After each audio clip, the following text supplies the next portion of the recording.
How about now? Can you hear me now? Shoot. How about now? Can you hear me now? Yeah, it's back, right? Shoot. How about now? Can you hear me now? All right. Yes. So I don't know why, but it's okay now. All right. Let me try and put my phone in focus so nobody disturbs this show. Then there is going to be apologies to my non-Yoruba speaker. Let me warn you ahead. This show is more of a Yoruba show. There are some videos I'm going to play. There are some audios I am going to play that is in Yoruba language. And translating it might take me a lot of time, and I don't have that stamina or energy today.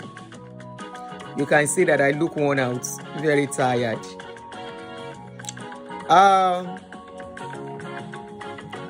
This video, this show is not to judge anyone, not to judge Mama Asake or Baba Asake. I can see that a lot of single mothers are jubilating on social media. Do you have right to jubilate? Considering your pains that you are going through, I will not fault you.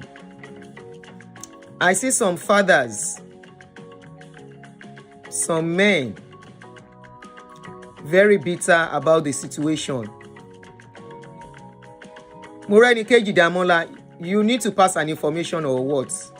You said you need my number. Fún Baba Asake, for the men, I feel your pains. Because it is not all fathers that suffer in old age that are bad fathers. This is a sad situation. It's a painful situation. No parents pray to find themselves in their old age. And if you look at this man, okay,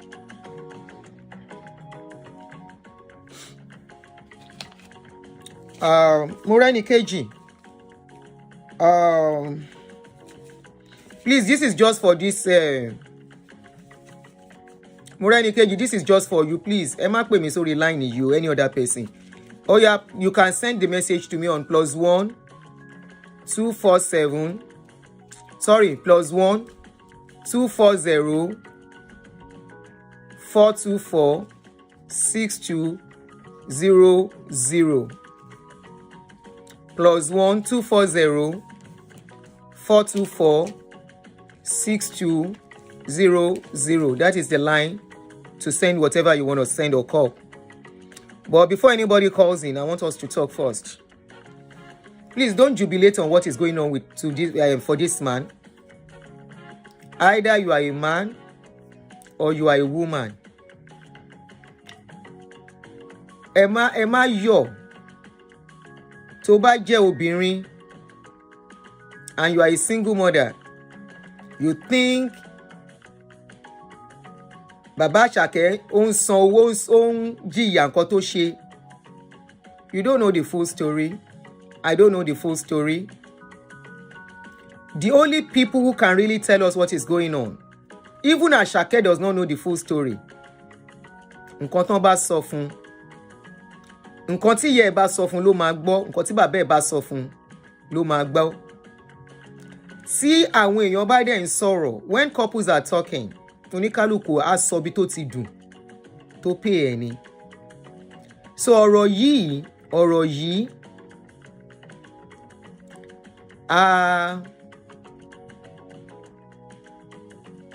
a ní rí ẹni tó tọ́jú ọmọ náà tó ṣe fọ́mọ, ó ń bá rẹ̀ ní situation yìí. I'm telling you, ẹni tó tọ́jú ọmọ ó ń bá rẹ̀ ní situation tí bàbá ìbá rẹ̀. Ṣé karma ni? I don't know. Gbogbo ọ̀rọ̀ tó ń ṣẹlẹ̀ yìí, ẹ lè rò pé ìyá Asake ni. kó má jẹ́ ìyá Àṣàkẹ́.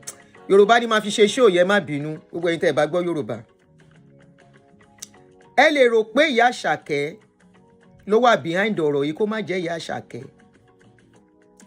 Ara nǹkan tá a ṣe máa ń sọ gbogbo àwa tá a bá bí ọmọkùnrin. Mo yìí máa lọ sínú àwọn nǹkan kan o, ẹ ṣáà ní sùúrù fún mi. Let me do it bí bàbá mi ṣe ń darí mi. Gbogbo àwa tá a bá bímọ ọkùnrin, Baba Asake is not the first tó máa jáde báyìí. Sule Sue baby àbí kí náà ń pe máa nǹkan báyìí tó ti ṣaláìsí, ó ti jáde bẹ́ẹ̀rẹ̀. Àìmọye tírú ẹ̀ ti ṣẹlẹ̀ sí rí bẹ́ẹ̀. Not only that, àwọn obìnrin míì náà tó ń bímọ irú ẹ̀ ń ṣẹlẹ̀ sí wọn. Number one, sickness ò kọ́ anybody o, kò mú anybody o, kò dẹ̀ máa address anybody yàtọ̀. Number one, ẹ má kọ́kọ́ yọ anybody pé Ọlọ́run mú wọn torí òun nǹkan tó máa ṣẹlẹ̀ sí wọn náà lọ́la. Ilẹ̀ tó máa mọ́ lọ́la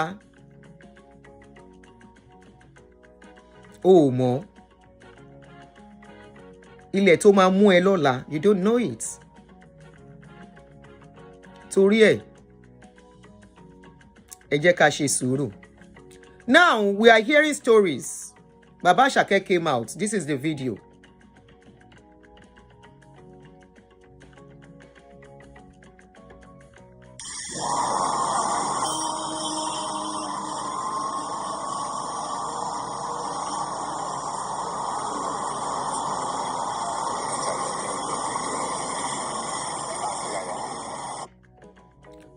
From what we can see in that video that has circulated very well, at least on my own page, it is close to almost 200,000 on my page. The man is said to be Asake's father and has been confirmed to be Asake's father. The same Asake, Ololademi Asake, wọ́n ti ga Asake létí lọ. The same Asake that every one of us have danced to his music. The same very rich Asake that we have seen. That is the father. How did it happen? What happened to this man? We can see the man has stroke, right? And the man is soliciting for public funds. Immediately I saw the video, I was like, what's going on? I reposted. Of course, everybody has their opinion. Anthony Kenemba tẹ́ ń pè yẹn mi ò kí ń gbé jáde, mi ò kí ń sábà lo number yẹn full call. It's just for people to drop messages for me. And ẹnujọ́ mẹ́ta igan mi ò gbé call púpọ̀ because I'm not too strong and receiving too much call is affecting my health too. Èmi náà ti dàgbà, so I'm trying to be very careful.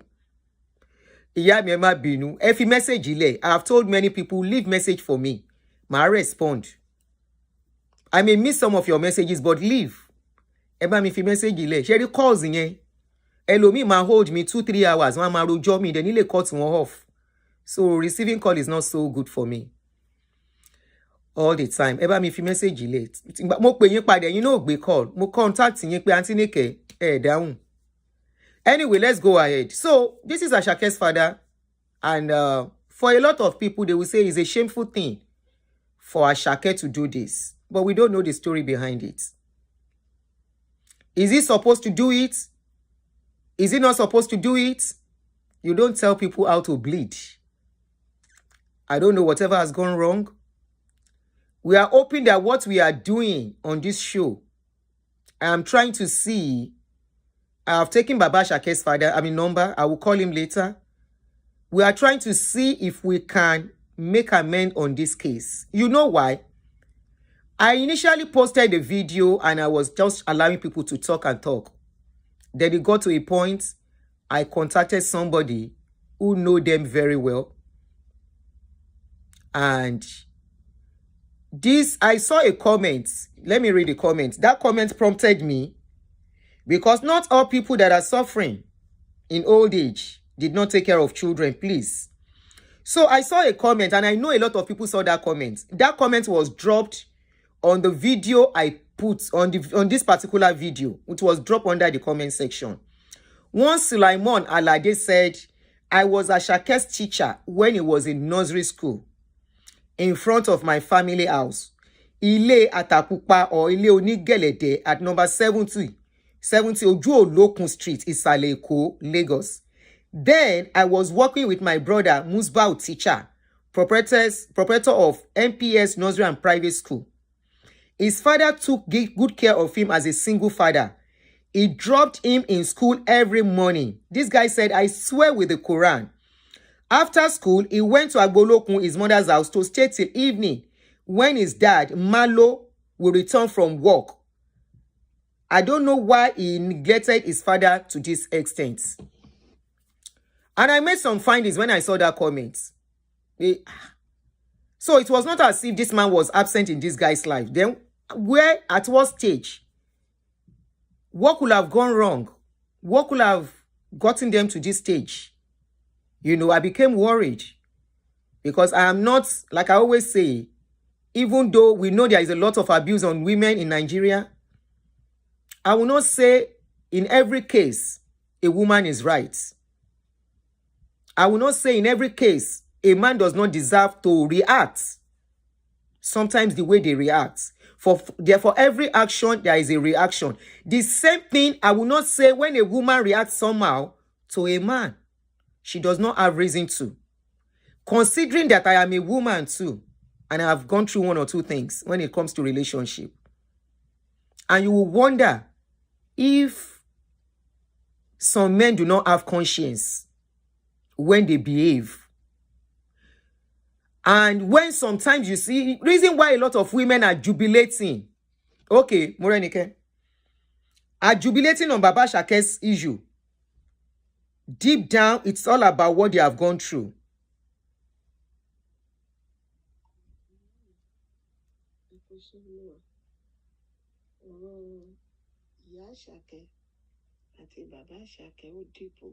Oh, deep.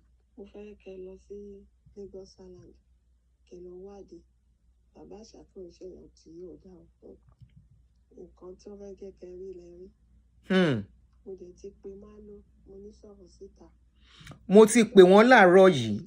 Auntie tẹ́ bá ń gbọ́ mi. Mo ti pè wọ́n láàárọ̀ yìí. Number was not going. Mo fẹ́ bá wọn sọ̀rọ̀. That's what everybody is saying. Anyway, màá gbọ́ message yín later. Mo ti rí message they send. A lot of people have come out to say this man was in this boy's life, number one. Number two, some people were asking, Shehu Asake is the only child. No, it's not the only child, but it's the first child. Baba Asake has 2 other children, but, you know, not really doing well. That's no big deal. It happens in every family. But he's the one that is very, very rich among them. There is a young guy that came out. I don't know if you can have the time to listen to it. That boy said he grew up with Asake. He brought out a picture they took together as young boys. The guy explained how their growing up was and the role Baba Asake played in his life. Torí ẹ̀ gbogbo àwọn obìnrin tá ń fò kiri, tá ń jó, tá ń kọrin, tínú wa ń dùn. Ẹ jẹ́ ká ṣe báyìí. Baba Asake kọ́ ló ṣẹ̀yìn. Ìka tó bá ṣẹ̀ ni kó bá gé. Baba Asake is not that your husband. I know most of our men, no doubt about it. I am not saying this.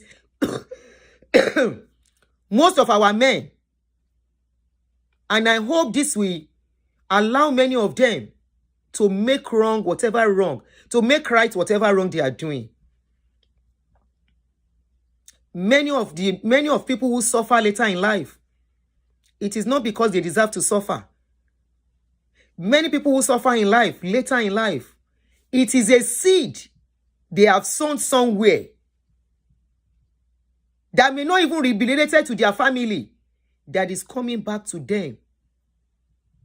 And that is why, as a young person, ẹ tẹ̀ jẹ́jẹ́, ẹ ṣe mẹ̀dọ̀, ẹ rọra máa rìn, I am very handsome. I am very beautiful. I am this. I am that. I can do anything. Kò sí nǹkan tó lè ṣẹlẹ̀. You do it. You mess up people. You go. A lot of people are blaming Mama Asake. Ọlọ́run má jẹ́ kó jẹ́ wípé ìkan téèyàn ti ṣe síbì kan ni pàṣán ẹ̀ wá ń nàyàn. Tán wá fi irú ìyá Asake ṣe pàṣán fún bàbá Asake lénìí. Like I said, I'm not judging this case, but we are analyzing and going deeper. Èèyàn ò lè tọ́jú ọmọ kó má tiẹ̀ jẹ́ pé ọmọ yẹn gbélé ayé kó gbé pẹ̀lú yàn throughout in life. Kọ́mọ yẹn má gbé throughout pẹ̀lú ẹ̀ in life. Èèyàn ò lè tọ́jú ọmọ kọ́mọ kàn wá déédéé sọ pé òun ò mọ bàbá yẹn mọ́. Kí ló ṣẹlẹ̀? Níbo leléyìí ti wá? Ní ọmọ tó lówó gidi, èló ló fẹ́ fún bàbá ẹ̀? Tó wá di wípé ìyá ló máa gba owó lọ́wọ́ ọmọ tá fún bàbá. Nǹkan tó ń ṣẹlẹ̀ nìyẹn o. Ìyá Asake ló ń fún bàbá Asake lówó. Kò jẹ́ kí Asake fún ọmọ. No, kí n má sọ pé kò jẹ́ kí. Bàbá Asake kọ́ ló ń fún, Asake kọ́ ló ń fún bàbá ẹ̀ lówó. Àríkẹ́ Adé Diamond, please farabalẹ̀. Nǹkan tẹ́yìn rí lẹ́yìn rí. Nǹkan tó wà nínú ẹ̀fà ń gbà mí ó ju èje lọ. Ẹ̀kọ́ ni káwọn èèyàn máa kọ́ nínú nǹkan báyìí. You said no matter what. Nǹkan situation ló máa work against èèyàn gbà mí ilé ayé. Not because wípé ẹni yẹn ló ṣẹ̀. Bóyá o ti ṣe orí kan níbì kan. O ti ṣe orí kan níbì kan, báwo ló ṣe jẹ́? Bàbá yìí, àwọn èèyàn ti jáde, wọ́n ló tọ́jú ọmọ yìí. Wọ́n lóhun ló mú ọmọ yìí lọ sí school. Òun ló ń tọ́jú ọmọ yìí, ló mú lọ sí school. Ẹ jẹ́ a gbọ́ ti ọ̀rẹ́ tó sọ̀rọ̀, yẹn ni mo ti kọ́kọ́ fẹ́ play ká tó wá continue. Ọ̀rẹ́ ẹ̀ ní bàbá yìí ṣe ìtọ́ lórí ọmọ yìí. Báwo lọ̀rọ̀ ṣe wá dé stage yìí? Tó wá jẹ́ wípé ìyá Asake ló ń gbowó lọ́wọ́ ọmọ tó lọ ń fún bàbá. The same bàbá yìí, ọmọ Asake ń gbé ọ̀dọ̀ ẹ̀. The same bàbá yìí, ọ̀dọ̀ ẹ̀ lọ́mọ Asake ń gbé. Ọmọ tí Asake bí fún rẹ̀, ọ̀dọ̀ bàbá yìí ló ń gbé. Kí ló dé tí ọmọ yẹn ò lọ gbé ọ̀dọ̀ ìyá yẹn? Tó bá jẹ́ ìyá yẹn ló perfect. Tí ò bá ń ṣe wípé Ọlọ́run má yẹ̀yẹ́ wa. Nǹkan tá ṣe, tá ti gbàgbé kó má padà wá fìyà jẹ wá. Nígbà tá lérò. Nǹkan tá ṣe, tá ti gbàgbé kó má tọ̀ wá lẹ́yìn, kó wá dojú tì wá ńgbà tí a lérò. Ṣé Asake ò fẹ́ tọ́jú bàbá ẹ̀ gangan ni? Àbí nǹkan kan ń ṣẹlẹ̀ tó ju agbára ẹ̀dá lọ? Ẹ wo, ẹ̀yin ará mi, ọkùnrin ni ẹ, obìnrin ni ẹ tó ń wò mí. Ọ̀rọ̀ ṣe mẹ̀dọ̀ nílé ayé. Ẹ̀san ògbóògùn ó dẹ̀ máa ń jà. Ìyà tí ẹlòmíì ń jẹ lénìí kì í ṣe wípé torí kò tọ́jú ọmọ. Obìnrin ń jẹrú ìyà yẹn náà tó lọ́mọ lọ́wọ́. Obìnrin tó lọ́mọ lọ́wọ́ ó ń jẹrú ìyà bẹ́ẹ̀. Tí àwọn ọmọ ò ní wojú ẹ̀, tí wọn ò ní rí ti ẹ̀rù.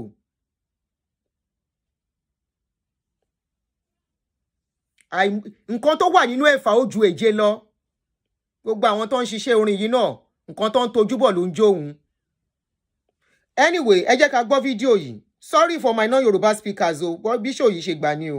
Kọ́kọ́ sílẹ̀ tó lóun gbóṣì sílẹ̀ lẹ́nìkan ń dọ̀bálẹ̀ tó tún níyẹn lòun máa fẹ́. Ẹ̀yin nìyẹn, ayé nìyẹn, kẹ́sì máa ṣe lọ. Ẹ̀yin nìyẹn, ayé nìyẹn, kẹ́sì máa ṣe lọ.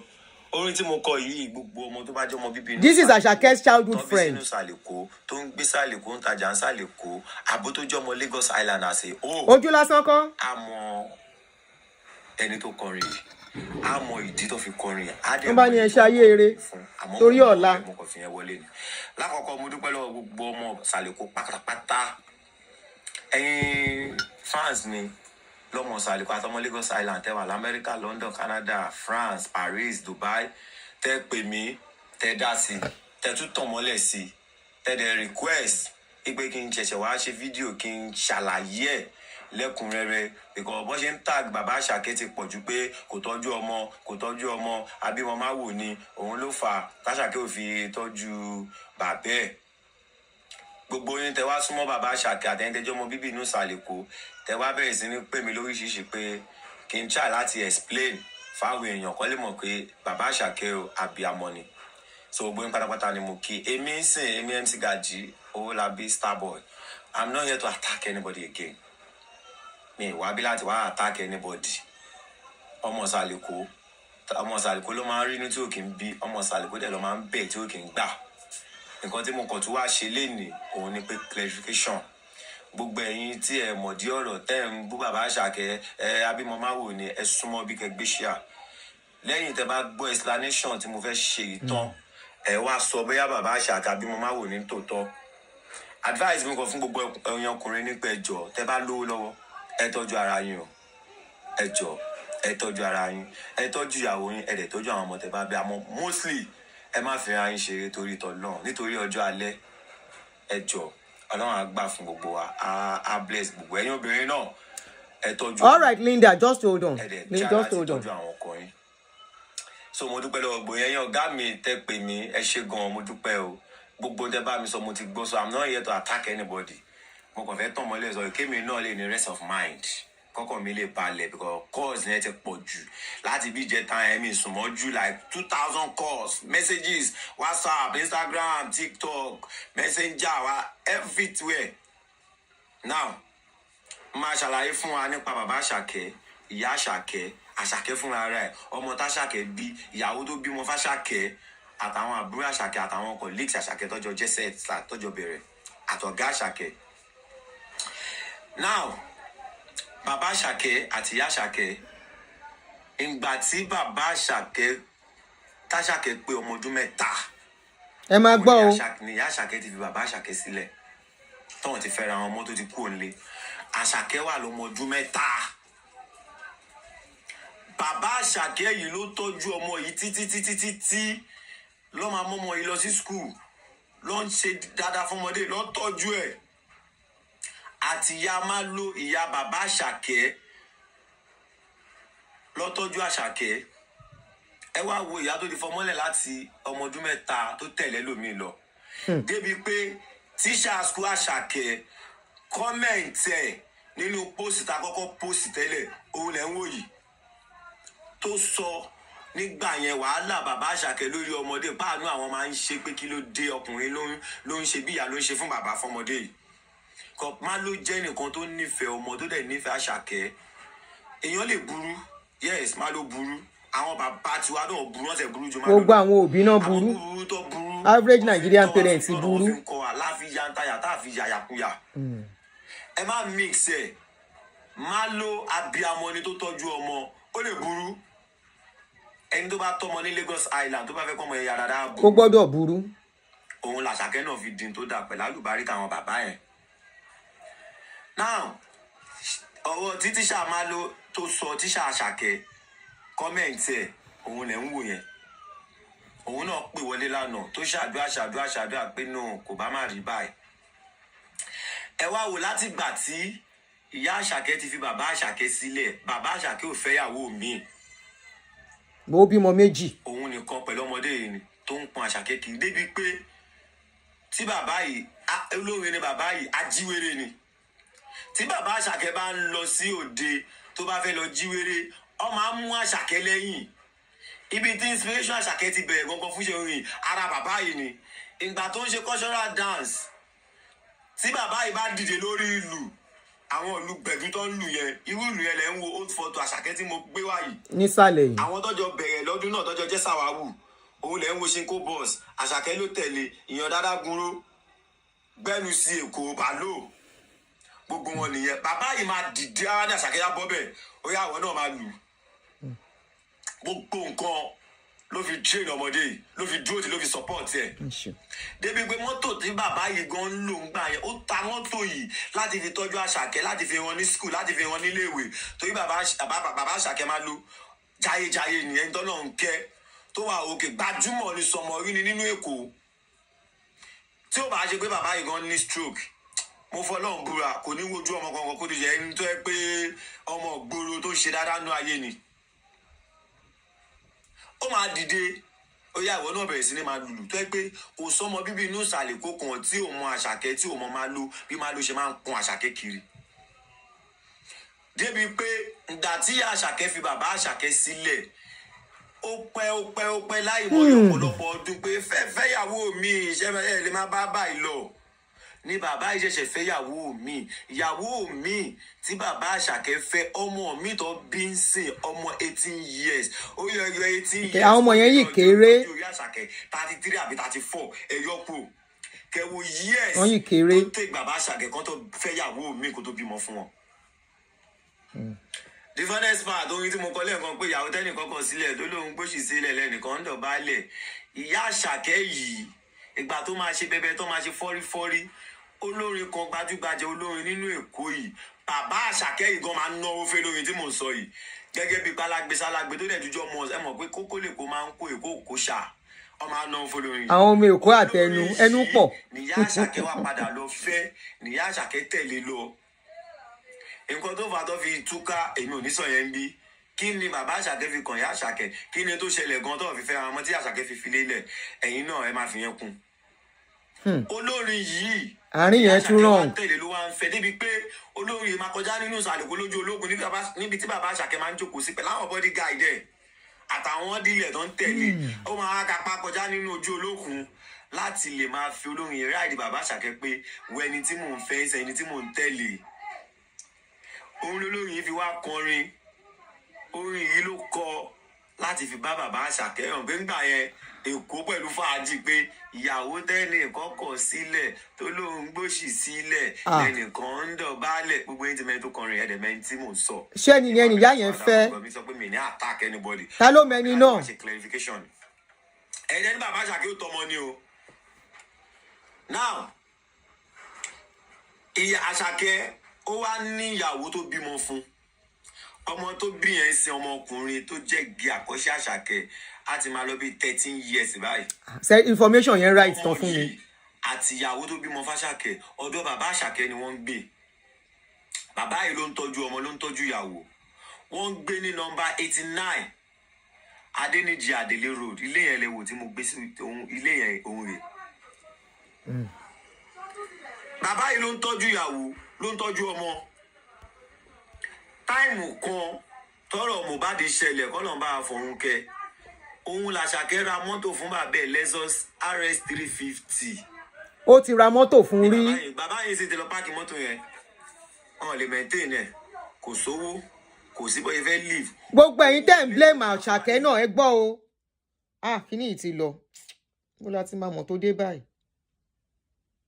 Ṣé ẹ̀ ń gbọ́? Ó ló ra mọ́tò fún bàbá yẹn at a point. Àtẹ̀yin tẹ́ ń blame Àṣàkẹ́, tẹ́ ń blame ìyá, tẹ́ ń blame bàbá. Musiba Alani ló kọrin yẹn. Wọ́n ní ó ra mọ́tò fún bàbá yẹn at a point, Lexus. Ajíwèrè ni. Tí bàbá Àṣàkẹ́ bá ń lọ sí òde tó bá fẹ́. Mo ń wo bí Tádé ni o, sorry ọwọ́ mi lọ gbá kinní yẹn. Kí ló dé báyìí? Come on. Sorry o, fóònù yẹn hang ni o. Fóònù hang ni ẹ ṣáà ní sùúrù o. Tó lóun gbóṣì sílẹ̀ lẹ́nìkan ẹni tó ẹ pé ọmọ gbòòrò tó ṣe dáadáa nú ayé ni. Ó máa dìde. Ó yá ìwọ náà bẹ̀rẹ̀ sí ní máa lùlù tó ẹ pé kò sọmọ bíbí inú ìsàlẹ̀ kó kan tí ò mọ Àṣàkẹ́, tí ò mọ máa lo bí máa lo ṣe máa ń kun Àṣàkẹ́ kiri. Débi pé ìgbà tí Àṣàkẹ́ fi bàbá Àṣàkẹ́ sílẹ̀, ó pẹ́ láì mọyì ọ̀pọ̀lọpọ̀ ọdún pé fẹ́yàwó mi, iṣẹ́ ẹ̀ lè má bá báyìí lọ.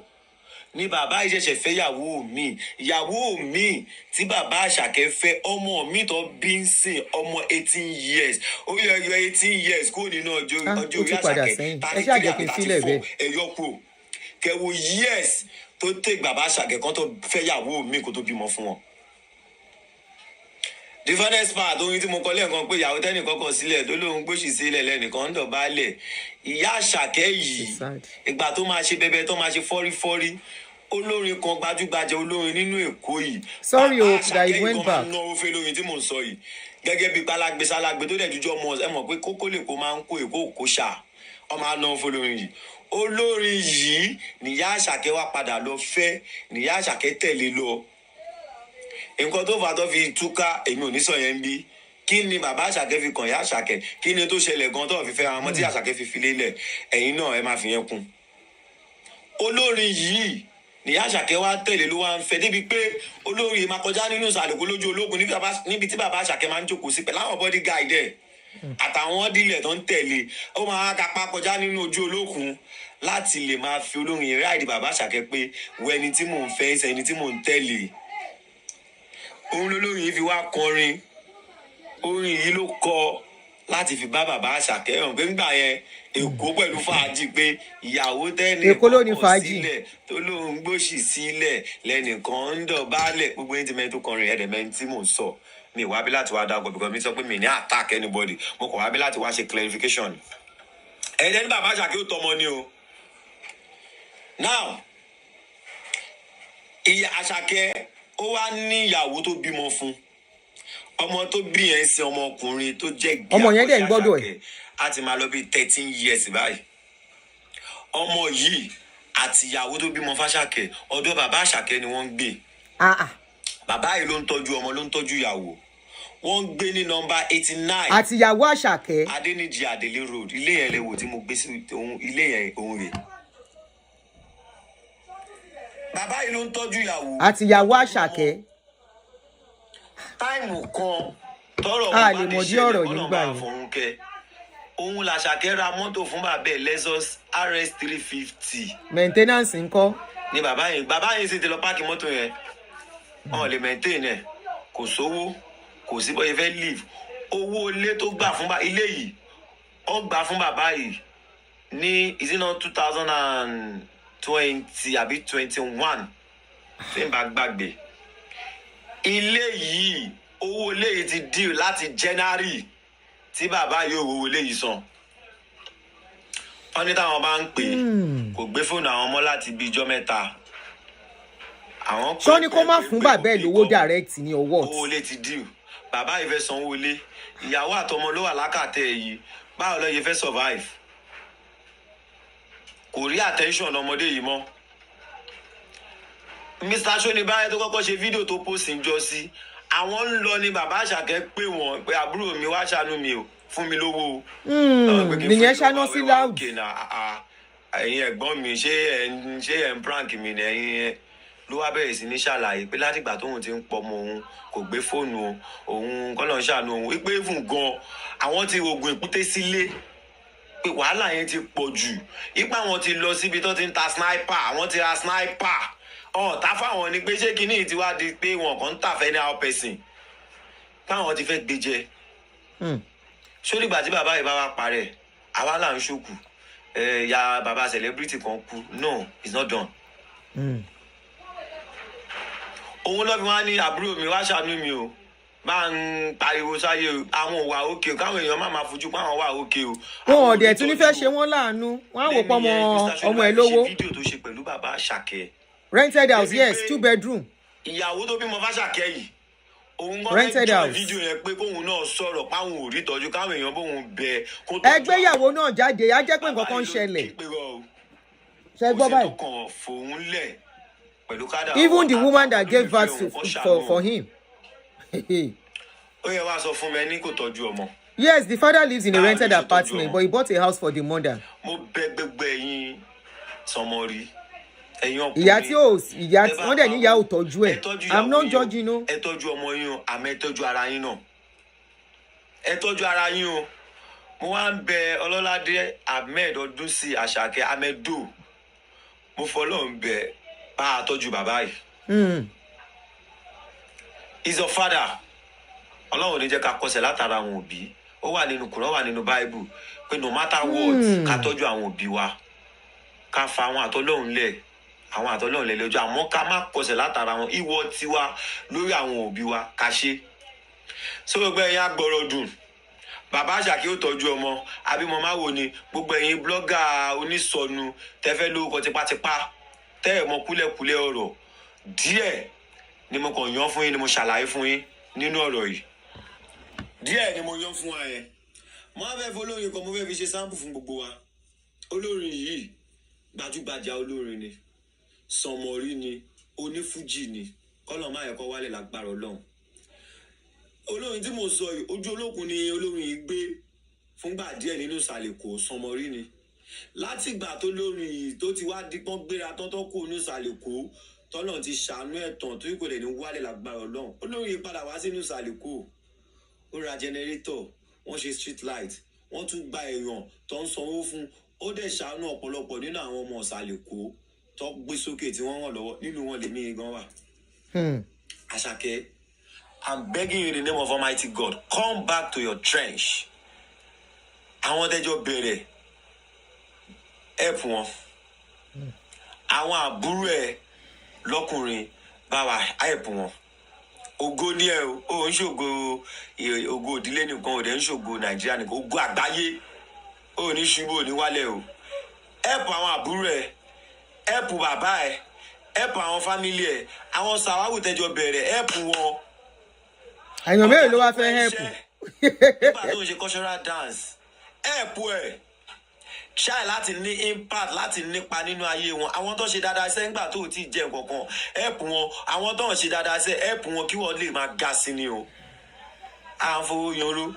À dẹ̀ ń fi ibi san oore.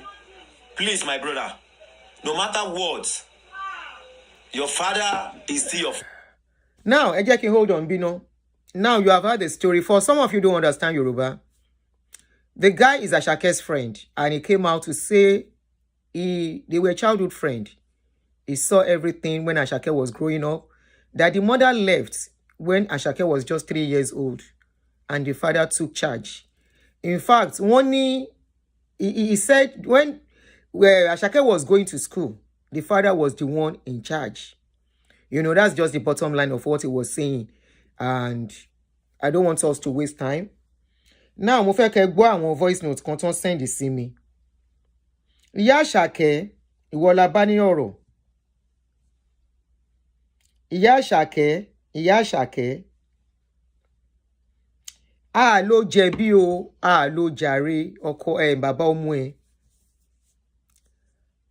The question is, ọmọ ẹ̀ ti ní orúkọ. I hope she gets hold of this video.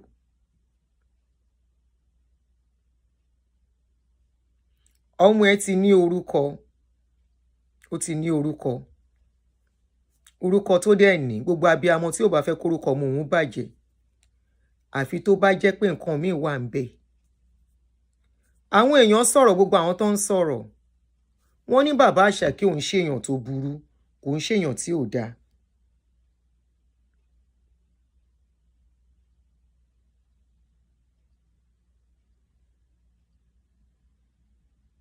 Mo ń bọ̀ wọ́n tún send nǹkan sí mi o.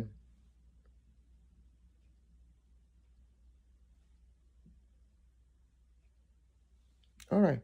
Ẹ jẹ́ kí n play àwọn voice note yẹn ná.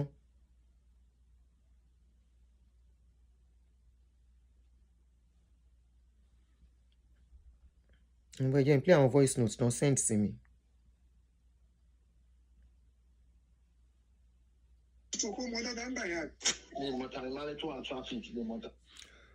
Ẹ jẹ́ kí n lo speaker kó lè kẹ́ lè gbọ́ dáadáa. Because voice note làwọn yẹn.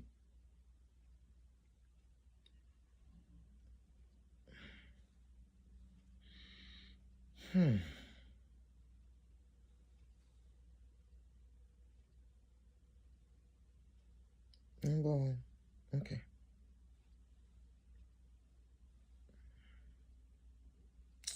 Oh, we are in the play and Somebody said another Mohbad story tún lélẹ̀ yìí o in disguise. Ṣé ẹ̀ ń gbọ́? Can you hear? Gbẹ́sẹ̀lé náà ti kú tipẹ́. Ó máa ṣe o. Sọ̀rọ̀ ló bí sọ́mọ sálẹ̀ kó ní Àṣàkẹ́ yẹn ní ọmọ. Bàbá ẹ̀ ni máa lò náà. Mi mọ́. Ẹ máa ní bàbá ẹ̀. Wọ́n á ṣe o.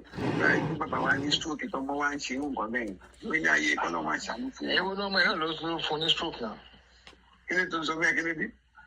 Ọmọ obìnrin pé ọmọ yẹn ò tọ́jú òun. Ìrònú. Máa ló máa ń wọ ọmọ yẹn káàkiri ni o.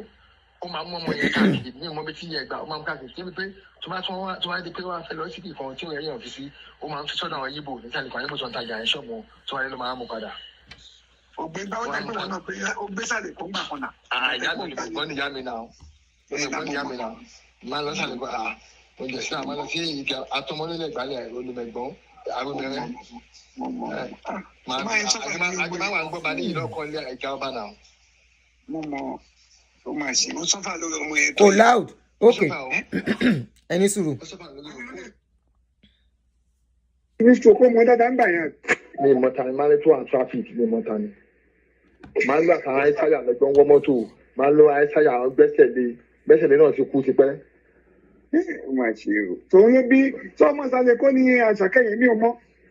Bàbá ẹ̀ ni máa lò náà. Mi mọ́. Ẹ máa lò ní bàbá ẹ̀. Wọ́n ṣe o. Ìgbà tí bàbá wa ní stroke tọmọ wa ń ṣe nǹkan bẹ́ẹ̀ lórí ayé kọ́ ló máa ṣàánú fún un. Ẹ̀wọ̀n náà ọmọ ẹ̀ náà ló fún ní stroke náà. Kí ló tó ń sọ bẹ́ẹ̀ kí ló bí?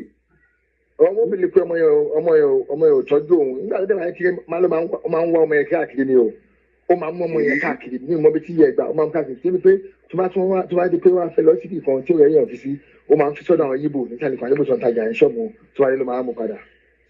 Ògbé bá wọn dàgbé wọn náà pé ó gbé sàlẹ̀ kó ń bà kan náà. Ìyá mi olùgbọ́n ni ìyá mi náà. Olùgbọ́n ni ìyá mi náà. Máa lọ sàlẹ̀ gbọ́dọ̀ oúnjẹ sí àwọn lọ sí ìjà atọmọlélẹ̀ ìgbàlẹ̀ olùmẹ̀gbọ́n arúmẹrẹ.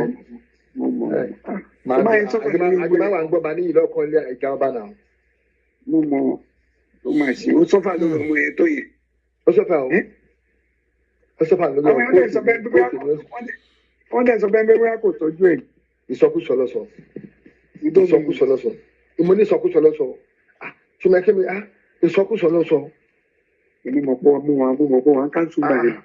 Ìgbà tí mo wà ní mọ̀nà ìgbà tí mo wà ní sísè. Èmi àti ẹjọ́ drag láì mọ ìgbà rí tó ti dá sọ̀rọ̀ tí ó kàn ó padà ábẹ̀ mi ní òun àjọ lọ́wọ́ àtìyàn máa ń lo ìfúnra rẹ̀. Ó jẹ́ kó jẹ́rìí tó ní. Àdúrà gidi gan ó bá wọ́ gidi gan ó padà ábẹ̀ mi ní. Ó máa ṣe rẹ̀ ó lè hàn ní stroke bẹ́ẹ̀ ọmọ ẹgbẹ́ ìdákẹ́. Stroke tó níyẹn gan yìí lè rìn tó bá rí tọ́jú. Kí ló ṣe láti wọn àti bàbá ọmọ ẹ̀ gan? Kí ló ṣẹlẹ̀ gan? Òun náà ṣàmọ́ ọmọ ẹ pé tọ́lọ́pàá bá kún fèrè ẹgbẹ́ ló ń pè. Òun náà mọ anticident máa lò ó jẹ́ pé mo rí ìyàwó tó máa fẹ́ náà. Ó mọ anticident máa lò ó mọ orú ìyàwó tó máa fẹ́. Ó dà ibi kan máa sọ ọmọ Àṣàkẹ́ ní ẹ̀wọ̀n ní ìsàlẹ̀ kò yẹn àwọn Àṣàkẹ́ àgbà ọmọ táyìn tó kú yẹn ni o. Tọ́pa ni ó dà ibi kan máa sọ ọmọ Àṣàkẹ́ yẹn kó wá ní kó fẹ́ yàwó gidi. Wọ́n mú ọkọ bẹ́ẹ̀. Pé tọ́lọ́pàá bá ń fèrè ẹgbẹ́ ló ń pè. Tọ́lọ́pàá bá ń ṣe fèrè ẹgbẹ́ ẹ̀ ló ń pè. Tọ́lọ́pàá bá dún pópó sí ń gbàgbá yọtì wọ́n mọ́ sí máa lè jáde ọlọ́pàá ẹgbẹ́ ló máa jáde. So máa lo irú ìyàwó bíi tiẹ̀ náà ló máa fẹ́ náà. Kábíyèsí o. Máyì má yẹ kí n dẹ́jẹ́ owó wà. Ọ̀rọ̀ wà nínú ọ̀rọ̀ tó ń sọ yìí. You know when I was to start. Mo ní ìgbà míì kì í ṣe pé torí yóò tọ́jú ọmọ ló ṣe ń jẹ̀yà lọ́jọ́ alẹ́. Mo ní ìgbà míì kí ni àwọn kan tá ti ṣe sípamọ́ tó wá padà wá tó fẹ́ wá fìyà jẹyàn.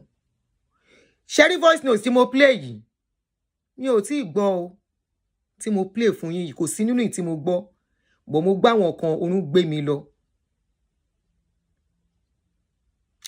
Ẹni yẹn ní pé ṣèbọn mọ anticident bàbá má ló mi ò kúkú gbọ́ ilé yìí tí mo fi ń sọ wípé ká ṣọ́ra ṣe nígbà tá bá wà léwe nígbà tá bá fìwé pé àwa la rí báyìí àwa la rí báyìí ẹni yìí ní wípé ẹgbẹ́ onítọ́lọ́pàá bá fún fèrè ó lọ́lọ́pàá ẹgbẹ́ ẹ̀ ló máa yé òun ló dáfá fún pé irú ìyá Àṣàkẹ́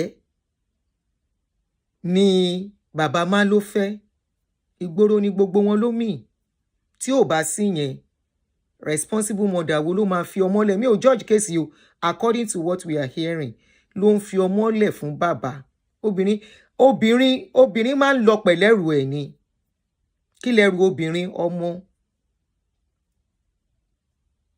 òun fi ọmọ sílẹ̀ ìyá náà bá tiẹ̀ ló lọ fẹ́ lòmíì bọ̀bọ́ ta gbọ́ orin ẹ̀ yẹn àárọ̀ iná ẹ̀ṣẹ̀ send fídíò yẹn sí mi in fact an hour ago náà send ẹ̀ sí mi nígbà tẹ́ni yẹn rí i pé mo fọ́ update sílẹ̀ pé mo fẹ́ sọ̀rọ̀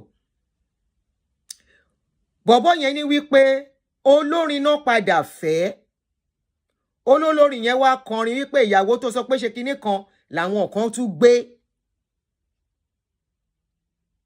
meanwhile ọmọ wà lọ́dọ̀ bàbá so gbogbo ẹ̀yin tẹ́ ní bàbá ò tọ́jú ọmọ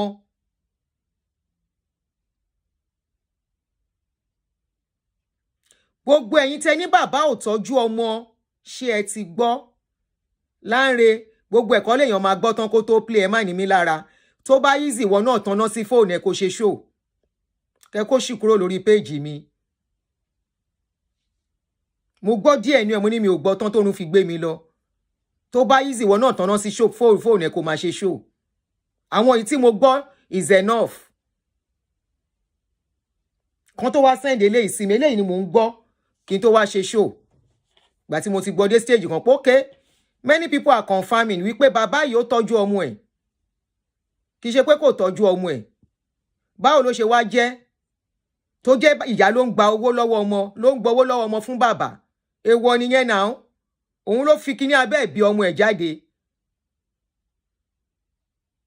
kò tọ́jú ọmọ kí ni grandchild ń ṣe lọ́dọ̀ ẹ̀ kí lẹ́tí grandchild ò lọ gbọ́dọ̀ yá ṣe gbọ́dọ̀ yá ni grandchild máa ń gbé máa block ẹ lórí page mi sí torí ẹ máa like kẹ máa stress yàn up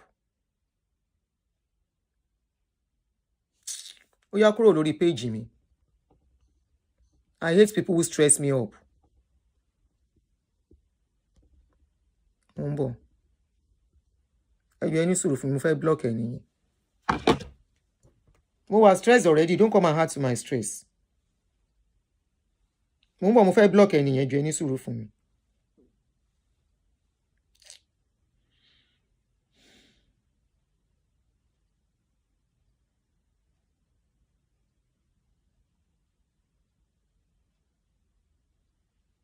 ẹni yẹn dà kọ́mẹ̀ntì ẹ̀ ti sá lọ ẹjọ́ ẹni tó bá rí kọ́mẹ̀ntì ẹni yẹn bá mi mọ̀ kí mẹ́ni yẹn kí n block ẹ̀ ẹni tó bá stress mi láàárọ̀ yìí máa block ẹ̀ ni ọ̀rọ̀ abiyamọ tó jẹ́ ló ká mi lára yóò bá sí ẹ̀mí ní mi máa sùn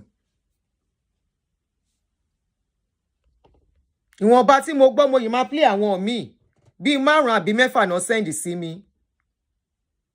bíi 6 náà send sí mi mo dẹ̀ ti gbọ́ nǹkan tí point tí mo fẹ́ ń bẹ̀ mo ti get ẹ̀ which is bàbá yìí tọ́jú ọmọ ìyẹn là ń sọ fún yín ṣó tọ́jú ọmọ àbí kò tọ́jú ọmọ ṣó yẹ kó jèrè ọmọ àbí kò yẹ kó jèrè ẹ̀ èmi ò sí nínú women supporting women supporting good thing lèmi wà fún tí ọkùnrin bá ṣe nǹkan tí ò dá máa sọ̀rọ̀ tóbìnrin bá ṣe èyí tí ò dá máa sọ̀rọ̀ and that is why obìnrin hate mi ọkùnrin hate mi time tó bá favour ọkùnrin wọ́n á like mi time tó bá favour obìnrin wọ́n á like mi ibi tẹ́tí máa mọ̀ bóyá mò ń sòótọ́ nìyẹn. ṣé bàbá yìí tọ́jú ọmọ nǹkan ta fẹ́ fẹ́ ìdí ẹ̀ múlẹ̀ nìyẹn ṣó yẹ kí bàbá yìí kó jẹ ìyà tó ń jẹ ṣó yẹ kí bàbá yìí bọ́ síta kó máa tọrọ owó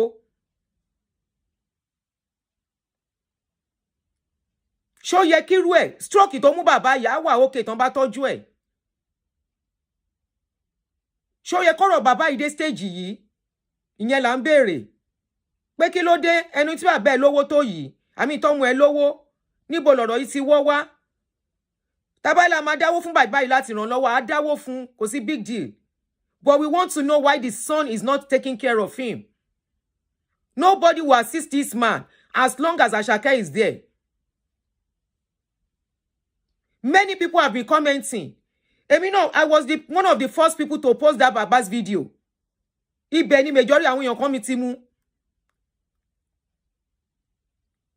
Of course, initially we were like, àwọn obìnrin, àwọn ọkùnrin. Initially, pípọ́ tán, tá bá ní kẹ́ tọ́jú ilé, tá bá ní kẹ́ jókòó, ẹ ṣe bàbá fáwọn ọmọ yín. Bó ṣe gbogbo bàbá tó ń jẹ ìyà lódì ni ó deserve ẹ̀ ni. Then ṣé ìyà tó ń jẹ, ṣé àtọ̀dọ̀ ìyàwó ló ti wá? Àbá ti bò mí. Because ẹlòmíì, ìyà tó ń jẹ, ó lè má jẹ́ pé bóyá ìyàwó inú ilé ẹ̀gan ló fà á, àbẹ́ni tó bímọ fún. Òun lẹ gbọ́ nínú fídíò yìí náà, wọ́n ní bàbá gan òkèrè nígbà ayé wọn. Wọ́n lóhun ló fi jẹ́ pé irú ẹni tó ń lọ fẹ́ náà fẹ́, èmi kúkọ́ ni mo sọ.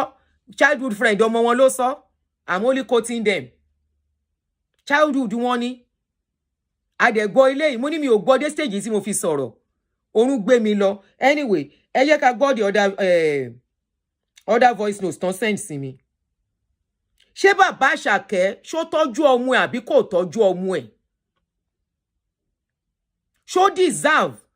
Ẹ gbàgbé eré tó ṣe ní kékeré. Ẹ jẹ́ ká gbé yẹn tì sẹ́gbẹ̀ẹ́. Even though à ń sọ fáwọn ọkùnrin kan máa ṣọ́rìnrìn. Kẹ́ má bá gba ìpè níbi tí ó yẹ kẹ́ ti gba ìpè. Kéèyàn kan má bá yín sí ayé yín fún yín. Gbogbo èèyàn kan ló lẹ́mìí ìdáríjì. Gbogbo obìnrin kan ló lẹ́mìí ìdáríjì. Tó jẹ́ pé wọ́n á tàka sí, wàá rò pé ó ti fílẹ̀, ó ti lọ, ó ti gbàgbé, ó lè má rántí ẹ̀ gan mọ́. Ọ̀rọ̀ yìí jẹ́ kí n rántí èèyàn kan, ènìyàn ti ṣaláìsí.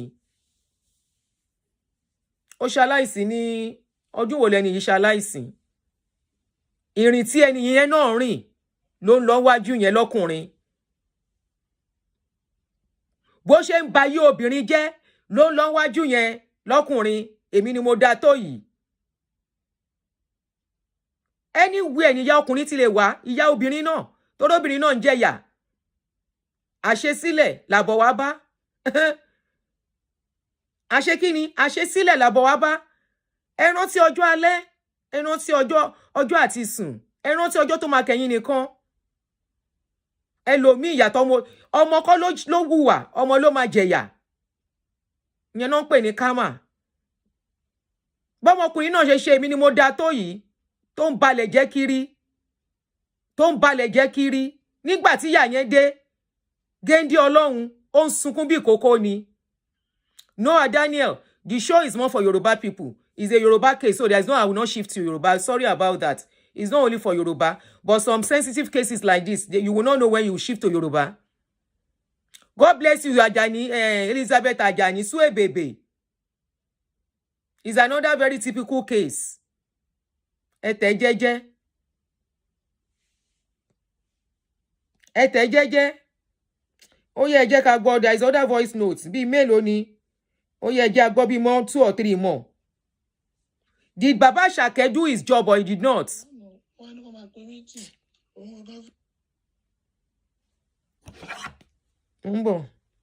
Again, let me use just other phone so you can hear very well.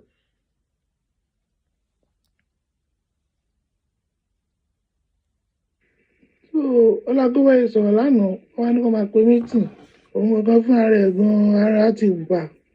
Ó lè sọ fún wọn pé gbogbo nǹkan tó bá ń sọ pé òun ṣe fún Malo pé òun ṣé jẹ́ kí Malo òun lè kó máa fún Malo lówó. Ṣé òun lè kó máa fún Malo àbọ̀ ọmọ lè kó máa pè. Exactly. Àwọn afẹ́ fún Malo lówó. It's not clear báwo eléyìí ó tún clear. Ní February. Ṣé 200,000 naira nírú Malo yẹn pẹ̀lú àwọn ọmọ adẹ́kọ̀ọ́rọ̀ oògùn á fẹ́ ṣe kínní. Those are people that are close to them. 200,000 ni Asake ń fún bàbá ẹ̀ lóṣù. The man will buy medication. His child is living with that man. His child is living with that man. I don't know whether the friend that spoke said even ìyàwó ó ń gbénu ilé yẹn. Ó dẹ̀ ń fún wọn 200,000. And he's not giving the money directly. He will give it to the mother. It is the mother that is giving the money to the man. All wrong now. All wrong. Something is not right somewhere. Àwọn tó bá mú Asake ni kó pè kó lọ ṣàtúnṣe. Kó pè kó jẹ́ pé primary 6 ni bàbá yẹn tọ́ dé, bàbá yẹn try kó má lè ṣe secondary school. That means wípé bàbá yẹn náà play role at a point in his life. Àbó ní nǹkan míì tí bàbá ẹ̀ ṣe fún.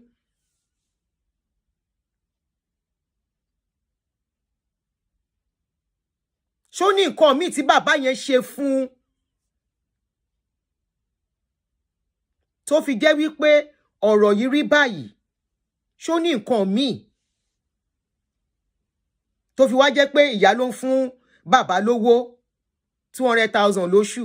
To do what? The man is not feeling okay. He needs medication. And the way he is, if this man should seek good treatment, he can still walk on his 2 feet. Ìyá Àṣàkẹ́, ní gborúkọ tí ò ń ṣe tiyín, ẹ ṣe àtúnṣe. Àwọn èèyàn ti jáde that this man played his role. Tá bá ń ṣe nǹkan, there are people who are looking, who know us. They will come out. This is the era of social media. There are people who are witnesses, seeing everything. Everybody has been coming out. This man tried in his own little way. Ó ṣe wá jẹ́ bẹ́ẹ̀. Even if Asake doesn't want to, ẹ̀yin lẹ máa push Asake, tẹ́ máa nírọ́, ó gbọ́dọ̀ fún bàbá ẹ̀ lówó. Not only that, bàbá yìí lè rí ìtọ́jú. Ẹ pé ọmọ yín ìyá Asake. Ẹ wà lórí social media. Ẹ wà very active. Mo ti rí profile yín.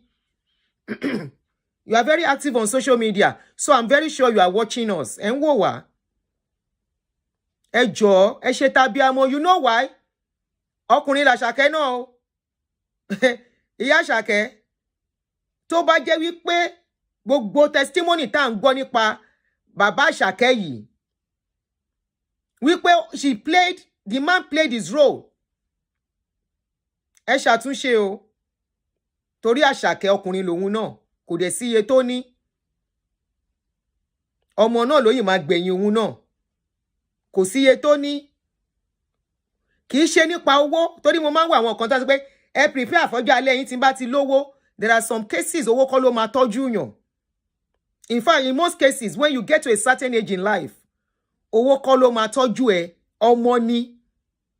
So ẹ̀yin ọkùnrin, ẹ tú gbogbo ọ̀rọ̀ tẹ́ máa ń sọ wípé ẹ̀yin ọkùnrin ẹ prepare àfọ́jọ́ alẹ́ o. Ọmọ ni. Ọmọ tó dẹ̀ máa tọ́jú yàn kò sẹ́ni tó mọ̀. Bàbá Àṣàkẹ́ lọ́mọ mi now, but wọ́n yìí young. Ìyá Àṣàkẹ́, ẹ ń wò wá, ẹ wà very active. I saw your profile. So I'm sure you are here. À ń bẹ̀ yín ni, gbogbo àwa abiyamọ à ń bẹ̀ yín. Gbogbo nǹkan yòówù tí bàbá Àṣàkẹ́ ò bá ṣe fún yín, ẹ má yọ̀nró, ẹ dáríjì wọ́n. Ọlá ipò tán wà lénìí. Ẹ jẹ́ ká gbá ilé ìgbàgbọ́ tán. Àwọn tán sọ wípé bàbá yìí tọ́jú ọmọ yẹn. Ṣé 200,000 ẹ lè sọ fún máa ló? Nígbà àwa yìí gan-an nínú àwẹ̀, before àwẹ̀ gan-an, àwọn ẹnu téèyàn ń bọ́ gan lóṣù gan-an ó ju 200,000 lọ. Tó wà níbi ìdí nìyẹn. Ká máa sẹ́ni tó máa ra oògùn, tó máa ra gbogbo ẹ̀. Ó wá send receipt owó December tó ti san December. Àtèyí tó san ní 200,000 ní February. Ṣé 200,000 ní February lówó wá ló? Tí tó bá fún má ló ní 100 million naira ó pọ̀ jù ni. Kí wọ́n ló fi establish rẹ̀. Olóṣì ní woman ẹ̀, olóṣì mú ti rí. Ẹ má bínú pé wọ́n pè yín lólóṣì, ìyá Àṣàkẹ́. Ó ká wọn lára ni pé báwo ló ṣe jẹ́? Ṣé ẹ má sọ pé ẹ gbọ́ pé wọ́n pè yín lólóṣì. Ẹ dákun. Ṣé ìyá bàbá Àṣàkẹ́ tọ́jú bàbá ẹ̀? Gbogbo ọ̀rọ̀ tí Fàlíbà sọ, kọ́ má gbọ́ o. Kọ́ má gbọ́ ìka èèyàn ni. Ìka èèyàn ni. Ṣé kò lè bọ́ ọmọ ẹ̀ sọ̀rọ̀ ni? Ìka èèyàn ni. And again, Fàlí tí ó tọ́jú àwọn àbúrò ẹ̀ tọ́jú ọmọ ẹ̀ mọ́ bàbá ẹ̀. Ṣé báà ló yẹ fẹ́ yẹ kọ́ mọ́ kí ẹ̀ fún àwọn bàbá ẹ̀. Ànábùrò Táyé obìnrin sẹ́, Ìgàndò bus stop ní Main Road ló ti ń ta ápù. Ápù tó ń tà kò tó 50,000 lórí igbá ẹ̀. Àbúrò ẹ̀ ọkùnrin tó jẹ́ àbúrò ọkùnrin, owó ọmọ ta kú lórí bíríjì Oyèbánjí ló ń gbà. Very wicked. So Ọlágúnwáyé sọ̀rọ̀ lánàá, wọ́n á ní kó máa pe meeting. òun gangan fún ara ẹ̀ gan ara ti wà ó dẹ̀ sọ fún wọn pé gbogbo nǹkan tó bá ń sọ pé òun ṣe fún Malo pé òun ṣé jẹ́ kí Malo òun lè yẹ kó máa fún Malo lówó ṣé òun lè yẹ kó máa fún Malo àbọ̀ ọmọ lè yẹ kó máa pè á wá fẹ́ fún Malo lówó òun sọ pé òun fún Malo ní 200,000 ní February ṣé 200,000 naira nírú Malo yẹn pẹ̀lú àwọn ọmọ adẹ́fẹ́ rògùn á fẹ́ ṣe. So Ọlágúnwẹ̀yẹ sọ̀rọ̀ lánàá wọn ní kó máa pe meeting òun gangan fún ara ẹ̀ gan ara ti wà ó dẹ̀ sọ fún wọn pé gbogbo nǹkan tó bá ń sọ pé òun ṣe fún Malo pé òun ṣé jẹ́ kí Malo òun lè yẹ kó máa fún Malo lówó ṣé òun lè yẹ kó máa fún Malo àbọ̀ ọmọ lè yẹ kó máa pè á wá fẹ́ fún Malo lówó òun sọ pé òun fún Malo ní 200,000 ní February ṣé 200,000 naira nírú Malo yẹn pẹ̀lú àwọn ọmọ adẹ́fẹ́ rògùn á fẹ́ ṣe kínní á fẹ́ ra ògùn ṣé 200,000 yẹn lè sọ fún Malo wípé àwa yìí gan nínú àwẹ̀ bífọ́ àwẹ̀ gan àwọn ẹnu téèyàn ń bọ́ gan lóṣù gan ó ju 200,000 lọ tó wà níbi ìdí nìyẹn ká máa sẹ́ni tó máa ra ògùn tó máa ra gbogbo ẹ̀. Adele, I'm putting the number. receipt owó December tó ti san December àtẹ̀yí tó san ní 200,000. That's the number mo ti pin number yẹn Adele. 200,000 ní February lówó wa ló tí tó máa fún Malo ní tó máa fún Malo. So that's another.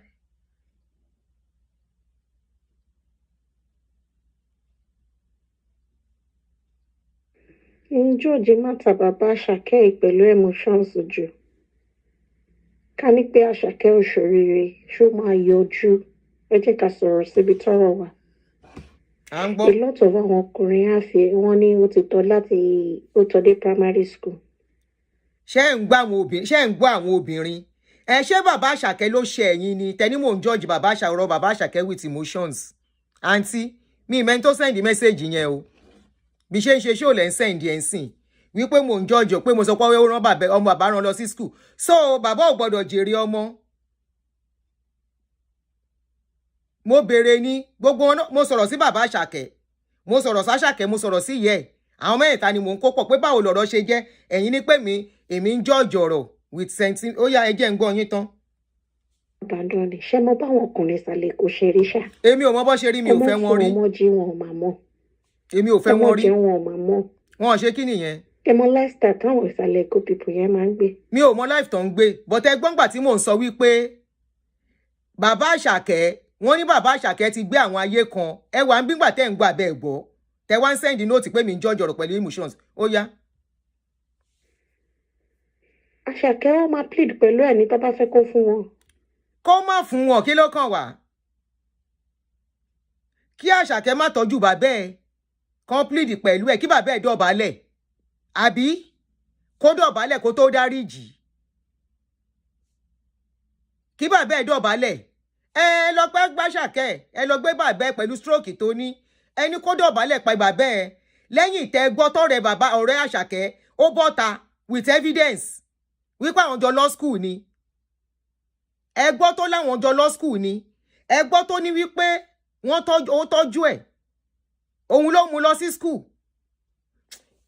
Mo yìí nídà ti pé bàbá Asake a fẹ́ mọ bọ́rọ̀ ṣe rí tí bàbá yẹn bá ní àwọn picture ìgbà tó rán ọmọ lọ sí school ìdí tó fi dá kéèyàn máa evidence lélẹ́yìí ò bẹ́ bá ṣe ń tọ́jú ọmọ ẹ̀yin tẹ́ young ẹ máa kọ́ ẹ̀kọ́ ìtorí ẹ̀ lèmi ṣe máa ń wà interested nírú kéèsì yìí àwọn páwọn bàbá gbé àgbà kan wà tó dẹ̀ deserve irú ẹ̀ bọ̀ ṣé máa yìí deserve ẹ̀ la ṣe ń béèrè torí a rí comment èèyàn kan tó ní wípé òun wọ̀n gbà tó ń mọ́mọ yìí lọ sí school tún dárúkọ school tọmọ lọ níbo nìyẹ́ ẹ̀ wà ńgbà tí bàbá mọ́mọ lọ sí school ìyá la mọ̀ pé mọ́mọ lọ sí school tí bàbá lọ ṣiṣẹ́ wọ́n ní bàbá yìí bá lọ ẹ gbàgbé pé bóyá bàbá yìí oníṣìnà ni ọ̀ bóyá ó kóbìnrin ó ṣe kinní ṣó tọ́jú ọmọ là ń béèrè àbí kò tọ́jú ọmọ tó bá kan tẹ̀yìn obìnrin a máa ń sọ wípé kí lọkùnrin kéèsì kan wọ́n yìí sẹ́ǹdẹ̀ sí mi láàárọ̀ yìí lọ́rọ̀ family lọ́rọ̀ kinní ìfà kéèsì kan tí mo yìí máa gbé jáde ìbejì ló wà lọ́wọ́ lédì yẹn mi ò tiẹ̀ fẹ́ gbọ́ nǹkan tó ṣẹlẹ̀ for the fact pé ọmọ wà bọ̀bọ́ yìí ò fẹ́ tọ́jú ọmọ mo ti ní màá bá fa wàhálà mi ò dẹ̀ mọ lédì yìí rí ẹ dẹ̀ máa sọ̀rọ̀ tó bá ti kan tíyẹn ní jẹ́ kéèyàn ráyè sọ̀rọ̀ ẹni mo fi sentiment sí ó yá mò ń gbọ́ yín.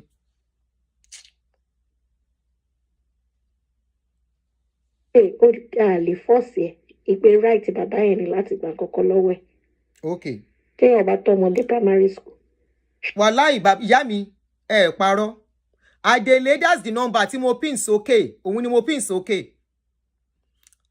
Parọ́ ìyá mi. Parọ́. Parọ́. Ìpè right bàbá yẹn ni láti gbà kọ́kọ́ lọ́wọ́ ẹ̀. Kó má fún. Téèyàn bá tọ́mọdé primary school. Kó má fún. Ṣé ó ti add value sí life ọmọ yẹn nìyẹn? Kò add value. If tó bá yẹ pé primary ni bàbá lè ṣe dé, kí ló yẹ tí bàbá ìyá náà mú láti primary kó ṣe dé secondary, wọ́n jọ pín 50-50. Ṣó bad? Bàbá tí ò wá ṣe rárá ńkọ́. Ló dá o, ẹ má get me wrong o, obìnrin lèmi náà o. Ló dá kọkùnrin kan má ṣe responsibility ẹ o. But ẹ ń gbọ́ gbogbo nǹkan tá play, abẹ́ ìsín bígbà tá play video ní àǹtí. Tẹ send video kìíní sí mi. Ìsín bígbà tá play video. Tí ọ̀rẹ́ ń ṣàlàyé. Pọ́dún mẹ́ta ni Àṣàkẹ́ wà. Ẹ gbà mí ṣáǹtí yóò sí bígbà tá play video Àṣàkẹ́ ni. Tẹ wá send voice note sí mi pé ọ̀rọ̀ tí mò ń sọ wà sentimental. Àbí kí lẹ tí ẹ ṣe pé. Wọ́n lọ́dún mẹ́ta ló wà. Ọdún mẹ́ta nìyẹ́ fi sílẹ̀. Ṣé lóòótọ́ ni àbí rọ́? Ẹni yìí tún present a picture childhood friend wọn. Tó bá ti di ọ̀rọ̀ ọkùnrin, tí ẹ fẹ́ gbọ́. Wọn ò gbọ́dọ̀ sọ̀rọ̀ síta. Ẹ gbà mí. Ó dáa. Ọkùnrin ẹ máa pẹ̀lẹ́ tiyín máa bá yín o. Kò tójú ẹ̀rí láti gbà yẹn. Ṣé ti rí tábì tí bọ́bọ́ kan? Ìbọ́lá talk to be. Kí ló dé èèyàn kan ń pè? Ẹ jẹ́ ń gbọ́ kí ní ìtẹ́ máa ti pè mí. Add value sí life ọmọ yẹn nìyẹn. Ṣé mo kàn tójú ẹ̀rí láti gbà yẹn? Ṣé ti rí tábì tí bọ́bọ́ kan tún àtẹ̀rẹ̀ Yorùbá ṣe lórí kíní Bọ́lá talk to be? Bí àwọn ṣe jọ suffer together tó lọ káàkiri. Ẹ má jẹ́ ká máa fi sentiment wọn gan. Ó dáa. Mo ti gbọ́ yín ìyá mi. Bóyá Àṣàkẹ́ nǹkan mi wá ṣẹlẹ̀. Like I ask somebody, mo ní ṣé nǹkan mi ṣẹlẹ̀ s'Àṣàkẹ́ ni tí a mọ̀? Àbí tí nǹkan bá dẹ̀ ṣẹlẹ̀ sí, ó ṣàrálé fún yẹ ẹ̀ àbí kò rálé fún yẹ ẹ̀? Wọ́n ló rálé fún yẹ ẹ̀. Mọ́tò tí yẹ ń lò gan kò ń ṣe mọ́tò kékeré. Nǹkan tó wá ṣe kò ṣe wá affect ẹ̀ kó má tọ́jú ìyá ẹ̀. Ẹ má bínú o. Má ṣe ń wo nǹkan ọ̀tọ̀ọ̀tọ̀ ni o. Kò dẹ̀ mí pé nǹkan tí mò ń sọ wà binding on anybody o. Bẹ́ẹ̀ mi ṣe rí ni o.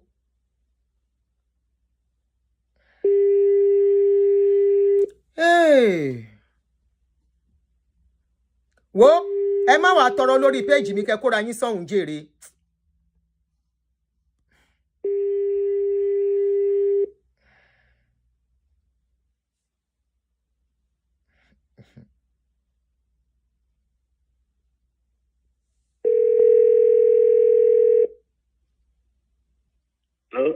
Hello. Ẹ̀gbọ́n mi. Ó yá pápápá. Ẹ̀gbọ́n mi tó gbá sí. Ó yá Tọ́lá pápápá. Wọ́n ti gàṣàkẹ́ létí lọ. There was a song. Ó yá, go ahead. Ẹ̀gbọ́n mi, ó dà pé lady tó send voice note sí yẹn kò mọ̀ yín dáadáa ni. Ó dà pé ṣíṣe wá sórí ètò ni kò mọ̀ yín dáadáa. Níbo lẹ ti wà sentimental ń bẹ̀? Wà sentimental náà. Àrùn ojú ni kinní yìí kò ń ṣàrùn mú náà. You know? Báwo ni àfáàn Àṣàkẹ́ ó ṣe fún ìyá ẹ̀? Kí wá ló wá ṣe Àṣàkẹ́ tí ò ṣe fún bàbá ẹ̀? Àṣàkẹ́ tí ẹ̀ ti gbórin jáde, wọ́n ṣẹ̀ṣẹ̀ send ẹ̀ sí mi. Ó yá, mò ń gbọ́. Bẹ́ẹ̀ mọ́ sọ gbogbo nǹkan tá à ń gbọ́ tí ọ̀rẹ́ Àṣàkẹ́ tó bá ṣe ọmọdé tó ń sọ nípa bàbá Àṣàkẹ́ fún wa. Torí pé bàbá yẹn ló tọ́ Àṣàkẹ́ látìgbà tí Àṣàkẹ́ ti wà lọ́mọdún mẹ́ta tí ìyá ẹ̀ ti ṣeré lọ. Àsìkò wa tó yẹ kí bàbá máa jẹ ọ̀rọ̀ ọmọ báyìí. Tó wá já bàbá sí kolo. Ó lágbára. Tó fẹ́ sọ̀rọ̀ bàbá di ọ̀rọ̀ bàbá Mohbad náà.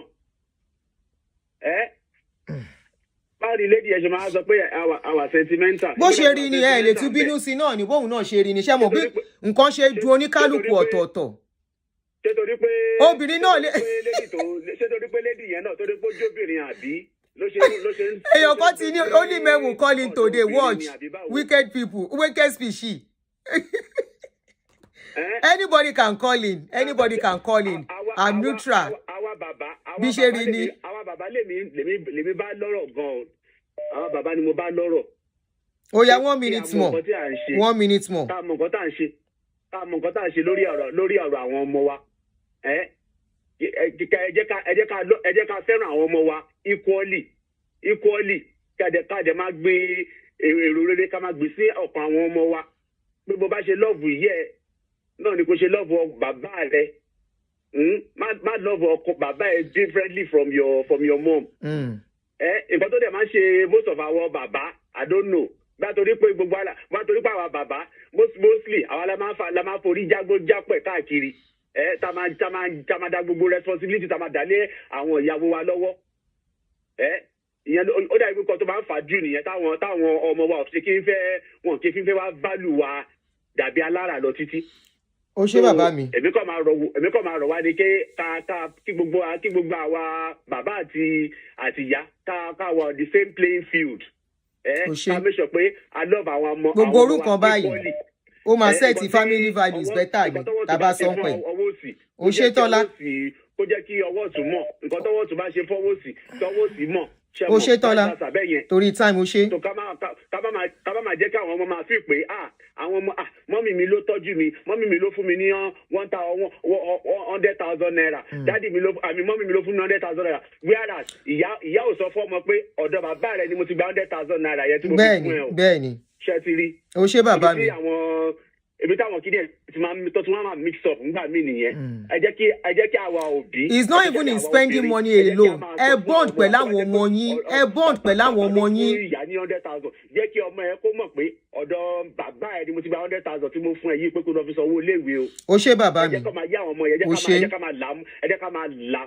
máa là hàn àwọn ọmọ wa ká máa là hàn wọn dáadáa. Ó ṣé. Kó máa yé wọn yékéyéké. Á dáa fún wa o. Ẹ ṣé. Thank you very much. Sister mi tún ti send the message sí mi. Mo repair analyze voice note mi, ẹ má take it personal. Mi ò take it personal. Ṣé rí a lot of our parents to check pé they walk away from their children. You are right.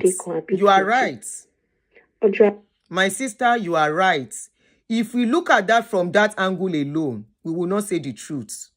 We are talking about a particular case, but it is because this thing is rampant among our people. Many of us, for real, we grew up without a father. If we look at it from that angle, we will not support any man. But does it mean all men are bad? Did this particular case handle? Ṣé bàbá yìí ṣe ẹ̀tọ́ ẹ̀ àbí kò ṣe? Of course, àwọn ọkùnrin akẹ́kọ̀ọ́ from eléyìí. Ọkùnrin tó rí ẹ̀ bá pé tó fẹ́ ọjọ́ alẹ́, because it's not even about money. Because I saw the man saying, you better have your money ready. Kini kan, as if money will take care of you. Baba Asake, let's assume he has money with what he's going through. He still needs somebody to take him around. He still needs somebody to be there. But what is very, very confusing is why is Asake's child living with this man? Asake's father, was he a present father at a point or not? Was he there? Anyway, look at the video. Asake has released a song for the father. This thing is a long thing. Wala de. Asake has released a song for the father. Let us listen to it. Okay, this is Asake's father.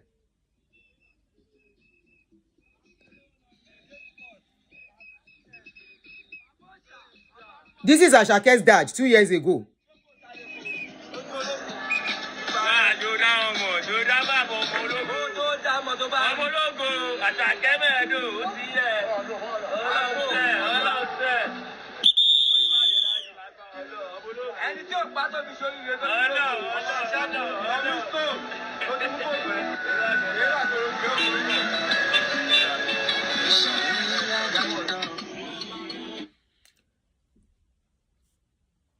wọ́n ti gàṣàkẹ́ létí lọ mò ń bọ̀ ẹ jẹ́ a gbọ́ mò ń rí gbogbo ẹ̀yin tẹ́ ń sẹ́ǹdì nǹkan àgbọ̀ o. lọ́rùn kò lè táyé lọ́rùn gbogbo tó bá ń ṣe ṣàmáṣe fọ́lọ́run kò dẹ̀ rántí ọjọ́ àmọ́ àwọlẹ̀ sùn ò lè táyé lọ́rùn ò lè táyé lọ́rùn gbogbo tó bá ń ṣe ṣàmáṣe fọ́lọ́run. Àṣàkẹ́ táyé lọ́rùn o ò lè táyé lọ́rùn gbogbo tó bá ń ṣe ṣáà máa ṣe fọ́lọ́run. Orin yóò gbọ́ sí lásìkò yìí o. Tí bàbá ẹ bá ríràn lọ́wọ́ wọn ò ní bọ́tà. O ò lè táyé lọ́rùn. Eléyìí ò necessary lásìkò yìí o. Ta ló advice ẹ kó kọrú orin báyìí jáde?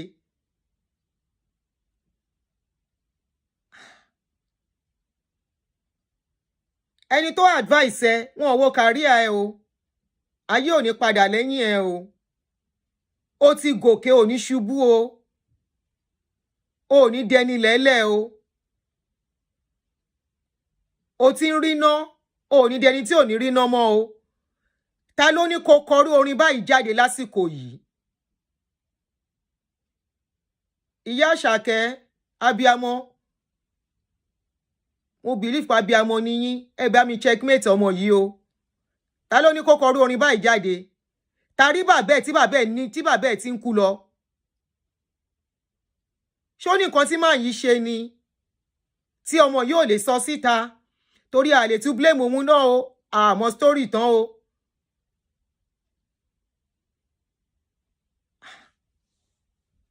Ẹ jẹ́ àgbọ̀ tán.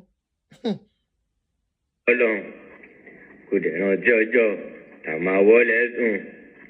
Àbórí bó ṣe ń lọ ọmọ ìyá mi àbórí. Bàbá mi gan fẹ́ kájò mi bọ́mú stand mo fi tẹ́lẹ̀ pa náà mi. Ọmọọba mo máa ń tẹ́wọ́ gan mo dẹ̀ lónú kan tó bá ti sàpín máa mú kan life mi kò fẹ́ wàhálà close to God Ọlọ́run ló ń gbé mi lọ.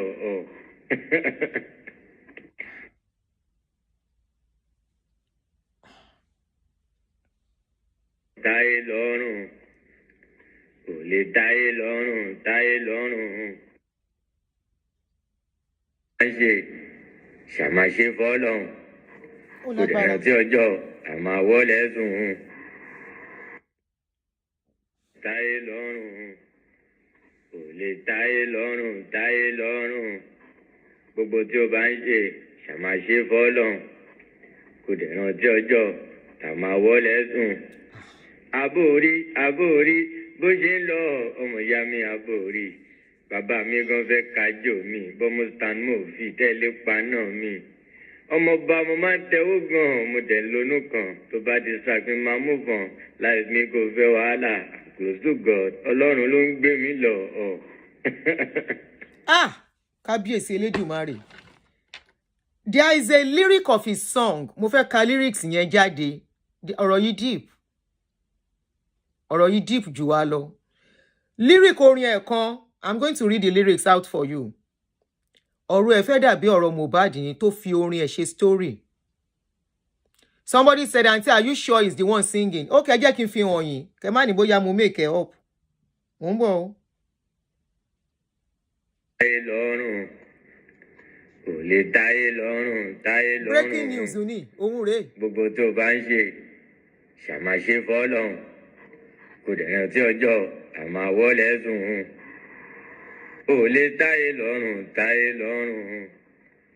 Ò lè táyé lọ́rùn. Gbogbo tí o bá ń ṣe ṣàmáṣe fọ́lọ́run kò dẹ̀ rántí ọjọ́ àmọ́ àwọlẹ̀ sùn. Àbórí bó ṣe ń lọ ọmọ ìyá mi àbórí. Bàbá mi gan fẹ́ kájò mi bọ́mú stand mo fi tẹ́lẹ̀ pa náà mi. Ọmọọba mo máa ń tẹ́wọ́ gan mo dẹ̀ lónú kan tó bá ti sàpín máa mú kan life mi kò fẹ́ wàhálà close to God Ọlọ́run ló ń gbé mi lọ. Ẹ má bínú pé mo rẹ́rìn o. Ọ̀rọ̀ burúkú tó ń tẹ̀rín. Something is going on. Honestly, ìgbà tí mò ń gbórin yìí bó ṣe ń kọ ara mi ń ṣẹ́gìrì. Something is Now, listen to this lyrics. I mean, one of his lyrics that he sang. His case is like Mohbad that was using his life story to sing and nobody was paying attention. This is lyrics, Asake lyrics. He said, about that bastard child was the first statement you made when my mother told you she had taken in for you.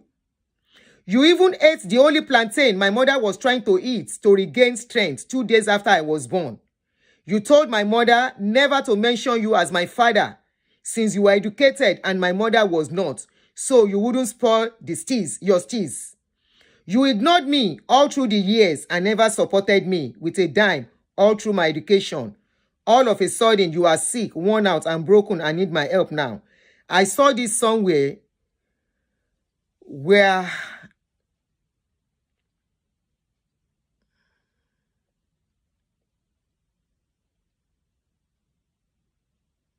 something is deeper than us in this story.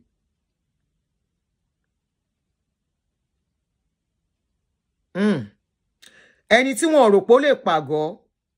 Now let us ask a very, very vital question. Was there a point at a time? The father is the only one that can answer. It's not his lyric. People formed it. Okay. So people said people form it. Okay. Okay, on WhatsApp. Share what same WhatsApp you won't be ma. Can play voice note in ma. In fact, I'm going to send voice note to see me no. Okay. On this other one. Ọ̀rọ̀ yìí le, ó le.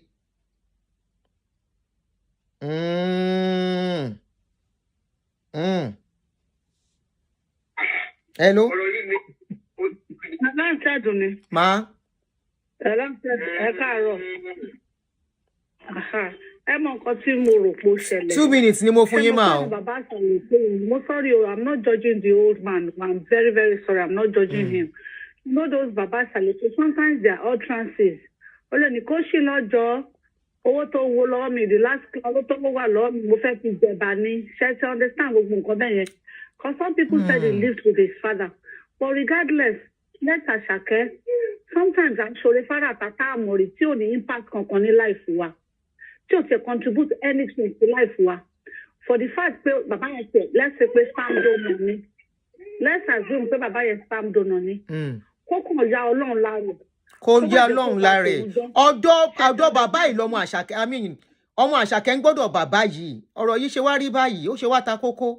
Kí lọ́mọ yẹn ṣe lọ́dọ̀ bàbá yẹn tó bá yẹ pé bàbá tí ò dá ni. Ó dá pé ọmọ Àṣàkẹ́ gbọ́dọ̀ bàbá Àṣàkẹ́ ọ̀dọ̀ ya titi yẹn nìyẹn ń gbé o.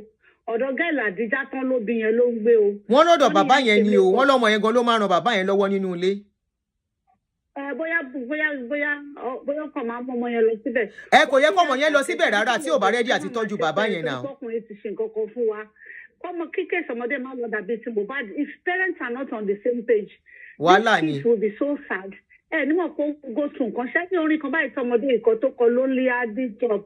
Lonely. It says a lot. Money on my mind. Money. Benny, it says a lot. Yes, it says a lot. When I'm watching that lyrics, when I'm listening to that lyrics and watching the video, the guy is depressed. And look lately, everything is just there was a time to bẹ̀rẹ̀ sí ń rù. It was becoming lean. As well as it was when he started. Yes. To understand. Yes. It doesn't look as well as when he started. His appearance is just so he might be carrying some pains. Yeah. Yes. Ẹ ṣé ìyá mi. He's Thank having you. some issues. Táwọn parents ò mọ̀. Kí yẹ kó máa wò pé kó máa náwó káàkiri. Ìyá Burna Boy àti bàbá Burna Boy, they are still very much together. Kí ẹjẹ́ káwa àti ìyá àti bàbá ká máa wà ní the same page. Kò mí ìpẹ́ fẹ́ fẹ́ra yín padà. Ẹ máa bára yín sọ̀rọ̀ nítorí àwọn ọmọ yẹn. Okay, walkabout. Okay. Ẹ ṣé mà. Kí lẹ rí mà? Èèyàn kan tún sọ̀rọ̀ ni. Ẹ má ṣe advice ẹjọ́ torí time 2 minutes. Àwọn èèyàn máa fẹ́ máa pè mí ìdẹ̀ fẹ́ pẹ́ jù. Yeah. Èèyàn kan ní kí n play voice note. Walkabout, thank you very much. Màá lọ check.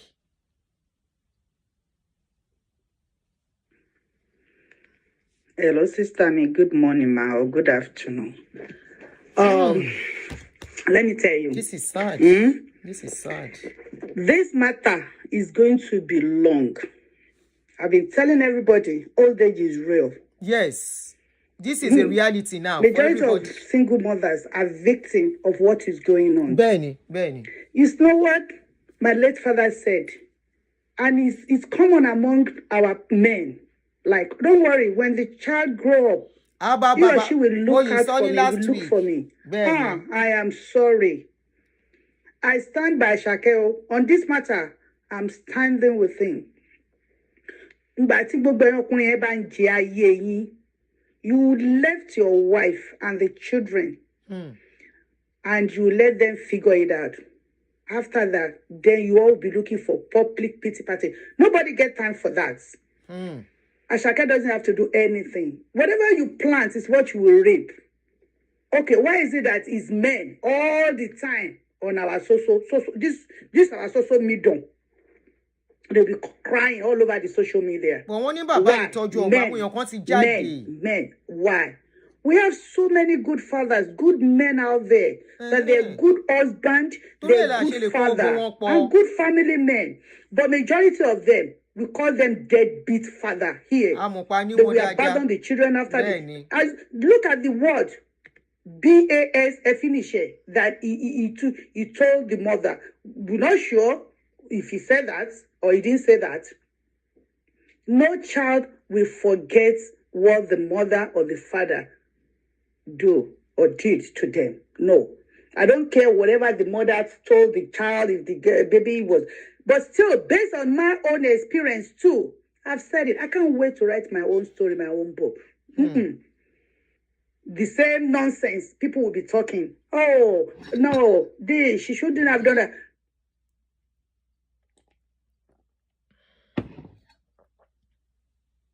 So, you know what? Asake is a grown-up man. Everybody should go and figure it out. What about in a scenario that Asake was not doing well? Maybe, God forbid, bad thing is one of those bad boys. Is he going to come out and say that is his son?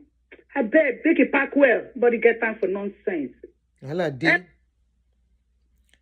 This is a case of single mother struggling alone. It shows that a lot of women are carrying a lot of pains caused by men.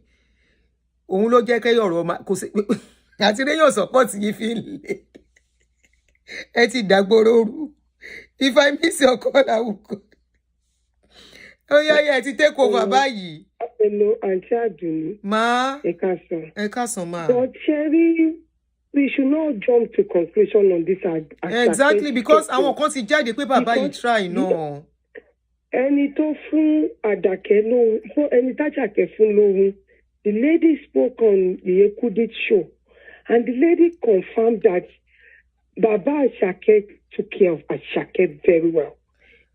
Really? So we shouldn't be concluding. Auntie, hold on. The mother of Zainab.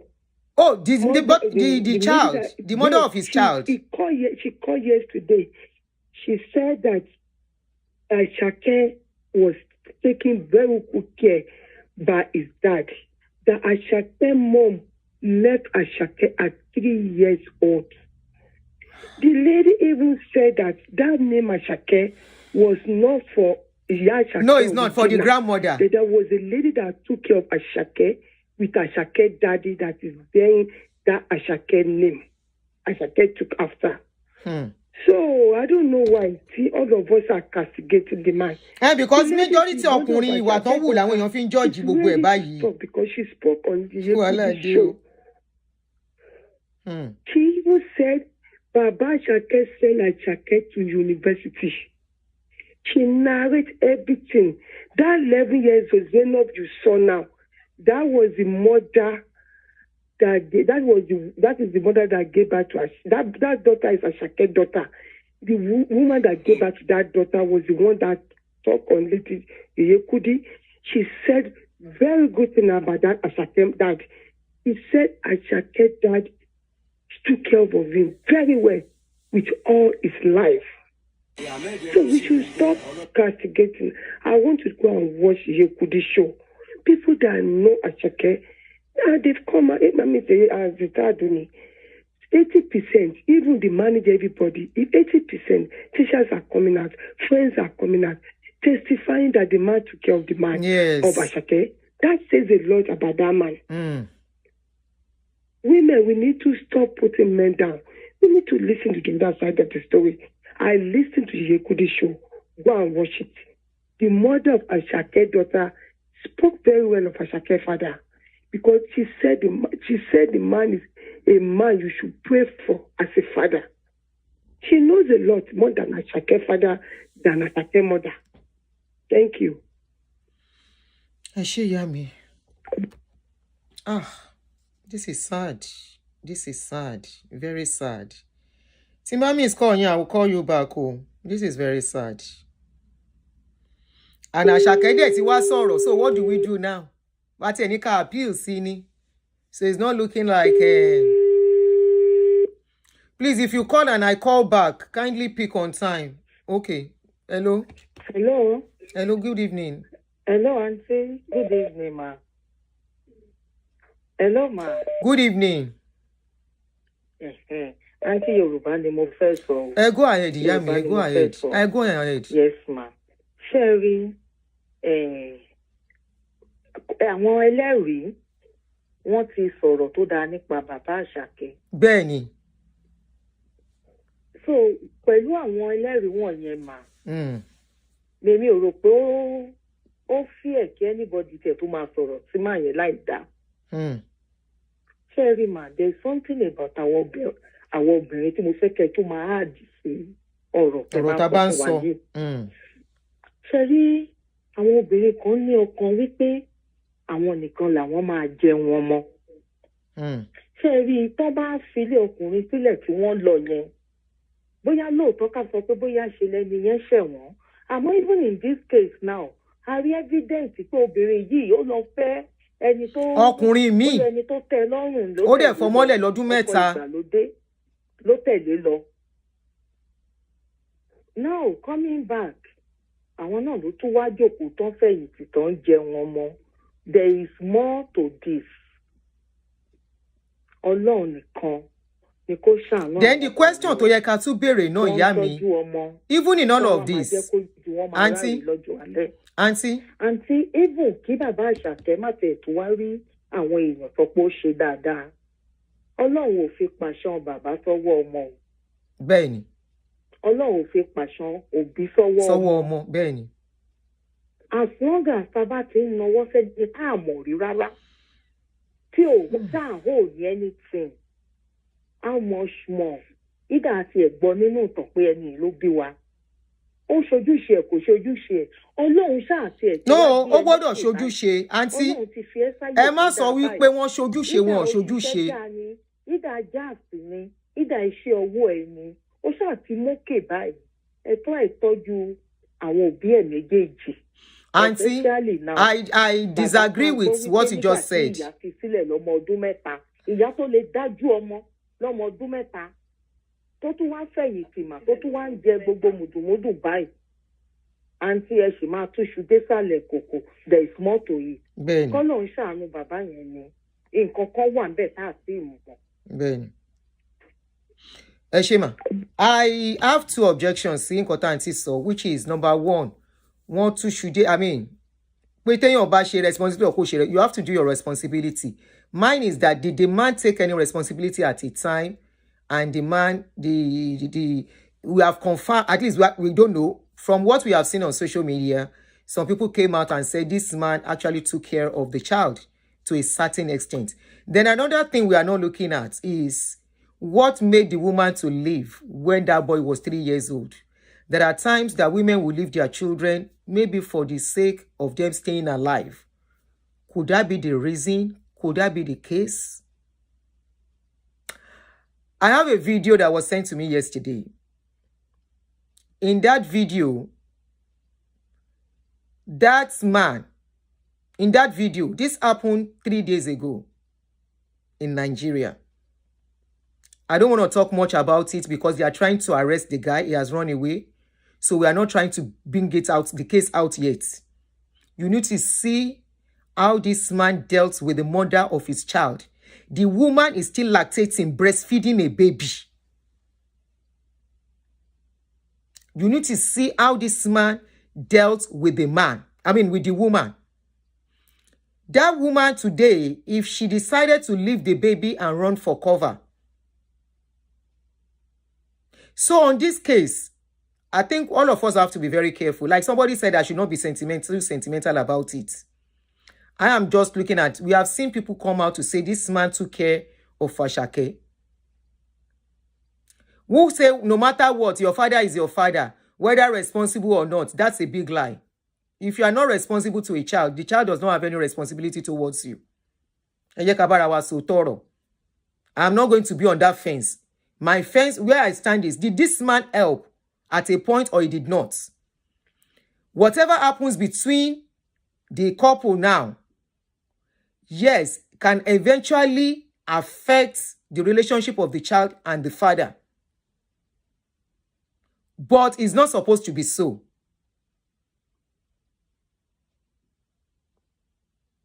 Okay? It's not supposed to be so. So they said this woman left Asake's father when Asake was 3 years old. Why did she leave? What made her leave? What happened to her? Because it's not normal or easy. There are some women who do it. I won't rule it out. Who will leave their children, abandon their children to just walk away. But most times, women don't joke with their children. Why did that woman leave Asake for the father? What was the relationship between them? But irrespective of that, irrespective of whatever transpired between them, this shouldn't have come between all of them. It shouldn't have come between Asake and the father. Except the father has done something to Asake himself, that Asake is not bold enough to come out and speak. Or doesn't want to. Looking at him, from one or two of his songs, you can know he's going through something. Somebody said, what kind of woman leaves a 3-year-old child? Probably a woman that is facing danger. How about that? Brother, ma send kokon si ko. In fact, let me send it to you now. Then come and comment back. Let me send something to you now. Then come, but though I don't want it outside, you understand? Let me send something to you for you to see. This happened 2 days ago. I'm sending it to you for you to see now. Come back and tell me exactly what you are saying again. So there are some circumstances that will make a woman leave her child and run away. Wèrè wo ló ń fi link hypertension kankan sórí page mi ṣé ṣe wọ́n ya sórí ẹ̀ ò burú. Ní ìdẹ̀lẹ̀ delete kìíní from here. Ó yẹ bá mi wo kíní tí mo send sí kíní sí yín yẹn. Even though whatever happens between a man and a man and the wife, as long as it does not put danger on that child.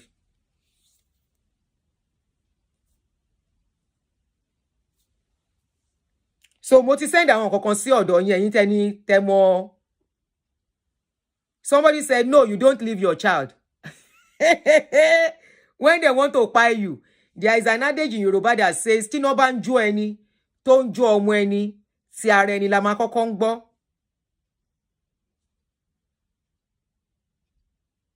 But we don't know why they got to that stage where the woman is now flaunting the new husband that the other guy spoke about. Ṣé ń gbọ́ mi?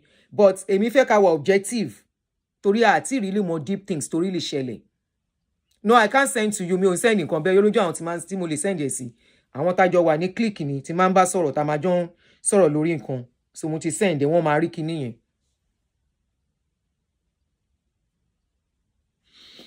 Anyway, did this man play a role? That is what we want to establish on this platform. Did this man at any point play a role? Sorry. Àwọn èèyàn ń pè mo ti gbàgbé. Play a role in that child's life. 75 missed call, okay.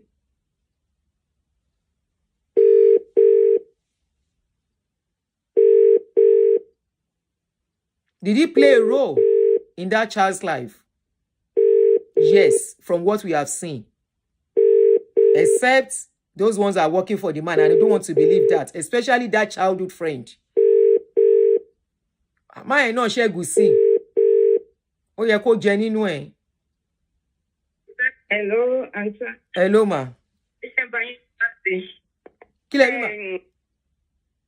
Nǹkan tí mi fẹ́ sọ ni pé ẹ sọ pé Sherry ẹ sọ ọkọ pé tí bàbá ò bá tọ́jú ọmọ náà kò yẹ kó jèrè ọmọ. Mo dúró lórí ẹ̀.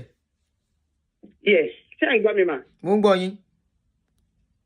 Yeah, in a way right.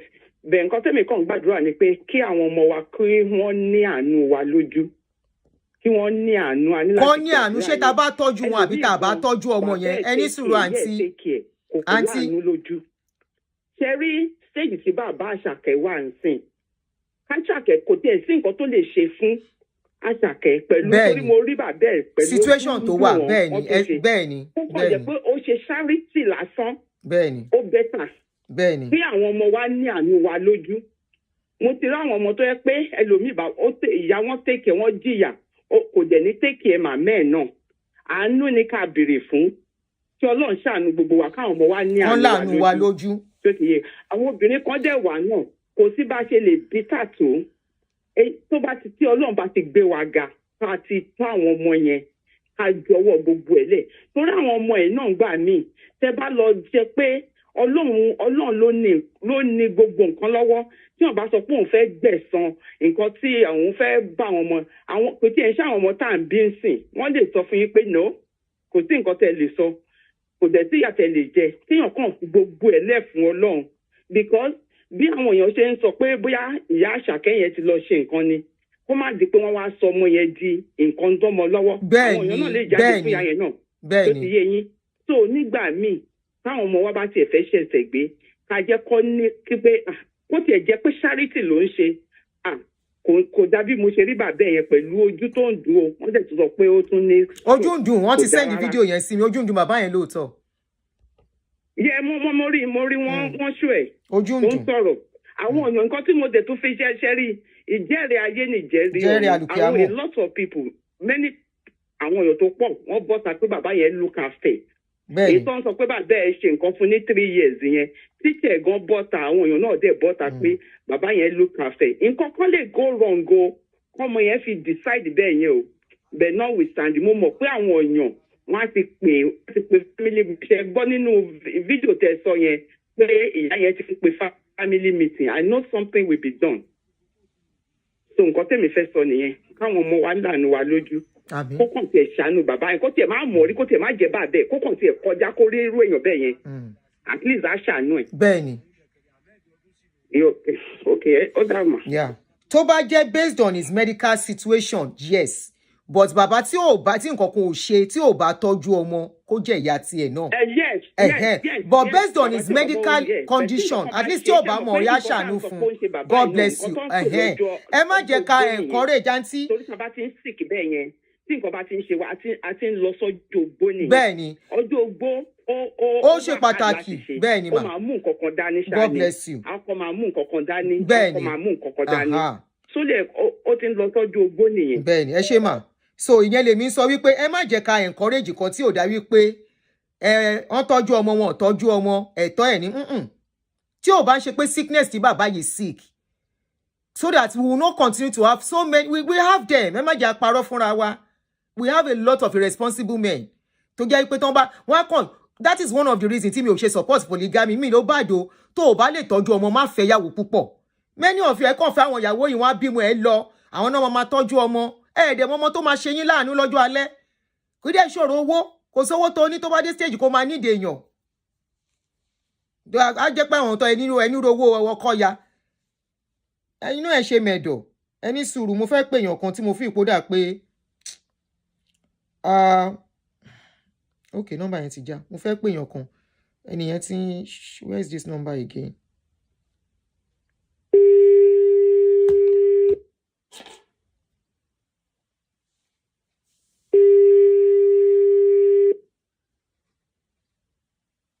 Hello, ma. Hello, sir. Yes, ma. Ẹ pé tó, ma. Yes, sir. Ọlọ́run máa fún yín ṣe màá lágbára. This is the man. This is the father. Hello? I'm going. Network you. Then going you. Clearly, we can hear you, sir. Oh, go. The man is not. One of his eyes is even gone. This is the man.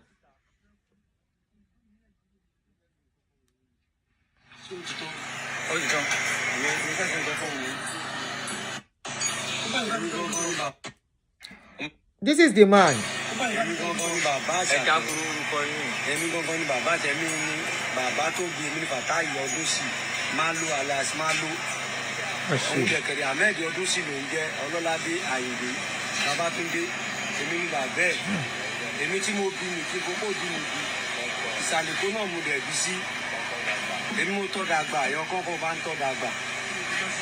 But ìgbà tó dípò ṣe kí n mi ò ráyè pè mọ́ mo ti ń pè láti 2022 kò gbé fóònù mi ti sùn. 2022. Kò gbé fóònù mi rárá but ó ti sún mi ni mo ṣe fọ́tà síta. Ilé fi nǹkan kan wò ó ṣé ó ti tán ó ti tán ìyẹn mo fẹ́ fi nǹkan kan wò ó. Asake, this is not too good o. O máa dáríjì man yìí ni o whatever tán bá ṣe o. O máa dáríjì wọn o. O máa dáríjì wọn o. Sorry, tí n bá miss call yín máa pè padà gbogbo ẹ̀yin tẹ́ ń pè.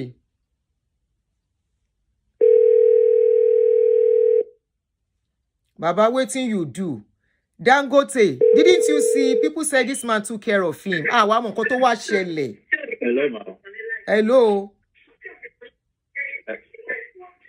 Hello at the other phone. Ẹ lè máa fi phone méjì gbọ́ mi ó máa echo kò ní jẹ́ kẹ́ get ẹ. Hello. See, if you want to call, please turn off the other phone. You cannot be listening to me and be calling me. Somebody say allegedly. Allegedly, báwo. The childhood friend came out of the mouth of 2 or 3 witnesses. A word is established. This may have lost his eye out of his past Igboro vices. No. Ẹ má ṣe sọ̀rọ̀ báyìí. Glaucoma leléyìí now. Glaucoma can happen to anybody. Ẹ má nice dear. It's glaucoma. This is glaucoma. See the eyes now. Ọ̀rọ̀ Ìgboro kọ́. Yes, àti establish pé bàbá ṣe Ìgboro. But kò ń sọ̀rọ̀ Ìgboro leléyìí. Glaucoma rèé. Ẹ wojú yẹn dáadáa. Bàbá tó bí mi bàtà yọ ọdún sí Malu alas Malu. Òun dẹ̀kẹ̀rẹ̀ Ahmed ọdún sí ló ń jẹ́ Ọlọ́ládé Àyìndé. Glaucoma rèé. Glaucoma ni. Àwọn health issues anything ló lè máa mú jáde téèyàn ò bá ṣọ́ra tó ò bá rí ìtọ́jú. Cataract either of the two ṣá ìkànnù méjèèjì ló ti gba ojú ẹ̀ lọ. Maybe out of pé ara ẹ̀ ò yá tó ń treat sickness tó fi wá dológun stroke, it can lead to many other issues. That's why when you have blood pressure, please take care of yourself. Ọkùnrin ṣe ti rí pé kì í ṣe pé ká fẹ́yàwó púpọ̀ láyé báyìí nsìn. Kọ́lọ́ máa jẹ́ káyàn sì gbé ni. Tí ọkùnrin bá ti miss ẹ̀ láti àárọ̀ báyìí tí ò gẹ́ta rẹ̀ tó ti miss ẹ̀ tí ò bá ṣọ́ra, that is it. But wọ́n bá ń sọ ẹ ló wú ara ni kíní kan ara ni. Ẹ wo. Ní ṣìṣe. Hello. Cataract kò bá jẹ́ cataract kò bá jẹ́ glaucoma nǹkan kan ṣá. Hello, you are online. Hello ma. Hello. Ẹ pé tó ma. Ṣé ń yí ǹtú mi? Ẹ kálẹ́ àbí ẹ ká sùn dẹ̀ ni. Ẹ sọ̀rọ̀. Ẹ ká sùn ma. Ẹ pé tó ma. Ẹ wò bóyá kí is high time cause bàbá yẹn kò ń ṣe pé ó ṣẹ̀ṣẹ̀ sick tó sick yẹn. Ó ti sick yẹn ti pẹ́. But based on pé òun náà torí nǹkan tó ṣe ló fi wà proud láti wá sórí social media láti wá plead pẹ̀lú àwọn ọmọ Nàìjíríà pé kán ṣàánú wọn. Like Ọlámídé tó sign Àṣàkẹ́ gbogbo wọn yẹn ó yẹ kí wọ́n ti do the needful kí bàbá yìí tó wá sórí social media.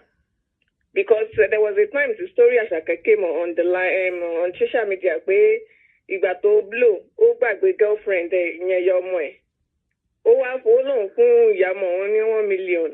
ìyá ọmọ ẹ̀ wá sọ pé owó yẹn ti kéré jù pé owó yẹn òun ò lè gbà ó dẹ̀ Ọlámídé dẹ̀ advice ẹ̀ pé kó fún ìyá ẹ̀ lówó yẹn so ó ní ìgbà tó ń fún ìyá òun lówó yẹn ìyá òun ó make use of the money ìyá òun lò ní everything ṣe rí báyẹn so kọ́lọ̀ ń ṣàánú wa. ẹ ṣé èèyàn kan ní if I am the mother I will never let him give even 500 sef Tèmítọ́pẹ́ kí ló dé òun kọ́ lọ́kọ tiẹ̀ tó ṣe ẹ̀ náà ṣé òun lọ́kọ ẹ̀ tó ṣe ẹ̀ ni tó bá ní gbogbo ọkùnrin báyìí ìwọ náà bímọ ọkùnrin kẹ àbó òbímọ ọkùnrin tó bá dẹ̀ bímọ ọkùnrin wọn á lọ́kùnrin lineage yín kí ló dé. wàhálà wà o tí n bá mí sí kọ́ yìí máa pè padà o ẹ jọ once I call just go straight to the point.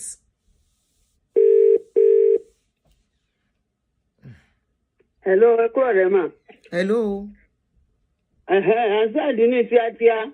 Okay, somebody said the person is not the mother of his kid. Ṣé wọ́n play script? Ẹ yẹ ẹ máa sọ̀rọ̀ yín lọ. Ẹ máa sọ̀rọ̀ lọ. Ẹ kúrò lẹ mà. Ẹ kúrò lẹ. Ṣé èmi fẹ́ pick point nínú ọ̀rọ̀ tá a jọ ń sọ yìí? Asake's story is the same thing like Baba Mohbad. Ó jọra bẹ́ẹ̀ ni. Baba Mohbad náà ló kọ́ Mohbad lórin. Baba Mohbad gan òjèrè Mohbad tó ìyá Mohbad tó sá kúrò nílé 10 years àlọ́ sí mọ́mí. Gbogbo alágbó gbogbo nǹkan tó ṣẹlẹ̀ sọ́mọ yẹn lọ́mọ yẹn fi kọrin pé bàbá òun lọ yáwó pólì ó fi rán òun lọ school. Kí ló wá sọ tábà ní pé bóyá wọ́n ṣe bóyá àwọn kan sọ pé bóyá oògùn. Ṣé ti Mohbad náà oògùn ni? Bàbá àdì tó fẹ́ kó fún yẹ́ ẹ̀ ní 500,000 yẹ́ ẹ̀ ló ń fẹnu ara ẹ̀ sọ ó dẹ̀ fún bàbá tó tọ́jú ẹ̀ ní 20,000. Tí ò bá jẹ́ wípé ṣé wọ́n fẹ́ kí bàbá yẹn máa parọ́ ni nígbà tí Mohbad kú èèyàn kan béèrè question ẹ wo bí bàbá Mohbad ṣe rí Mohbad ò ní àkáǹtì ìyá ìyàwó ẹ̀ ló ń kówó sí. So bàbá Àṣàkẹ́ náà ò parọ́ pé òun tọ́jú Àṣàkẹ́. Tí ó bá jẹ́ àwọn ará àta nígbà tí Mohbad náà kú ní ìsìn tó ń tọ́jú bàbá ẹ wo bí bàbá ṣe rí nígbà tí Mohbad wà láyé. Tó wà láyé sígbà tó wà nísìn. Bàbá yẹn wá ṣe rí nísìn. Nígbà tó ń béèrè question lọ́wọ́ bàbá pé nígbà tó ọmọ ẹ̀ wà láyé báwo ló ṣe ó nígbà òun gbádùn sí nígbà tó ọmọ òun ò sí láyé ṣé kí bàbá wa parọ́ kò yín òmíì pé bàbá fẹ́ kọ́ ọmọ òun kú bàbá ń sọ òótọ́ ni. Bàbá tún sọ níbì kan wípé nígbà tó ń rí kọ́ ọmọ òun ò tọ́jú òun ṣebí pásítọ̀ ni bàbá Mohbad bàbá Àṣàkẹ́ ò ṣe pásítọ̀ ó lóun láti lọ gbàdúrà sí wọn ní òkè tó bá mọ̀ wípé o fẹ́ kọ́ ọmọ ó tọ́jú ẹ ìyá tẹ́yẹ̀sì tó ti sá lọ yẹn o gbọ́dọ̀ láti lọ bá sùn. He was forced láti bá ìyá Mohbad sùn ní nǹkan tí òun ẹjọ́ níbo ni àwọn ti go wrong ìyá Mohbad fúnra rẹ̀ ló lọ dúró lébọ̀. Ẹ fi ọ̀rọ̀ ti ìyá Mohbad ilé ẹ jẹ́ ká dúró lórí case tá à ń ṣe mà ẹ yọ ti Mohbad kúrò ń bẹ̀. ó náà ni èmi kàn fi bọ̀ ẹ ti ń lé emphasis lórí ti àwọn Mohbad ju ẹ fi ìtàn sọ́lẹ̀ gangan. Bàbá yẹn tọ́jú ẹ̀ bàbá tìbí yẹn náà tọ́jú ọmọ ẹ̀ kí ló dé táwọn ọmọ yẹn ò wá fẹ́ tọ́jú bàbá wọn àwọn ọ̀yá tó wá fi wọ́n sílẹ̀ yẹn òun ni wọ́n wá ń tọ́jú. Ẹ ṣe gọmọ ẹ máa bẹ́ẹ̀ tó lọ́mọ. Ìyá náà wá ń tọ́jú bàbá tó ṣe díẹ̀ wọn ò tiẹ̀ fẹ́ gbọ́ nǹkan kan pa ẹ̀ ọkùnrin dẹ̀ làwọn ọmọ tá à ń sọ yìí náà. Kábíyèsí o.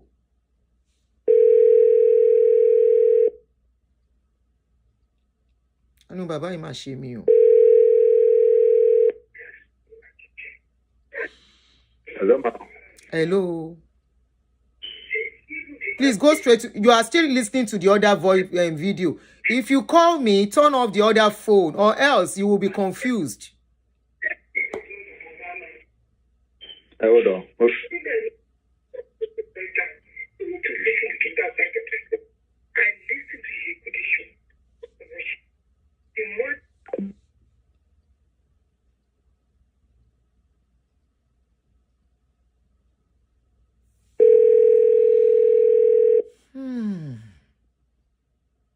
Hello, mommy. Hello, you are online. Yes, ma. Sherry, Sharon Asake, ma. Sherry. Ọ̀rọ̀ yẹn súnmọ́ mi gan.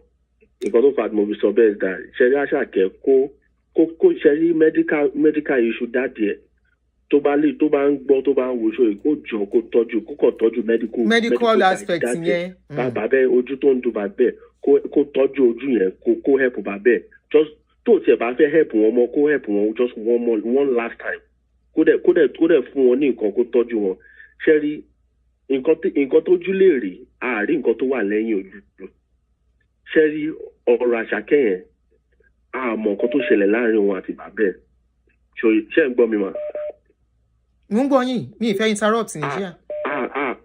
àmọ́ nǹkan tó ṣẹlẹ̀ láàrin òun àti bàbá ẹ̀ ṣe rí èmi tí mò ń bá yín sọ̀rọ̀ yìí the last time tí mo bá bàbá tó bí mi tí mo bá wọn sọ̀rọ̀ was 2016 last time tí mo rí wọn sójú náà dẹ̀ nìyẹn wọ́n dẹ̀ máa ń wá sí Amẹ́ríkà o wọ́n dẹ̀ máa tún lọ sí Nàìjíríà fún vacation wọ́n máa tún wá sí Amẹ́ríkà padà but the last time tí mo bá wọn sọ̀rọ̀ was 2016 nígbà tí mọ́mì tèmi ṣaláìsí ṣe rí bàbá tó bí mi lọ́mọ àwọn náà try o wọ́n gbìyànjú tí ó ti yẹ yín even though tí mo rí wọn for like almost be 20-something years ṣùgbọ́n àwọn náà mo rí ọwọ́ wọn ìgbà mẹ́wọ́n máa send owó ìgbà tí mo wà Nàìjíríà gbà yẹn ìgbà tí mo wá sí Amẹ́ríkà bí ó ti láwọn family things kan tó ti ṣẹlẹ̀ ìgbà tí mo wà Nàìjíríà tí dáàdì máa ń blame mọ́mì àtàwọn family mọ́mì tó máa ń blame wọn wípé àwọn lọ́kọ̀ sí ẹ̀ ìgbà tí mo wá dé Amẹ́ríkà mo wá rí reality ń pé gbogbo nǹkan tí bàbá yìí ń sọ nígbà tí mo wà ń kékeré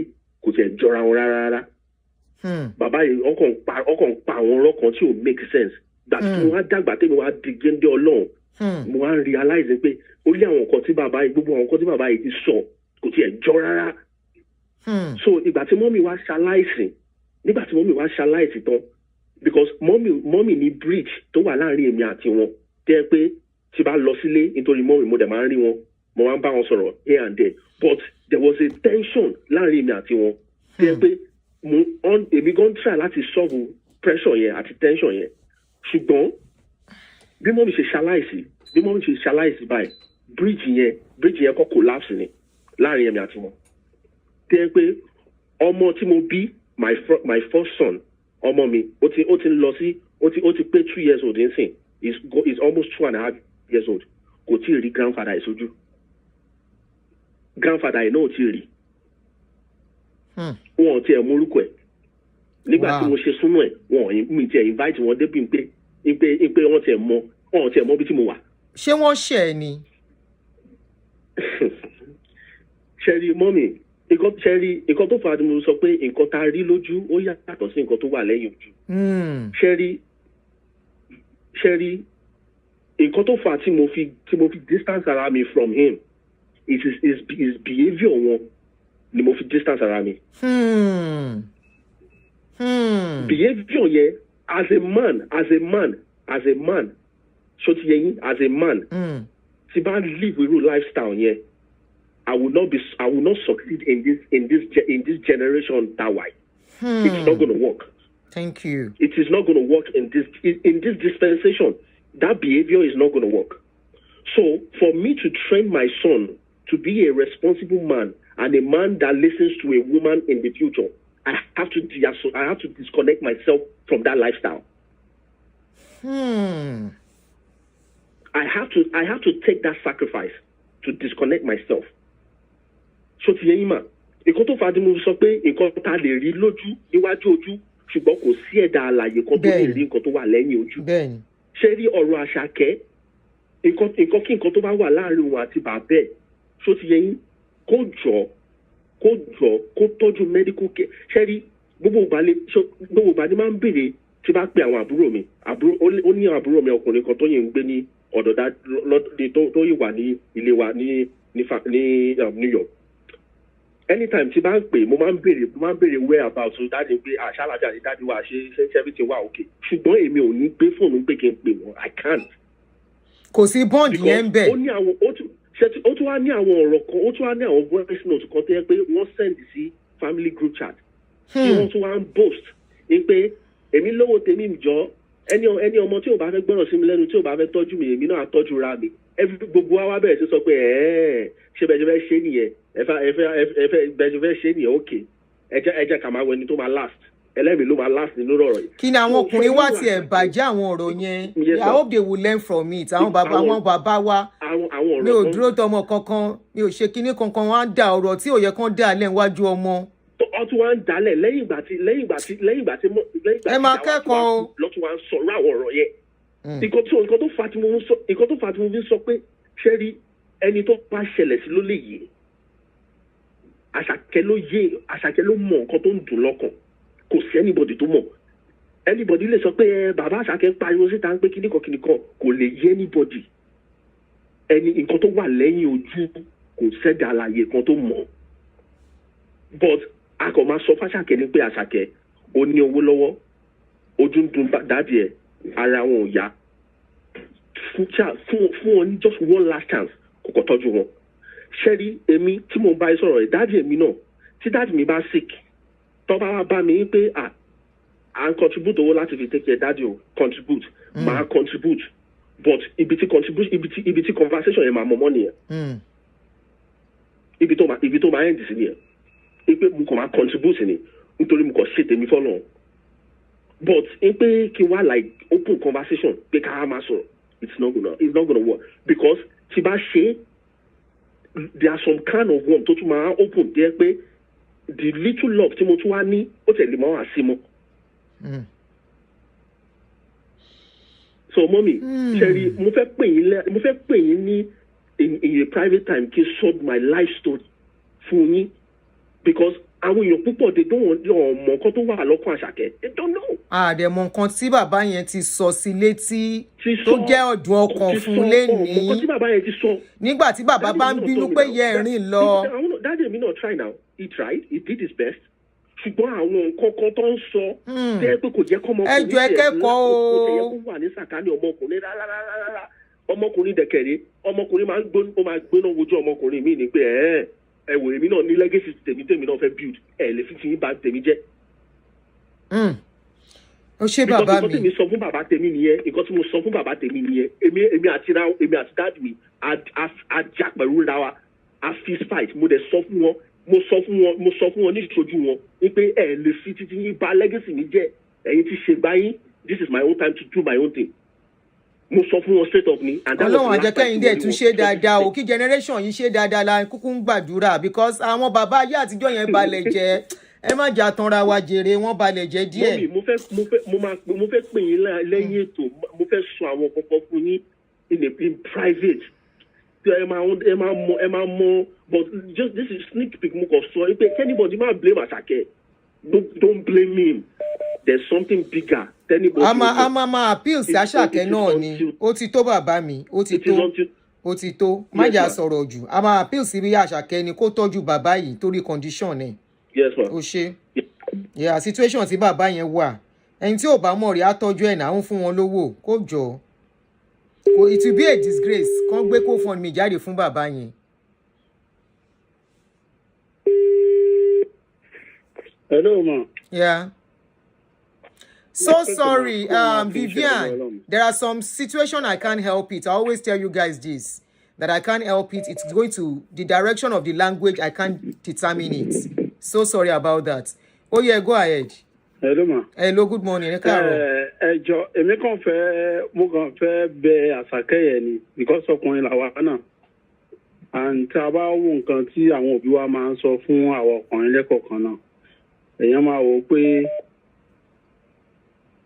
èèyàn sì máa dé ipò dáàdi wa náà ní tó bá yá because kò sóbìnrin tí kò ń rí kò dẹ̀ sọ́kùnrin náà tí ò ń rí. bẹ́ẹ̀ni gbogbo nǹkan tó lè máa ṣẹlẹ̀ láàrin ìyá àti bàbá àjọ ń ṣẹra wa ni. kò yẹ káwọn ọmọ máa wà ní orí ọwọ́ yẹn àwa náà máa ń gbọ́ ẹgbọ́dún náà máa ń gbójú náà ni pé ìgbà téèyàn dàgbà ń sìn nìyẹn ṣe wá rí àwọn kọ̀ọ̀kan mi nítorí pé ìyá ń sọ fún yàn àbí tí bàbá ń sọ fún yàn. tí ó rí bẹ́ẹ̀. oró ìgbà yìí life story kan tó fẹ́ fi sọ̀rọ̀ ni pé. life story lẹ́yìn náà fẹ́ sọ ẹ má jẹ́ kó pẹ́ o. because ìyàwó mẹ́ta ń dádì wa ní. ẹ go ahead. so ìyàwó mẹ́ta ló ní ẹ̀ àǹtí wa ìyáálé mọ́mì wa yẹn òun máa ń sọ̀rọ̀ dádì wa sí àwọn mọ́mì wa ní àwọn mọ́mì wa yẹn máa ń sọ̀rọ̀ ìyáálé mọ́mì wa yẹn máa ń sọ̀rọ̀ dáàdì wa láìda fún àwọn ọmọ wọn. so ìgbà tó yá táwọn náà wá ń dàgbà so bọ̀dá yẹn ìgbà táwọn náà máa rí ìsìn báyìí ìyàwó tó wá dàbí màmá yẹn wọn náà wá fẹ́ so ògo wa tí mọ̀mọ́ yẹn ń wù sí dáàdì wa òun náà ni àwọn ọmọ yẹn náà wá ń wù pé wọn tiẹ̀ kà wọ́n kún wọn ṣẹ́ níṣẹ́ ṣé ọ̀nà mọ́ òkè ìkan tí olúkálùkù bá ṣe ló máa gbà ṣé ọ̀nà sáà máa yẹn so ìkan tẹ́mi kàn máa sọ fún bẹ́ẹ̀ because àwọn ọkùnrin ni ìkan tàbí ti ń gbọ́ báyìí kan wà láì ó ń bà wá lọ́kàn jẹ́ because tí wọ́n bá báyìí ò da àwọn ará àdúgbò ní jáde báyẹn because mo ń wo àwọn oríṣiríṣi àwọn fídíò tó pé tí èèyàn bá da ládùúgbò àti pé tí èèyàn bá fẹ́ máa ṣe nǹkan ṣe ó dá. ẹ bọ́ ṣe mọ̀ pé àwọn kan tún wà wọ́n da ládùúgbò wọn ọ̀dá ń lé o ìyẹn ni kẹ́ má sọ o. kábàtì ṣe nǹkan náà kára àdúgbò náà máa gbọ́ because ayé social media la wà yìí bẹ́ẹ̀ ni kára àdúgbò náà máa mọ̀ nǹkan tá a bá ń ṣe pé nǹkan báyìí níbi tí mo kà ní ẹnìkan tó sọ ọkọ sì rí lọ́dọ̀ abẹ́ 2022 kó tó di kó blow because àwọn ọmọ sí ibi tó máa tọ́jú bóyá máa yẹ kí n sọ fún yín mọ́ mi ó le gan a ní ọ̀dọ̀ wa ń bi ara àwọn ọmọ tó lo bàbá wọn tó lo ìyá wọn fún tó ìwọ́n fẹ́ ìyá kan dàrọ ọjọ́ kejì wọn mọ̀ pé ìyá kú àtẹ̀rí àwọn tó lo bàbá náà ṣe ọ̀dọ̀ sáà máa yẹn àwọn ọmọ sí wọ́n rìn gan ju gbogbo ayé ìgbà tiwa lọ ṣe ọ̀dọ̀ sáà máa yẹn bóyá ọlọ́run nìkan ló mọ̀ nǹkan tó yóò mọ̀ bọ̀ kò sí nǹkan tó lè le tó náà ẹ máa rí mi náà o màmá ẹ ló máa lò ẹ máa rí mi bàbá ẹ ló máa lò tá a ti rí dáadáa tí ó ń ṣe nǹkan tí ó ń ṣe méjì tí ó ń ṣe mẹ́ta níbi bíi tọ́lẹ̀ máa dá wọn máa náwó ká tó wọn máa ṣe fàlàfòlò ká bọ̀ tó bá yẹ pé bóyá pa àwọn nàìjíríà náà máa dẹ́ ẹ̀pù bàbá yẹn bìkọ́ kọ́ndíṣàn tó lè fi mú ọkùnrin láti jáde ó ti bá dé ojú àmì nìyẹn ó bá dé ojú àmì kò rí ibi tí sí ọkọ tó yẹ tí WhatsApp only ṣẹ̀wọ̀n kò dẹ̀ sí ó tẹ̀jẹ́ kó sú àwọn ọkùnrin gan tí ẹ̀ bá wá ṣe nǹkan ṣe gan àwọn obìnrin tí ò bá wá jẹ́ ìyá kò sí kan tó obìnrin lè sọ fún ọ wọ́n náà wá wò pé kò sí ó máa gba ẹ̀san kan tó ṣe yẹn kò sí ọgbọ́n ṣé bó ọkùnrin náà ló náà kò sí kó yàtọ̀ bẹ́ẹ̀ ṣe dáadáa kó má ṣe dáadáa gan wàá gbà because wọ́n máa pé àlùbáríkà bàbá ló máa ran ọmọ nínú Islam ìkan táwọn ọmọ nìyẹn pé ìkan tí bàbá ẹ̀ bá ṣe ló máa ìyá dẹ̀ ló máa ra àlùbáríkà yẹn fún ọmọ ẹ ṣe bàbá mi kò sí ẹni tí òbí ò kí ń sọ ọ̀rọ̀ nípa bàbá ẹ̀ fún kò sí ṣàmá yẹn kí n tàn because obìnrin ò kí ń dárí ẹ̀ṣẹ̀ jiyàn tó bá ṣe obìnrin gan kó yẹ pé gbàdé ẹ̀ṣẹ̀ bẹ̀rẹ̀ ẹ yóò máa fi jẹ́ ẹ ṣe bàbá mi kò sí ṣé ọ̀rọ̀ sáà tó kọ́ ọba kó sànù wa ẹ ṣe ìkan tó a fẹ́ dá. Please 3 minutes tó bá ti ju 3 minutes I will cut you. If you are calling me, call strictly on WhatsApp, not regular call. WhatsApp. Àbí láì mélòó lẹ fẹ́ kí n máa sanwó ẹ̀, only WhatsApp, strictly WhatsApp. If I miss your call, I will call you back.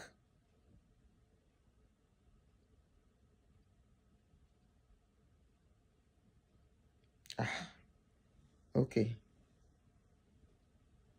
Hello. Hello, Auntie Adoni. Well done, ma. Thank you, sis. God bless. Where the shoe knows where it hurts. It pinches, With all due respect to Baba Asake and Asake himself, I want not to ring parts, or Asake lo ring parts, or Asake lo mo kontoju. But irrespective of that, because of the man's situation and condition, we appeal to him, alone, Lara Babai, irrespective of whatever the man might have done. I'm serious, some men are more than deadbeats. I'm serious.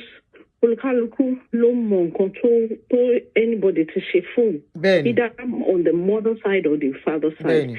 But the truth of the matter is, he should look at his label or his business label.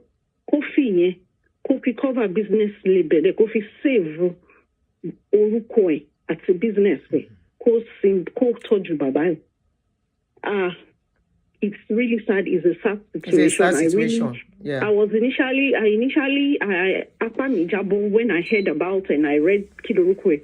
But looking at the other side of it, as a boy, you need to look at the business side of his yes. Come bring it down. Take up the responsibility or challenge. Let's save business and take care of his dad. Rather than looking at whatever the father might have made him to go through and decide to want to punish him. No, he should not go that route. He should look at it on the other side too, because probably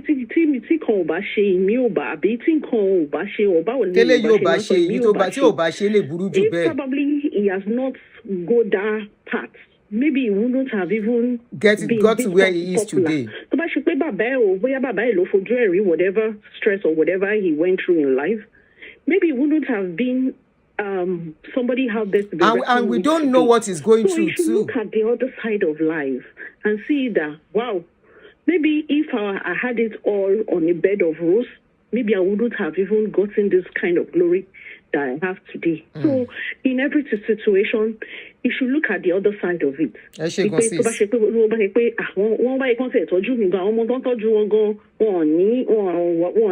Exposition and the fame he has. Thank you, maybe sis. the Olorun also go through that rough path that the father or whoever might have taken him through to go through so that he will see a greater glory. Thank you, Answer. Thank you, sis. Thank you. Hey, Joby woman, she brief. Nikeba me brief if you are calling. If I miss your call, I will call you back. Hello. Hello. Hello. I won't take too much of your time. 2 minutes. Yes, I won't take too much of your time. What I just wanted to say is that, now, you remember I used to say that a lot of us are traumatized. Yes. Ibile ni mimo kinyi olùkọ́ àgbà. A lot of children are traumatized these days, and social media is bringing these things out now because, we have ability to hear other people's story. These things have been happening for long. Some parents, when they are able and agile, they have the strength. They are the one taking care of their children. They will do anything. Okay, if you don't pay my school fees, who should pay it? I should go and meet somebody else's parents. Do you understand, mommy? Yes, I understand that part where we know probably at some point he took care of the boy or the man. And then whatever happened while the child was growing up, sometimes parents don't take responsibility. Mom, you made one statement a long time ago about your daughter. He said you saw that some things were not going well as you should, and you made a turnaround. Right, mommy? Right? I realized I was making some mistake as a mother, and I had to sit down and check where I was going wrong. Yeah. Were you not taking care of them at that time? Were you not doing your motherly duty? Oh, of course I was. I was doing it all alone. You were. Yeah. And your children cannot wake up and not say, mommy did not take care of us, mommy did not do this, mommy did not do that, because you did. But the thing is, you also saw your own shortcoming. Yes. And you addressed it on time. That is the angle I'm thinking. This angle to law could have been the problem. Whereby the father thought he was doing what he needed to do, but on the underground, there was probably an abuse or something going on that the guy is holding on to now. Maybe. Exactly. Now, maybe this song is even singing was not his dream. Because we should. But the important thing also is that, there's a lot of trauma that people have gone through. And once they gain independence, God bless you. Yeah. Not because that child wants to not take care of them. It's just that when that child was helpless, you acted like you did not see him. You did not care. You did not call yourself to order. Do you understand? Yeah, sure. You are making sense. You are making so much sense. You do somewhere and use the father or use the mother. We know all of that is happening. But we cannot also disregard the emotional trauma that children are going through, even and they are still having to deal with as an adult. And then you have to also understand that we are having children, and we don't want to be like that to our children. So sometimes the best thing is to distance ourselves. It's very tough. It's a very tough decision. I don't talk to my adopted mother at this moment. I do, but not so much. I distance myself from her purposely because of the trauma that she made me go through. And it's not like she did not know what I was going through. She knew, but she chose to look at the other way. And now that I'm all well and good and comfortable, she expects that everything should go school normal. No, absolutely not. And then there's the issue of life. So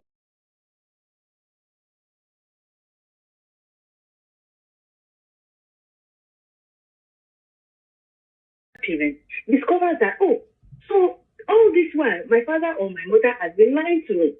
Where should I put that one? Where should I talk it down? You understand? And then the child starts reacting. You are now asking why. When you were able and agile, you should have fixed your life. You should have fixed your children. There is no excuse. Asake should just please. You should find a way to take care of the man, regardless of the feelings involved. Modupe Afobaje, I'm going to correct you here. Thank you very much. Modupe Afobaje, you say which kind of abuse? As abuse is part of parenting in Nigeria. You see, this is where you guys are getting really strong. And this is where we have a lot of people traumatized. A lot of people are bringing their abused life and traumatic life. We see the way they put it out on social media, the way they relate with people and do a lot of things. Abuse is not parenting. Please. If it was part of parenting in those days, not anymore. Please, don't get it twisted. Abuse is not part of parenting. If they are doing it, we should start talking against it. People live with that trauma for life. It will affect them. It will affect the way they even relate. This is why a lot of marriages we are going through what people are going through in marriages too. And it will continue like that from generation to generation to generation. Abuse is not part of parenting. Please take it back.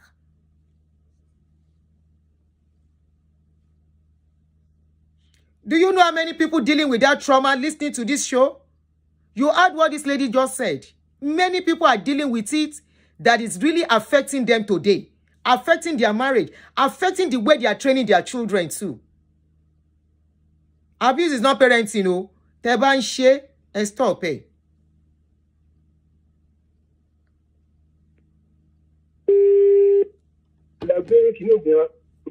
You are online. You are online, Joe. Hello? Hello, you are online. Hello? Hello, you are online. Okay, ma. Hello. Thank you so much.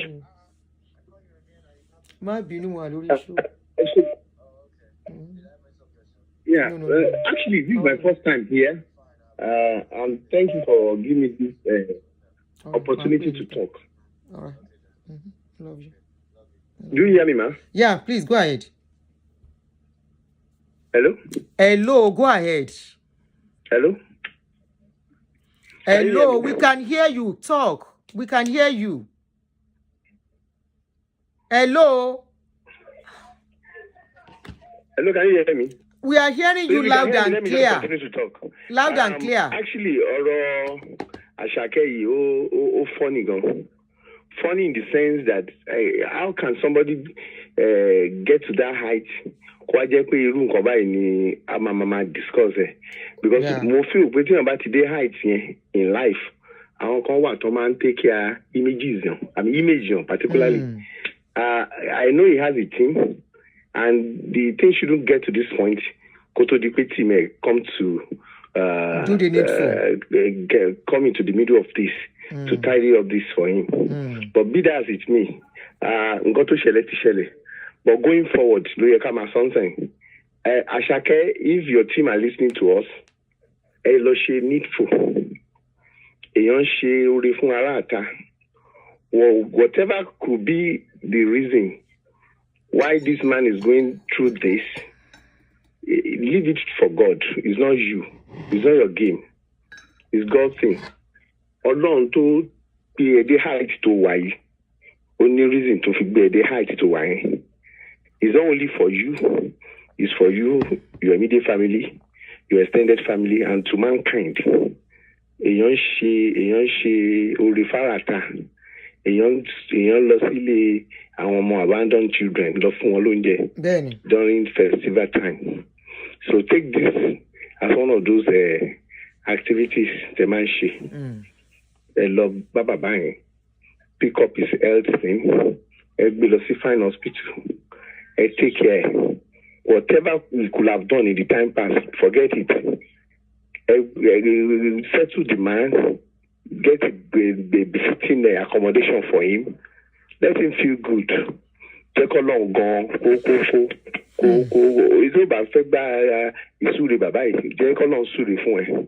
So that is the little I can say about all of this. Because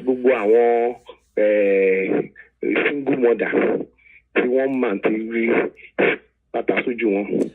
Emma downplay. Ẹ dúró brother mi. Ẹ dúró. Generic thing here.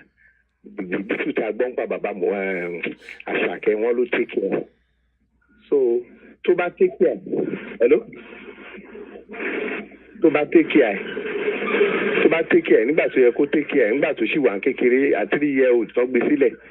kò sí nǹkan tó ní kí even bó tẹ̀ jẹ́ for 2 days after 3 years ọ gbé e sílẹ̀ yẹn, because if he never took care of you, there's always that tendency that you will not be on the face of earth today. So if that's a lie, you just go and take care of this man, pick up his elbow, and let God bless you. Thank you. Eshe baba mi. You know, there is something we do wrong as a people. You know, this sentiment of putting God where is not God's business, and using God as emotional blackmailing on people. Ẹ jẹ́ ká stop it. Ẹ jẹ́ ká stop it. Lè máa fọlọ́run kọ́yàn lọ́rùn when that person is traumatized. Like I said earlier, we don't know the full story. We don't know what is going on with Asake himself too. We don't know why Asake. They said at a point, he too bought a car for this woman, for the man, and all that. He did. But one thing is that, was there a time this guy was traumatized, abused and traumatized? Was there a time? You know, sometimes we just open our mouths when we are upset with our children, especially those mothers of those days. And some of us, even of this generation, we are repeating it. You get upset and you say any rubbish to your child. Ẹ kàn sọ anything. Ẹ kàn sọ anything sọmọ. Gbogbo ọmọ kọ́ lórí bákan náà. Gbogbo ọmọ kọ́. You can be saying the same thing to all your children, and one of them will hold it against you. One of those children, yes, he bought a car for his dad. Emma Jeka, don't let us put Asake under the bus. Appeal lókun. Wọ́n ló ra mọ́tò fún bàbá yẹn at a point. Ó dẹ̀ tún sọ nínú orin tó kọ, pé ṣọ́n fẹ́ òun ti ṣe nǹkan tóun lè ṣe kíníkan. Tó bá fi pé òun ti ṣe nǹkan tó lè ṣe, ó kàn ẹ́ pé sickness bàbá yìí la ṣe ń wò pé ká dá sí. And please, don't downplay the pains of single motherhood. Ẹ má downplay pain wọn. Of recent, mo ti wà involved nínú domestic abuse with some group. And I will tell you categorically, tó bá jọkùnrin tó ń gbọ́ mi, this is the reason why many single mothers tí wọ́n fẹ́ gbọ́ ọ̀rọ̀ ọkùnrin, tí wọ́n ti ń bá yín rò rárá, tí wọ́n fi empathize pẹ̀lú yín. You need to see what many of them are going through. You need to see what many of these women are going through. Many of you, you know you are not going to marry them. Ẹ jẹ́ kán bímọ fún yín, you abandon them. You want them to clap for you? For men. Tọ́rọ̀ men bá jáde. Let's talk this truth to ourselves. Ẹ bá àwọn ọkùnrin ẹgbẹ́ yín sọ̀rọ̀.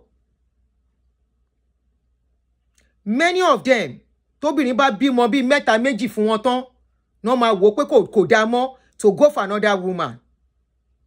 And you want the woman to clap when an issue of men come out. Many of them, in all of this, won't go through abuse in the process of, let me stay with my children. I am not saying all men are bad. I am not saying women are clean in marital issues. But the endurance women put when there is issue of children, the pain they go through, you can't go through half of it. Oh. Many of you cannot. You cannot. Ẹ jẹ́ ká bára wa sòótọ́ ọ̀rọ̀ o. Ẹ jẹ́ ká bára wa sòótọ́ ọ̀rọ̀. Ó pọ̀ gan, especially in our society as a black people. Respect obìnrin. Many ọkùnrin ò respect obìnrin now. Many of you, tẹ́jọ́kùnrin gan, later lẹ mọ bàbá yín. Many of you, ìyá yín ló tọ́ yín. Those are the things to get me fẹ́ kẹ́ wò, ẹ̀yin tẹ́ bá jọ́kùnrin bí. So you don't make such mistake in your life. I told you something of recent, a few weeks ago, or days ago when I was doing a show. I said Never let any woman fight with you in the presence of your children. I said it's a big deal on you. It's not about whether you are rich or whether you are shaking it con. Ẹ kàn fi man yìí ṣàpèjúwe ni. Kí lorúkọ man yìí? Ọkọya. Wípé if you have your money, you can do anything. Ọmọ lèrè, ọmọ lẹyẹ, ọmọ láṣọ. Ọmọ láṣọ ló jẹ́ kí bàbá yìí jáde léni now. If he wants to come out, ó lè bọ́ta kó má sọ pé bàbá Àṣàkẹ́ làwọn need help. Wọ́n á dẹ̀ get. Ọmọ láṣọ. Tán bá get owó tán. If Asake wants to do it, bàbá Asake lè fún wọn lówó kó má yọjú sí wọn. Ìbànújẹ́ kan tún nìyẹn. Ṣé owó ni nǹkan ni? Bẹ́ẹ̀ ṣe ń sọ̀rọ̀, children are not invest. Children are investment if you do it right. Children are investments. Ṣóbìnrin wá ní investment yín because you can marry many wives at any point. Ṣáwọn yẹn investment. Obìnrin tó bá wá fẹ́ in old age tó bá lówó lọ́wọ́ owó ẹ̀ ló wá fẹ́ kò wá fẹ́. Kò wá fẹ́. So ẹ má downplay when you are calling in. Don't downplay the pains of single mothers. Not all single mothers are bad and not all fathers are bad. Orí yẹn lèmi dúró lé. Not all single mothers are bad. Not all fathers are bad. In fact, some fathers are better than some single mothers too. Some fathers, they will do all they can for the love of their children. I have seen many men, one divorce, one become widow, and they decided to take care of their children, that they will not marry. Why? Because they don't want another woman to come in and scatter their family. At the end of the day, today they are enjoying their children. Not about the money. They have their money, but their children are surrounding them.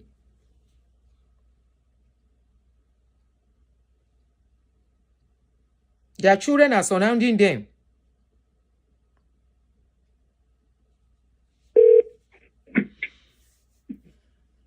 Ẹbí ọmọ sáyé ní láti wà ńbẹ̀ for them, please. Tèmi nìyẹn. Hello, go ahead. Hello. Emotionally and otherwise. Yes,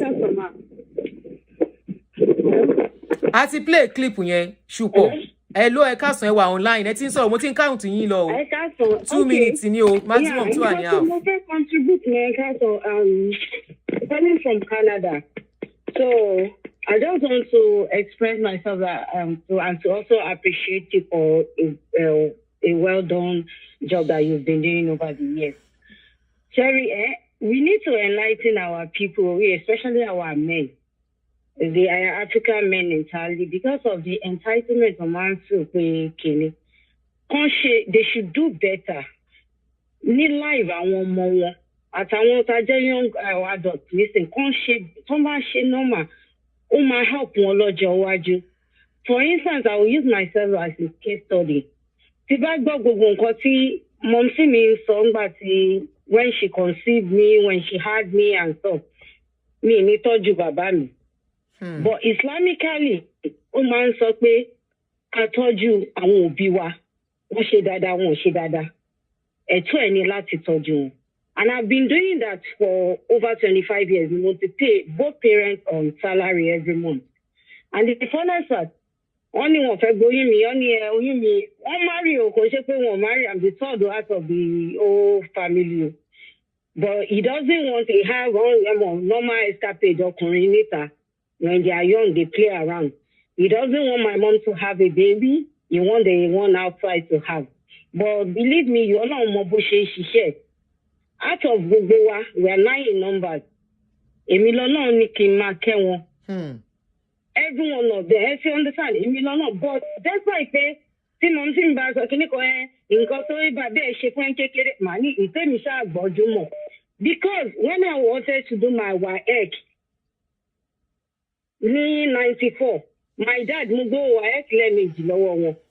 Ó mi economics gbogbo. That thing alone, wọ́n ṣì ń jẹ dọ́là. Because tí ò bá fún mi lówó WAEC, I might not be where I am today. Wọ́n sanwó mi fún mi o. Kò ṣe pé wọ́n rán mi lọ school fúnra mi. because my mom is a clothes merchant in Lagos Island. So my mom wanted me to be a business person.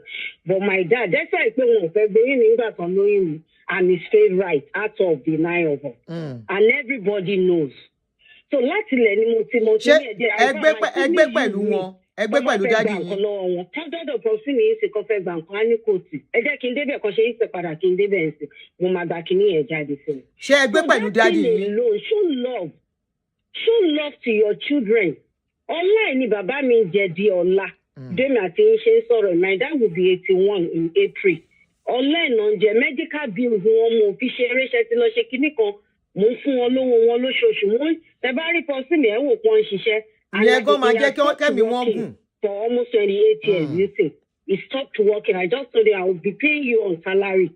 Although mọ́tí mi gba kọ́tà tí wọ́n ju bàbá mi lọ o but in all I am still taking care of my dad. Mi sọ pé wọ́n tí wọ́n rí jẹ́ torí mi. In fact nílé mi only 8 days kan fẹ́ ṣe name me they have to be begging him around to give me my name the name I'm bearing today. Wọ́n bẹ̀ wọ́n kiri olóhùn òní kí mọ̀ sí mi lóyún òun òní kó lórí kinní kan. But gbogbo yẹn èmi ò rí because kò ń ṣèmi ló ṣẹlẹ̀ sí. But èmi gangan tó ṣẹlẹ̀ sí he paid my WAEC I collected my WAEC fee twice with ẹ ṣe ìyá mi ẹ ti lo time kọjá. I'm in Canada and I'm taking care of it. Ẹ ti lo 4 minutes. It's coming anytime ẹ má bínú mo ti ní kéèké yín láti join. It's coming in to Canada next month. Tí Àṣàkẹ́ yìí ni kẹ́ bá wa sáré dá sí ẹ bá wa dá sí tàṣàkẹ́ àǹtí mi. Ẹ jọ̀ọ́ àwọn obìnrin wa ẹ jọ̀ọ́ lórí ẹ̀ máa ń sọ fọ́kọ mi ó bá ti ṣe kí n máa lè tọ́jú àwọn ọmọ ẹ̀ ó yé mi nǹkan tẹ́mi sọ mi lè nà tán fún because kò ń ṣe gbogbo aṣọ ni máa sá síta fọ́kọ mi torí ìjọ tó bá máa ṣe kíní fáwa náà tọ́jú àwọn ọmọ ẹ̀ they will be the one you fall back when you respect of ká ní owó tán ó máa ṣìkún kankan tá a máa ní ìlara àwọn ọmọ wa. So ẹ má bínú kan tí mo ní kí n contribute. ẹ̀yin ẹ ṣe ìyá mi woman yìí wọ́n jẹ́yàn tó jẹ́ wípé wọn ò jẹ́ kí dáàdì wọn ìyá wọn kó influence wọn. Some other people the women will be the one to influence even tí màmá yẹn bá ṣe náà. So ẹ jẹ́ ká máa láàánú àwa obìnrin náà. You see she said that the mother was even trying to influence her against the man. Hello ma. So gbogbo wọn tẹ́mi fẹ́ ká mọ̀ wípé ó ń ṣẹlẹ̀ tí ò bá ṣẹlẹ̀ sí wọn kò mí ìpò kò ṣẹlẹ̀ sẹ́lòmíì. Hello, go ahead.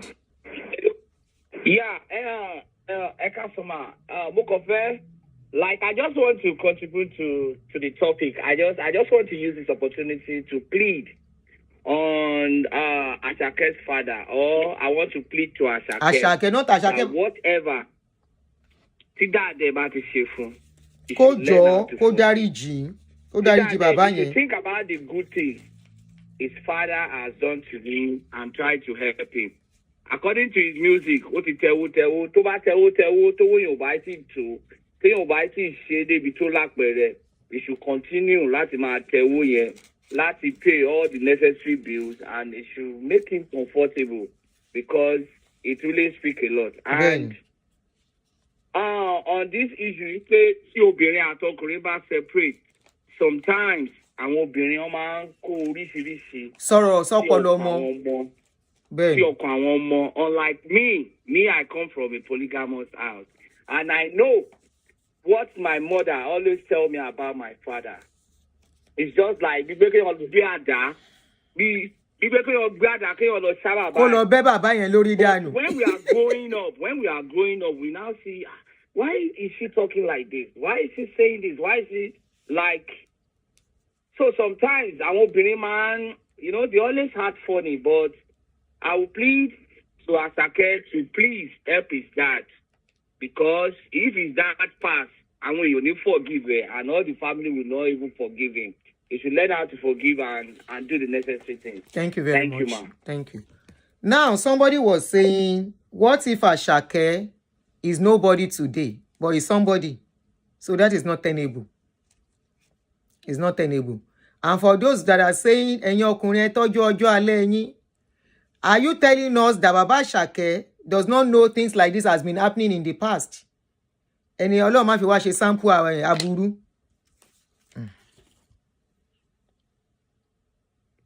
Tí n bá miss call yín máa pè padà, maybe 2 or 3 more calls kó ká lè stop. Hello. Hello. Please turn off the other phone. Hello, ma. Hello, you are online. You are on. Yes. Hello, thank you, ma. Ọ̀rọ̀ tí ẹ̀ ń sọ ni èmi náà fẹ́ dá sí díẹ̀.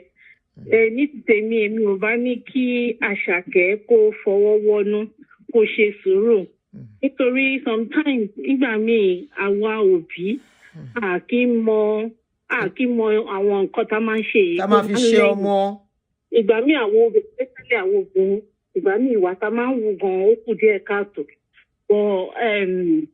Àṣàkẹ́ ò bá wo pé nítorí kí ọmọ má bàa ṣerú ẹ̀ fẹ́mi náà kọ́mọ má bàa ṣerú ẹ̀ fóun náà kò bá wò yẹn kó dáríjì bàbá ẹ̀ no matter what nǹkan tí bàbá ẹ̀ bá ṣe fún kó dáríjì kó tọ́jú bàbá ẹ̀ nítorí ọjọ́ alẹ́ torí òun náà ó máa bí àwọn ọmọ òun náà dẹ̀ máa dàgbà kí àwọn ọmọ yẹn náà kọ́ lè tọ́jú òun náà ní ọjọ́ alẹ́ anything tó ń kí bàbá yẹn ṣe kó fọ̀gùn ẹ̀ kó ṣe ẹ̀tọ́ ẹ̀ kó tọ́jú bàbá yẹn kó take care nítorí pé bàbá yẹn fúnra rẹ̀ ẹ̀rí ọkàn ló máa jẹ nígbà tó bá yá wípé ọmọ tóun ò tọ́jú tó wá ń tọ́jú òun ó wo tí ọlá ó bẹ̀ wo nǹkan tí bíbélì sọ wípé ká tọ́jú àwọn òbí wa kó gbàgbé nípa nǹkan tí bàbá ẹ̀ bá ṣe fún kó wá máa wò wípé ẹ lè ní kó gbàgbé o ẹ ń downplay pains ẹ nìyẹn o hello ẹ lè ní kó gbàgbé àmọ́ kan tó ṣẹlẹ̀ ẹ lè ní kó gbàgbé tẹ́ bá máa plead ẹ plead you know why ẹ má downplay pains ẹ mọ nǹkan tó ṣẹlẹ̀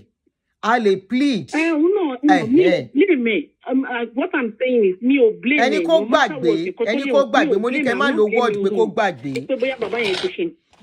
mo ní kẹ́ má lo word pé kó gbàgbé ẹ má lo word yẹn. ó ṣe nǹkan tó bá yẹ kó ṣe fún wọn nítorí pé bá ṣe ń sọ yìí sìn ó lè má sí time ní sáìdì bàbá mọ́ kó má jẹ́ pé nǹkan tó ń gbọ́ ti máa blame rẹ̀ lọ́jọ́ iwájú bẹ́ẹ̀ lóhun mọ́ ni kóhun ti take care God bless you. so kó ṣe ẹ̀tọ́ tiẹ̀ kó wá jẹ́ kí bàbá yẹn fúnra rẹ̀ kó wá máa rò lọ́kùnrin pé káàkiri lóhun mọ́ ni kóhun ti ṣe báyìí kó jẹ́ kó máa jẹ́ kí ẹ̀rí ọkàn kó máa ṣe fúnra rẹ̀ so appeal tèmi ni pé kí àkẹ́kọ̀ọ́ dán torí Ọlọ́run kó wo ti ohun tí bàbá àti màmá ẹ̀ tọ́jọ́ sùn tí wọ́n fi produce ẹ̀ kó wò ó mọ́ bàbá yẹn lára kó fi help bàbá ẹ̀. emotional blackmailing nìyẹn my sister ẹ bá máa bẹ́ẹ̀ gbogbo nǹkan tó bá lè ṣe gẹ́gẹ́ bí ọmọ kó ṣe fún bàbá ẹ̀. Thank you so much. Thank you. You know, I want to respond to somebody. He said, let's compare Asake father with Israel Adesanya father and talk on it. That men will get both treatment if they are present or absent in their children's life. It's like you did not listen to this story when we started. Ashake's father was present in his life at a point. Some people have come out to talk about that. That the father was the one taking him to school. The mother left him with the father when he was 3 years old to go and marry another man. At what point things now became this way, it is only the people involved that can say, okay? We are not the one to talk on that. They are the one to say. Asake is in fact, in all this case, I would say Asake is the only one that knows the reason why he's doing what he is doing and why he has to do it. But we are saying at this point, for humanity's sake, even if the man is not his father, he should be able to help. Now, this is his father that he had relationship with at a point. And this lady that went off now says something that if anything should happen to this man, Asake will not forgive himself if this man should die in this situation. And that is true. That is a guilt he might likely carry forever. So in this case, we are only still appealing. If Asake can get hold of most of the videos going on, nobody should blame Asake. I would say the two parties involved in these cases is the mother and the father. They are the one that have squabbled together. And they must have told him different things from different angles. Or he himself has experienced something along the line that has affected his mental health. You guys are not looking deeper into these things. Asake might not even be himself again. He might be dealing with issues. And what is going on might even worsen things for him too. How did they get there? This is why separation what separation breeds in family. Separation has never brought any. I don't see anything good in it, except if there is danger. If there is danger, everybody goes separately. You sort out things separately, and you play your role. Things are still okay. But when it's something that you fight to finish,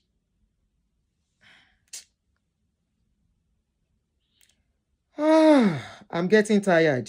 I'm tired already. Hello. I will not. If you call me, please turn off your line, the other, whatever you are using to watch, because it will be going up and down. Okay?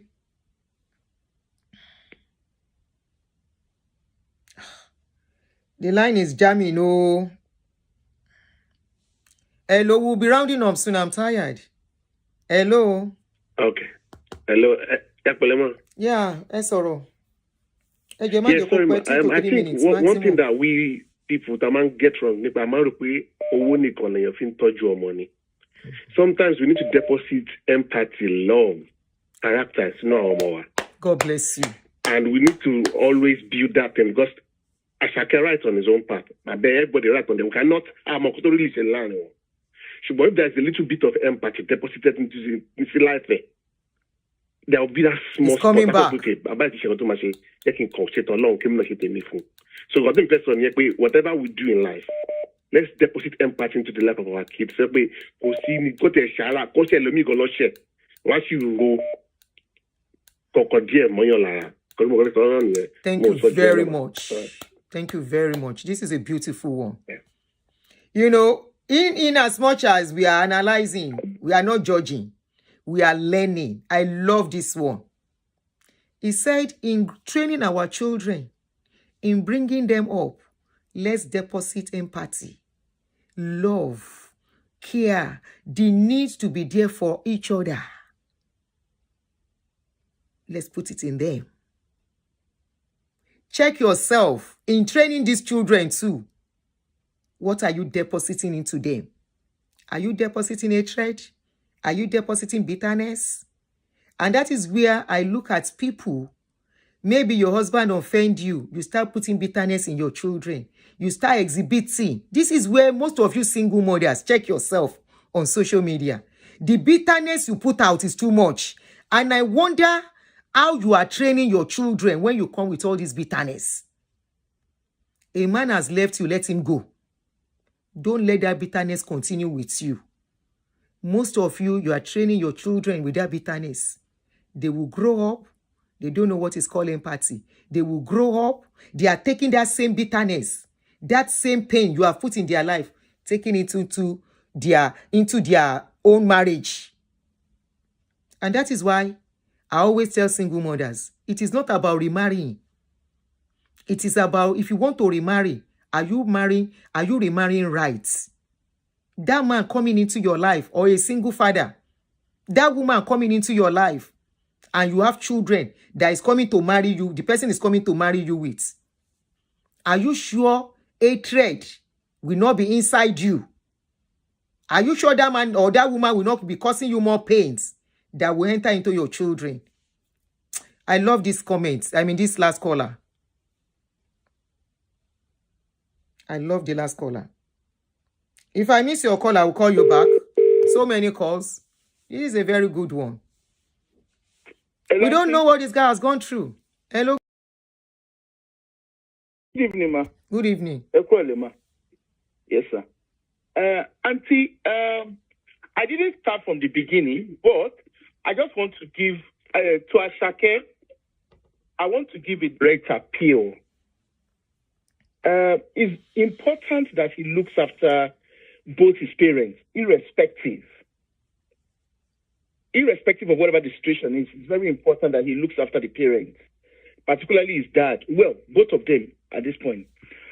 For me, I grew up as a very, very bitter child. But over that, life happened, things happened, based on different narratives. Okay? But one thing that I picked, one thing that I learned while I was growing, when I got to an adult age, is the importance of parents, irrespective of what the dynamics are. And I didn't even know that my own parents, I didn't know that my mom was not going to even live so long. But one thing I was very grateful for was all through that I became an adult and had a working life, my mother was on my payroll. Irrespective of whatever it was, she was on my payroll. And you know when my mother, Ma? Go ahead. Okay. You see, and I remembered very well when she was alive, when there were comments being made, my mom would tell anybody that cared to listen, that you see these particular children, she will list the two of us and say, these two children are fitting Baberi. In short, me need Lati Berry. Kan tó ṣe fún mi. Tonti ma ṣe. She understand. Now, Sheribati, Momsi must take last breath. Go ahead with your English, since you can speak English, please. Today I want to for some people. Okay. Please go ahead with your English. When she took her last breath, I didn't even realize. And one thing that was very clear when she took her last breath, you know, of course, as a child, you know, I felt so bad because she was the only parent I knew for most of my life because my father passed when I was a child. Now, over time and everything, you know, now that she's passed, it's been a while now, there's that peace when she passed away. Yes, I was hurting, but there was also that peace, you know, that I have. And, you know, I have a sibling who had the opportunity to make a difference or to make amends. And that my sibling did not make that effort. Do you know, now when we have conversations, like for me, I can talk about it from the angle of, you know, I talk about it from a very, not a pleasant memory, but in a memory of I built a relationship. Of course, I wasn't compelled to, okay?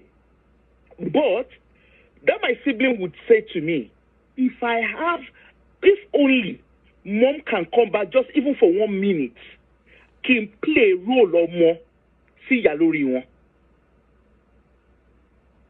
You know, it's such a powerful thing. Yes, Asake can, I don't know, it could decide, okay, see about befitting barrier. Sherry, there is nothing like befitting barrier. In cutting your back, Sherry, when my mom passed away, yes, of course, we did what we had to do for the funeral and everything. But I was so glad. Even the one I could afford won't lack anything. I think continue by money koloku.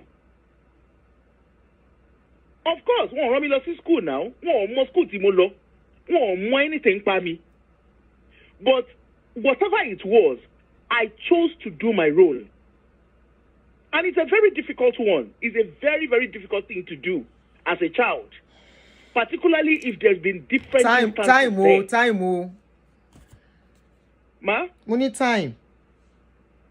Yeah. So that's it. So all I will just say is, Asake should please, you know, he shouldn't let, whatever it is, of course, I'm not saying he should wave away his pain, but he should just focus on, okay, he's got his medical concern, do what you can do. Because of course, he wants to do like whatever burial and whatever. I don't think with what is going on, I don't think he will do that.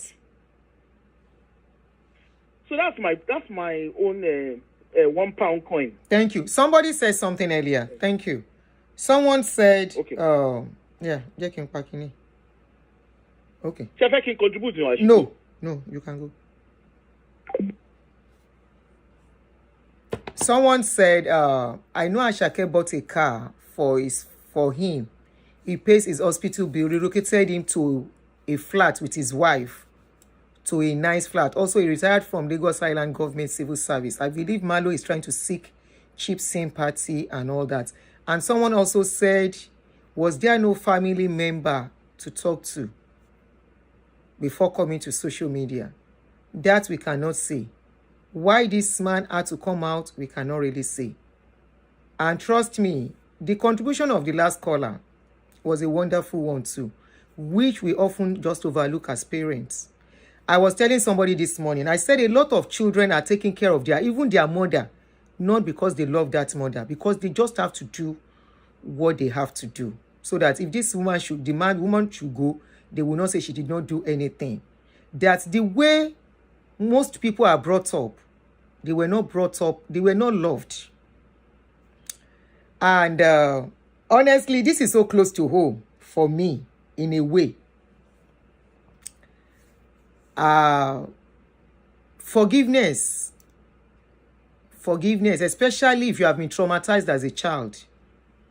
If you have not been traumatized as a child, you may not understand what is going on. I'm not saying Asake is traumatized, but it looks more like it.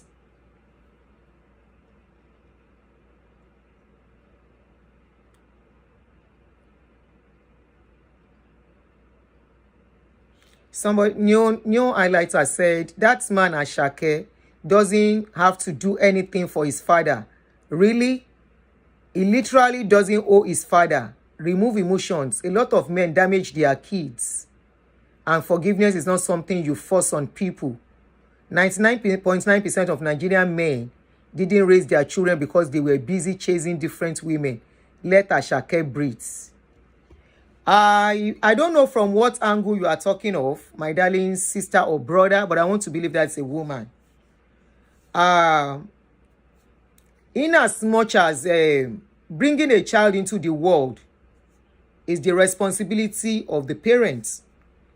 You decide to bring a child into the world, you decide to take care of the child, is your responsibility. And for real, the child does not really owe you. But morally, does the child doesn't owe you? There was this song I love to sing to my kids. Not because I'm blackmailing them, it's just a joke. I'm glad I did my role on my children. I don't need to beg them to do anything for me, just like this caller said. And it doesn't mean I've not offended my children at a point. That song says, I think it was Sonia Spence that sang that song. He said, for the 9 months I carried you, no charge. For when I went to the labor room, no charge. When you came into the world, I started taking care of you, no charge. I started washing your clothes, taking you to the school, no charge. For when you were sick, I couldn't sleep, no charge. When others were aborting, I decided to bring you. Yes, it is my decision. But today, you are looking at yourself. So you are spent in the dark. Me, it's a runty, but I just love that song. I used to joke with them with that song. And he was singing that song, and and he said, for everything. Look, one thing I think there is a fundamental issues here that we may not get to the root. Something snapped, something went wrong. But trust me, there is room for forgiveness. There is room for forgiveness. Except you are a bitter person. That is when you will say, he should not forgive. It doesn't hold.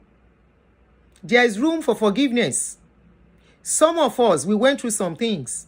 Auntie Adetutu here, she knows my story. Some of us, we had to be like, hey, a mother that had you or a father that had you. I am not talking of fathers that are totally absent now. This man was not absent in this guy's life. He was there at a point. He walked some walk. Whatever happens, when two people are fighting, especially two bitter people, they fight dirty.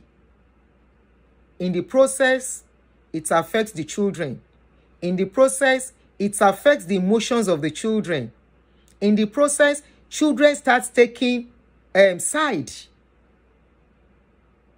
The man played a role at a point. He was not absent totally. Maybe if he just had the child and went away, pata, pata, pata, then me, I go talk and say he has no. They said the mother too was not even there at a point. What do you know motivated his song? Lonely at the top. What do you know motivated that song?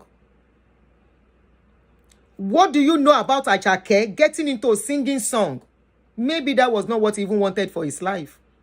Maybe that was not what he chose for his life. But because the two parents, the father and mother that brought him into the world. But unfortunately, the mother that said left him when he was 3 years old, according to what we saw online, that same mother is reaping. Then something is not right. I believe in balancing. Something is not right. Something is not right. Why is he doing for the mother? He did for the father at a point. That was why I pinned this one.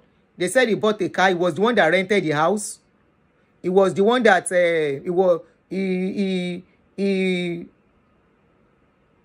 was working as a civil servant, so he must have collected his retirement benefits. So we don't know the kind of life even Baba is living. That Asake is looking and say, I don't have money to give you. Maybe that was what motivated Asake to respond now when all of us are shouting. Asake is like, be shouting. When you finish shouting, you will let me rest. And Asake did this. They say this was when he bought the van. Walk about, thank you for the job you are doing. This is when he bought a car for the man.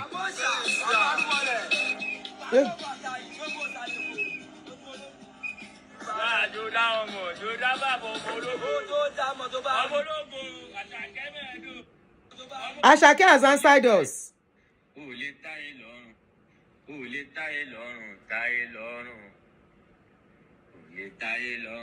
You think it's every child that can endure pains? You think it's every child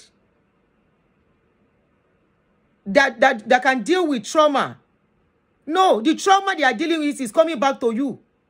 God help you if you now need them.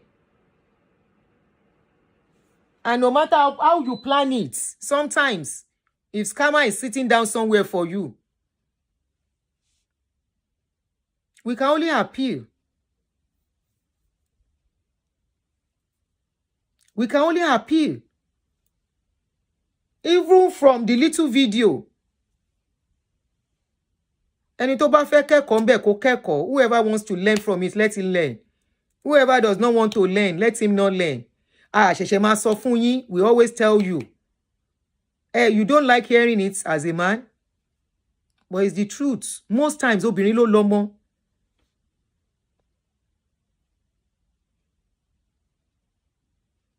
Obìnrin ló lọ́mọ. This is why you men should learn from all this.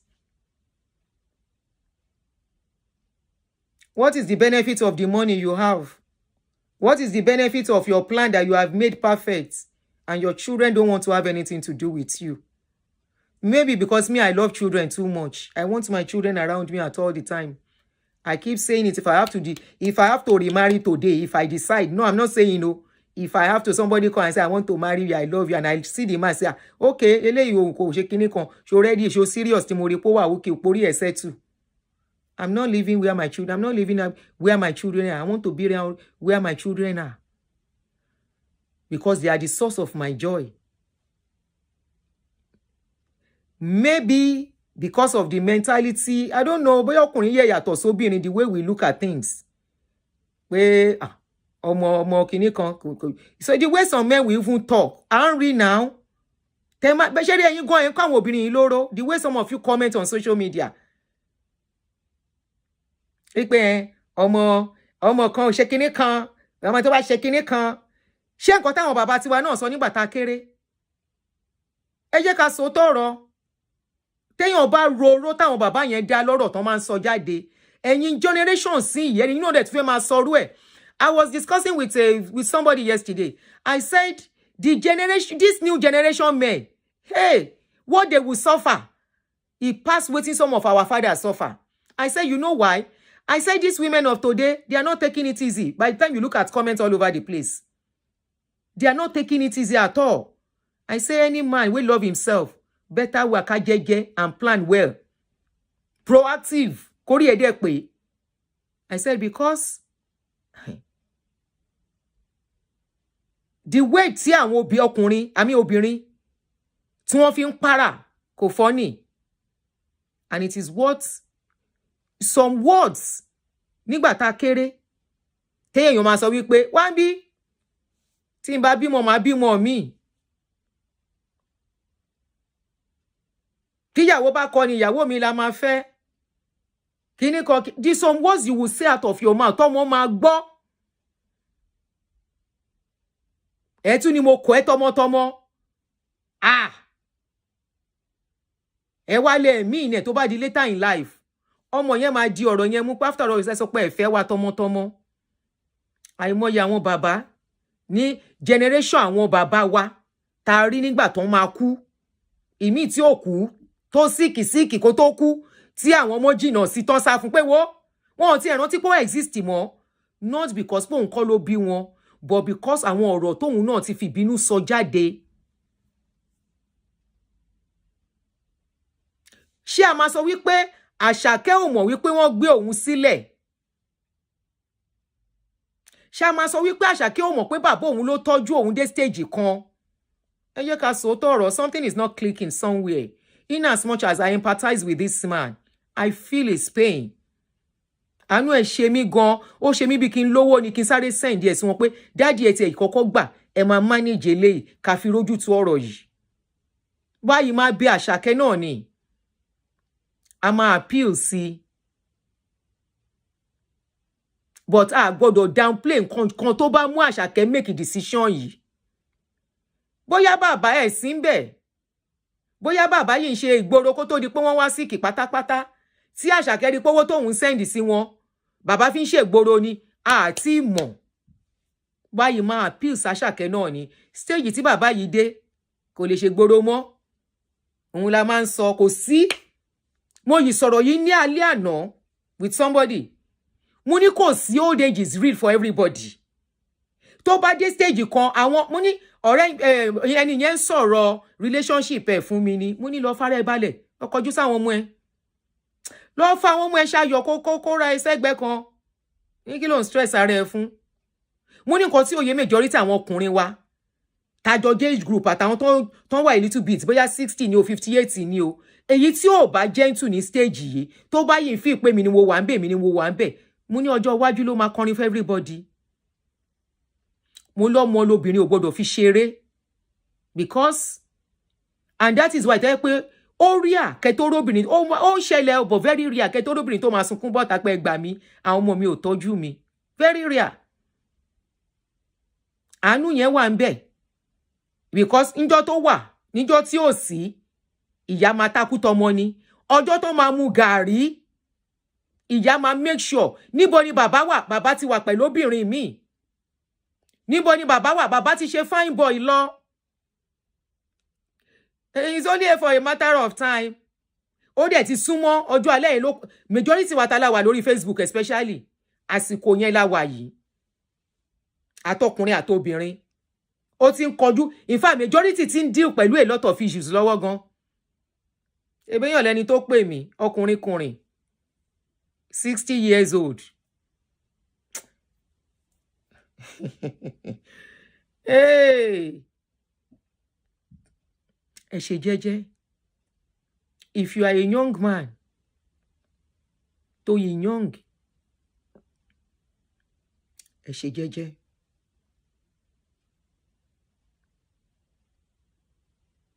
Ẹ jẹ́ kí n wá tún sọ nǹkan fún yín tó máa ń jẹ́ kí obìnrin tán fi máa ń kó bitterness sí ọkàn ọmọ. Obìnrin, èrò obìnrin ni wípé if you love me, if you love my children, that yeah, we consider them my children, but our children ló yẹ kó jẹ́. You will not hurt me.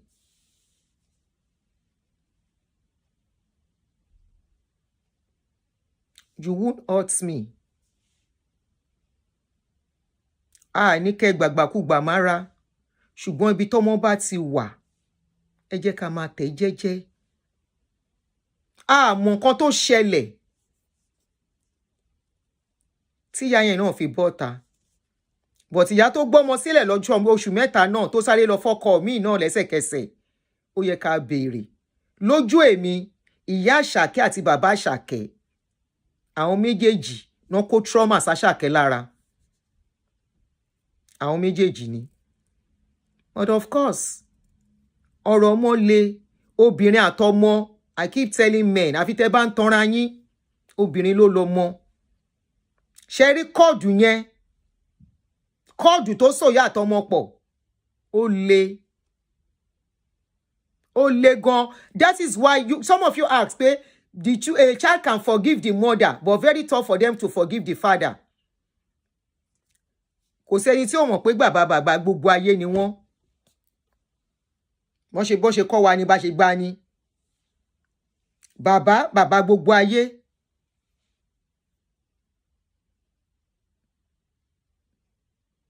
Mi ní bàbá Àṣàkẹ́ right, mi ní ìyá Àṣàkẹ́ right. Àṣàkẹ́ lọ̀rọ̀ yìí kàn jù. Tó bá ń tọ́jú ìyá ẹ̀ bó ṣe ń tọ́jú bàbá ẹ̀, a ní gbọ́ nǹkan kan, kò sẹ́ni tó máa sọ̀rọ̀. Bàbá gan ò ní bọ́ta. Kò dọ́gba ni bàbá yìí ṣe bọ́ta.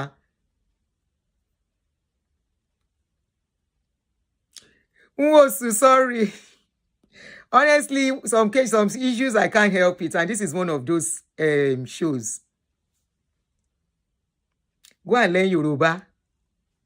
A lot of cases is Yoruba people, and I don't know why our Yoruba people are disgracing us, always coming out with family issues. They will not sort it out inside. A video was sent to me. Iwájú ọmọ ni ìyá tí bàbá tí ń lu ọmọ. You will now tell me tomorrow that child will love the father.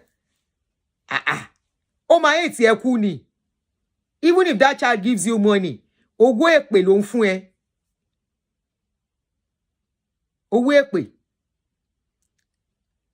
Marble Scott, no vex. So we have to be very careful as parents. Very, very careful. Nobody should blame Asake. Honestly, in all of this, nobody should blame Asake.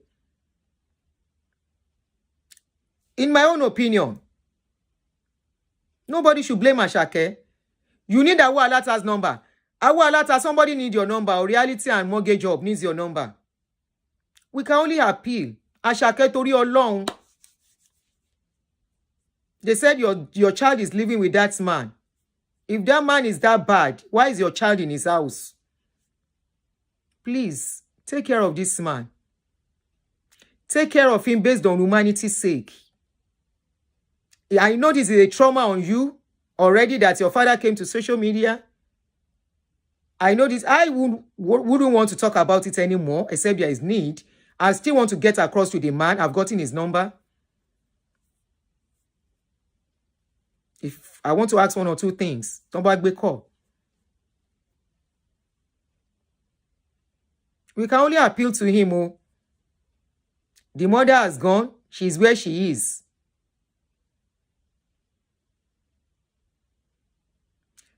Baba is dealing with what he's dealing. If it is the mother that is dealing with this case, with this kind of issue, Asake will take care of the mother very well.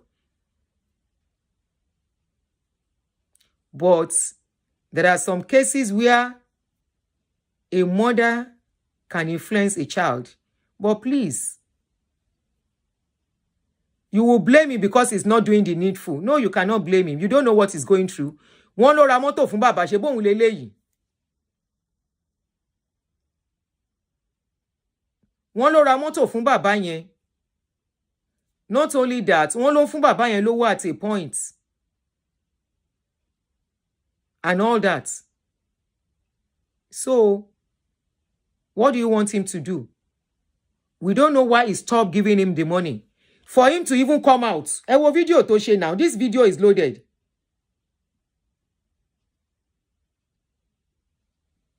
Mọ nǹkan tó ṣẹlẹ̀. Mọ nǹkan tó ṣẹlẹ̀. Ó lè táyé lọ́rùn, táyé lọ́rùn. Ó lè táyé lọ́rùn, táyé lọ́rùn. Asake. Gbogbo tó bá ń ṣe. Kì í ṣe bí irú eléyìí. Bá wa tọ́jú bàbá yìí jọ. Àmà wọlé sùn. Jọ. Ó lè táyé lọ́rùn, táyé lọ́rùn. Ó lè táyé lọ́rùn, táyé. Yvonne, will you stop it? Yvonne, will you stop it? Don't you have children? So if you ask something from your children, that is self-entitlement. Abba. Self-entitlement. Ni komo yon ṣe fún yàn.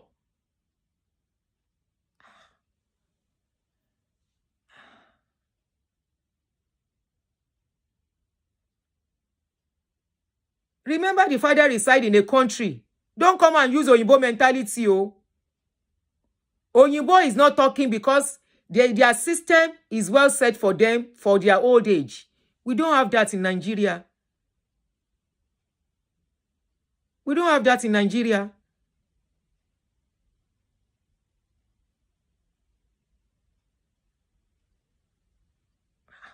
That's not self-entitlement.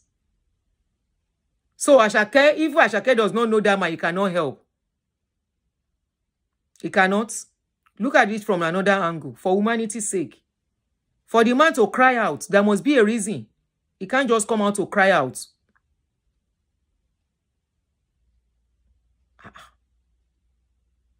God bless you, Kemi Alabi. Even this Oyinbo we are talking about, they take care of their family. You will see them. Ashamba won share. They will come with their family, their grandchildren, and come and carry their father or their mother. Some, their parents live with them. The man is not asking for too much now. It was not as if the man was absent totally in his life. Hello. Hello. We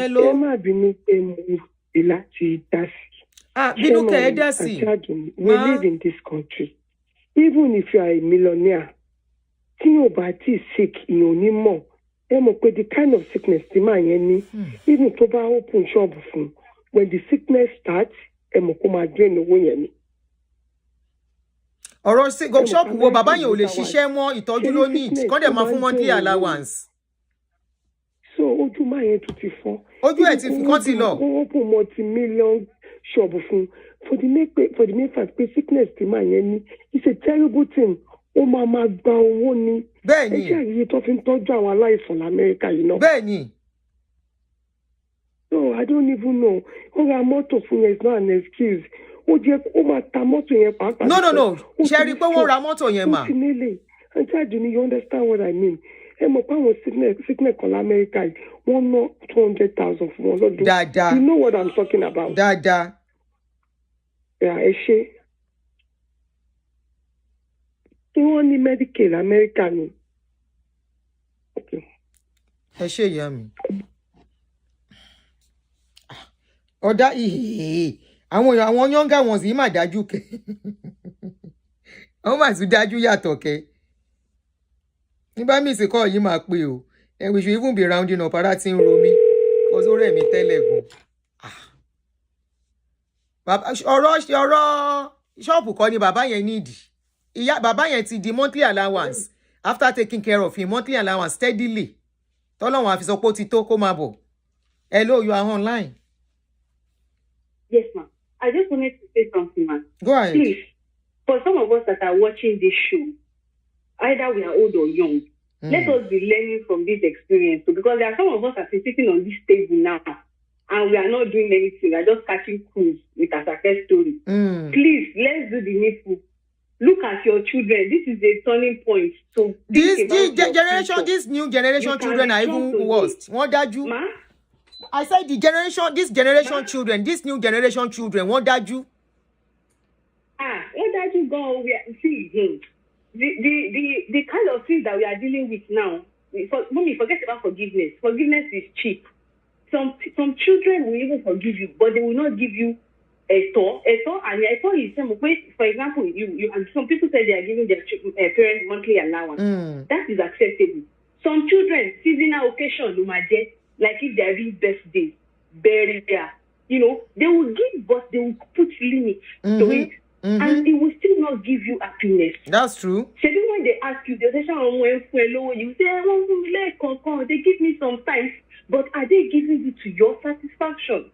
Some children don't have much, but they will almost give you everything they can afford.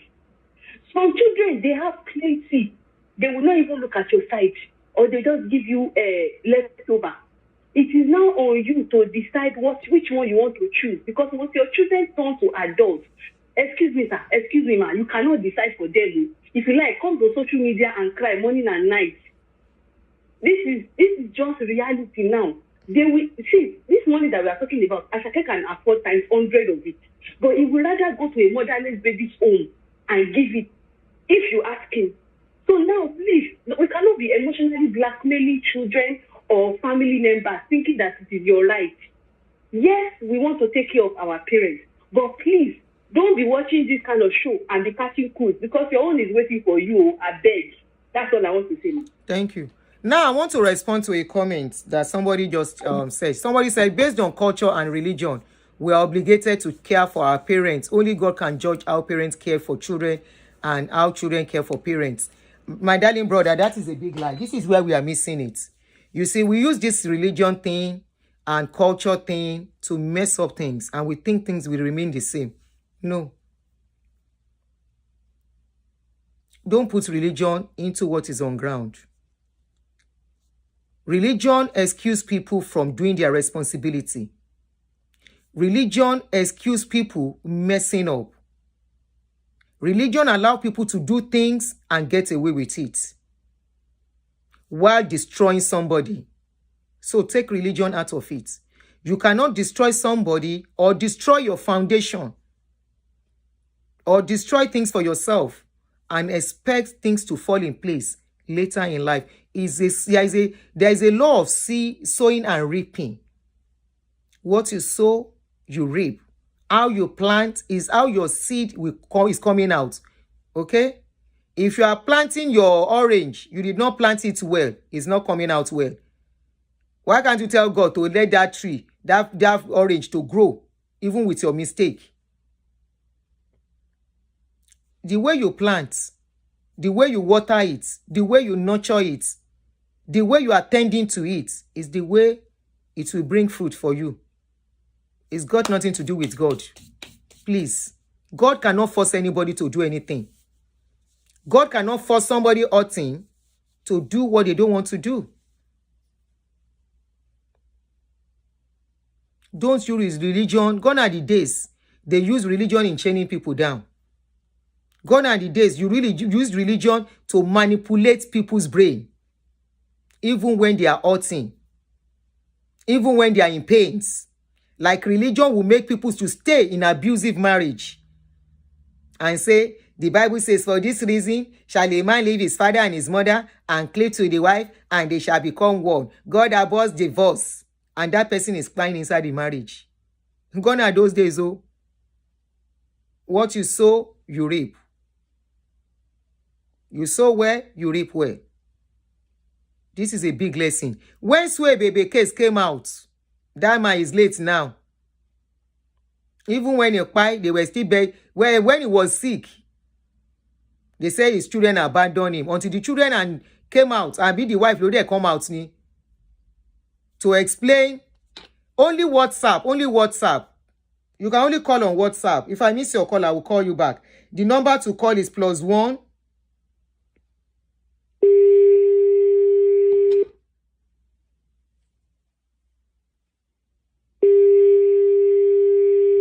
Somebody said, I was not giving my dad monthly allowance when he was alive because he doesn't need it. I only buy him gifts.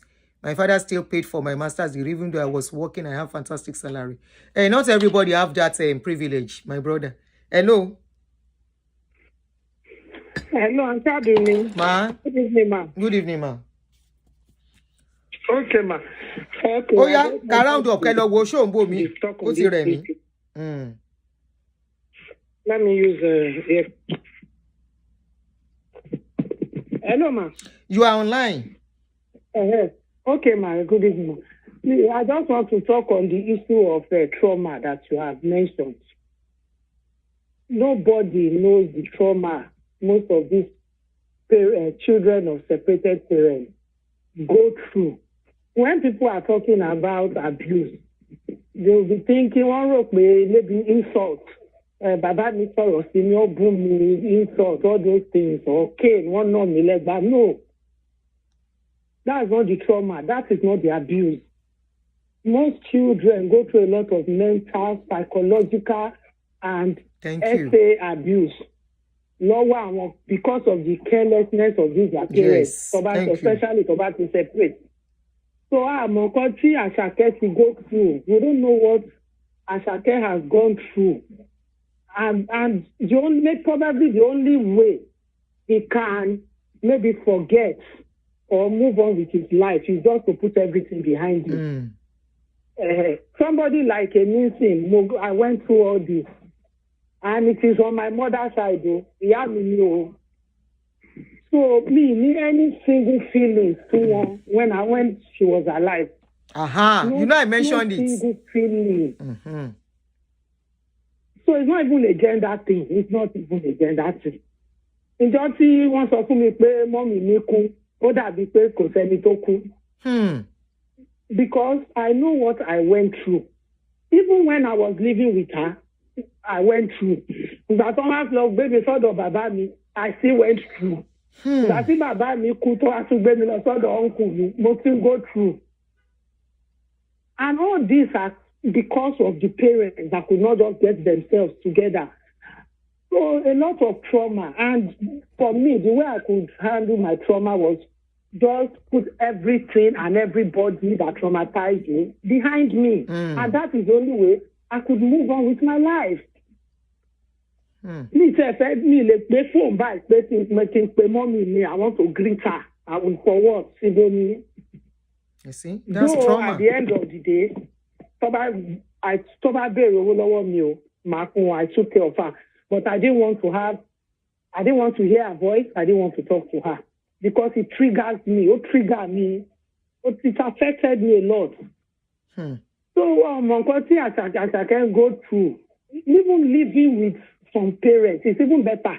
You should not even live with them than living in the same house with some parents that will, by themselves, traumatize you for life. So, it's not that as I was hardened, I became hardened. That is the only way I could move forward with my life. Because if I try to think of what I went through because of these people's decisions, especially my mother, so I don't blame Asake. Some people were not raised in love. Benny. They were not raised in love. They were raised on survivor, which hardens their heart. Benny. So somebody like that, you can't just come and say for me. And start judging him. That, like me, I put everything behind me. He said, just stay there. It's okay. But when I mother-in-law, there was no way it was even in my mind. Say my mother would come and stay in my house. Wow. Nothing. I have nothing to say to her.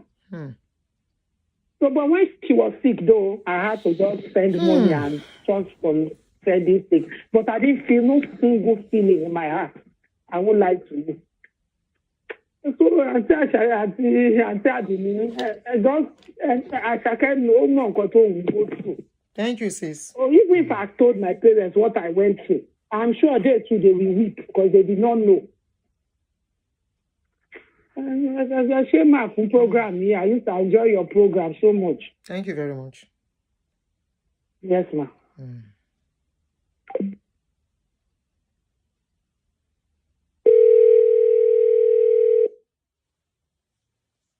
Childhood trauma. Hello. Hello, you're online. Hello, I'm sorry. Yes, I was just going to contribute a little bit to what I'm saying. Go ahead. Just like the previous caller saying that you really can't blame Asake. I just want to really share that, children go through a lot when it comes to abuse, especially from the father. Hello? We are here. I'm listening, Auntie. I'm listening to you. I don't want to interrupt you. I'm listening to you. So, so children really go through it when it comes to situation like this. And it's always hard for you to judge the child and say, well, the child should forgive. It's easier said than done. Easier said than done. Take, for instance, I'm going to use mine as an example. I was in a marriage for 32 years. My husband decided to do what, and I single-handedly sent those kids to American college, paid the tuition by myself, worked 2 jobs without sleep, and those children see what I went through to put them through college. Now, having done all that, they even begged him not to do what he did. He did it, which is now regretting it right now. But right now, the children have been so traumatized during the episode of whatever he was doing. Now, it's so difficult for them, despite the fact that I said, take care of your dad, send him money. They were like, if we didn't become anything, where was he when you were struggling to make us something? And I keep telling them, even if it's $50, just give it to him. He said, Mom, we know what you went through to put us through college. So right now, I just believe that, we cannot judge Asake, unless we hear from him what he has to say. If I tell them to take care of him, they don't want to hear it. They said, Mom, we will do it at our own time, but you cannot force us to help him. And I sympathize with him because what will old age find? But, he went and had children in Nigeria without the family knowing in America. And the children were like, if we give him any money, he's going to be using that money to take care of those children. We're not giving him anything. So we just need to pray that God should minister to him, forgive, forget. But it's so hard.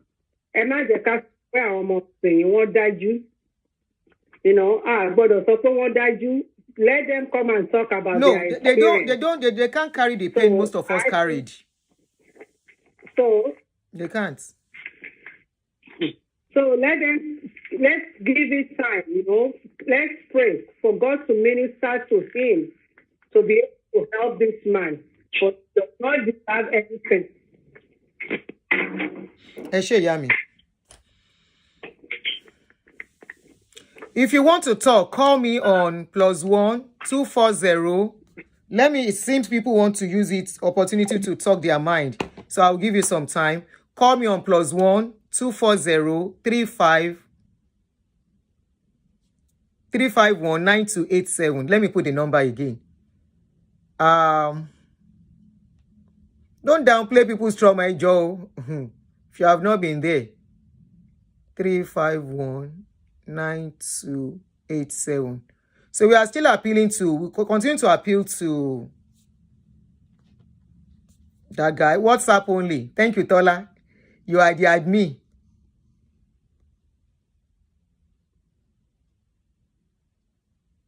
Okay. Thank you, my able admin on YouTube. So that is the number. So call if you want to call with the number. Oshe sweetheart me. Sweetheart me lori YouTube. If you call, I miss your line, I will call again.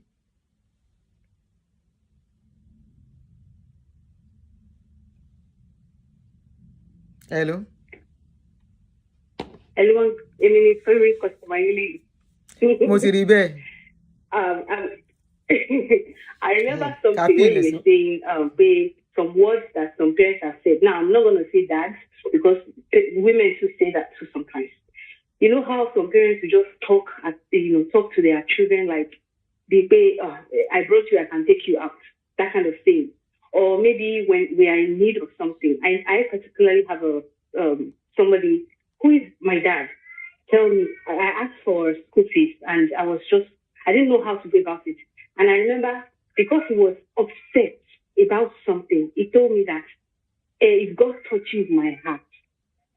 And up to today, you know that, mommy, I cannot forget that word. And I keep saying, if God touches your heart. So if God does not touch your heart, you will not take care of me.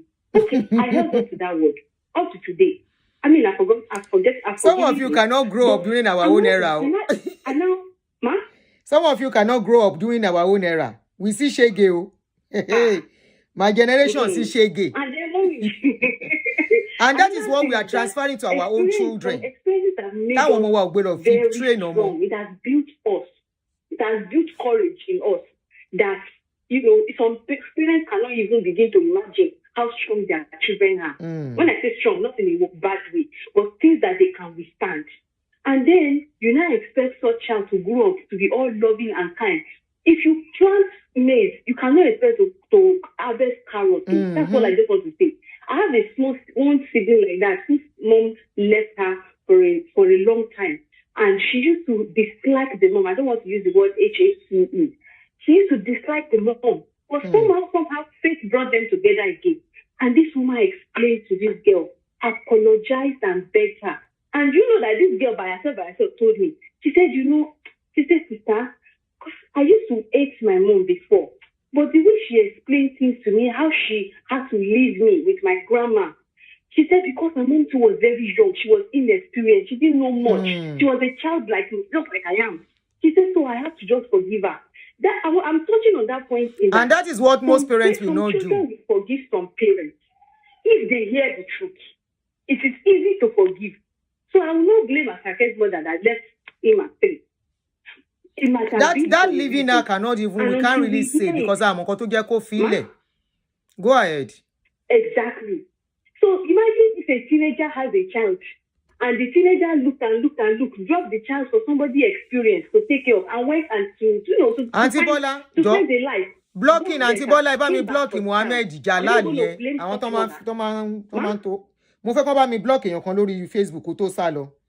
Auntie Bola ẹjọ́ tẹ́ bá mo ti rí. Go ahead. Sometimes you cannot tell what the issue or situation was for the mom to have left. Not everybody leaves their children because they are heartless or because they are irresponsible. We just don't know. And for people saying that he's taking care of the mom more than he's taking care of the dad, even after the woman came back. See, mommy, we children, we see things. We know who is working hard.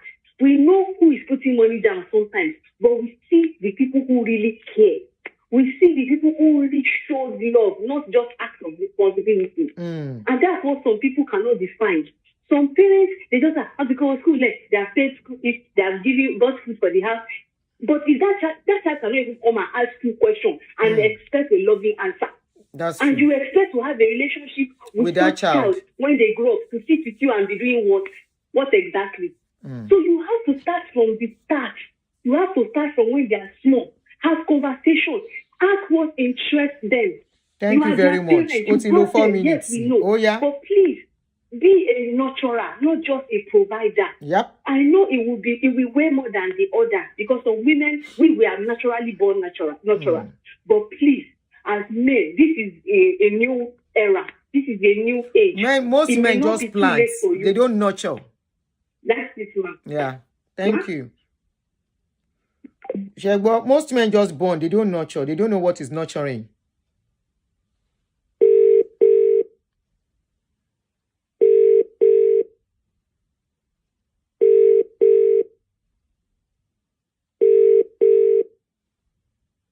Oh, I was about cutting off the line.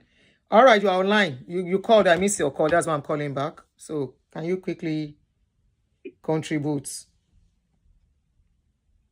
Hello. Okay, thank you very much. You're welcome. Hello. Can you hear me now? Sure, clearly. Hello. Hello, we can hear you clearly. I'm very excited to be part of this program today.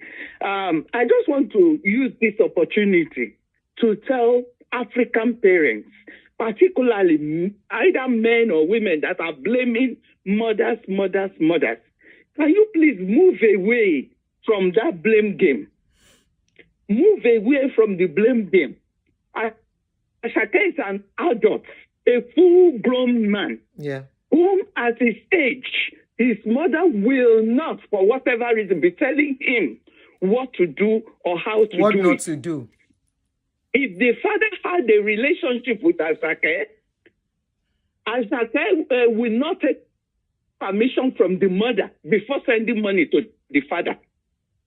For the fact that he's not sending him anything means there has been no relationship, no full relationship. Or they had issues. And I think they said it was. Suit suit from the last speaker. If you do not have a relationship with him when he was younger, you don't expect the relationship now that he is older. Gen Z generation have no room for sentiment. Yeah. Gen Z generation have no room for religion, this, religion, that. Even Bible said it. He said, a man that cannot provide for his own is worse than an infidel. And he said, a good man leaves an inheritance for his children's children. It's tough living inheritance the in point the other way. Generation. Had it been his Asake's father now that has inheritance to leave behind, will he remember Asake if all had been well with him? I don't know their story. I don't know their history. But people, adverse childhood experience is so real. That is what causes the trauma. And so many African grown-ups today or children today are suffering that same trauma. And until we begin to walk away from that way of life and practice sincere love, not gimmicks in homes, then there will be problem. And things like this will not fail, will not cease to reoccur. Thank you very much, Auntie Adjune. I appreciate your program, and I love being part of it. Thank you very much. God bless you, man. God bless you too. Àwọn ìyá tó ń wo show yìí wọ́n pọ̀ tó jẹ́ pé àwọn ìyá ń wo show yìí gan o. Wọ́n follow program yìí káàkiri all over social media ni. Wọ́n kàn ń da oríṣiríṣi. Ẹ ti dáhùn èèyàn lóró mẹ́rin. If I miss your call, I will call you back. You cannot afford to leave to go ahead.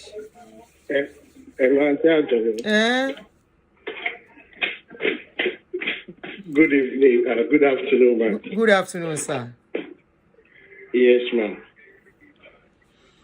You are online. My personal experience is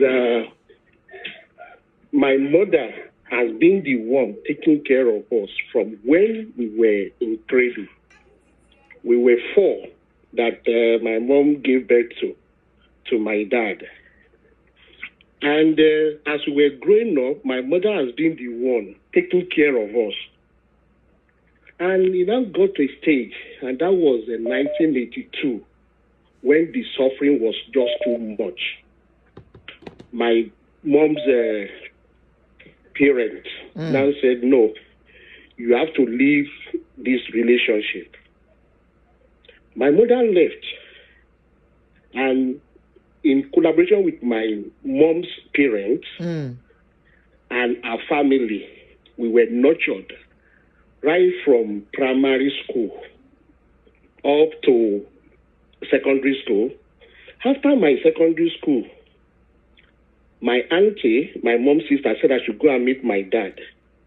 My dad said, "Ya tisha no mamo, okay, mo baba tisha."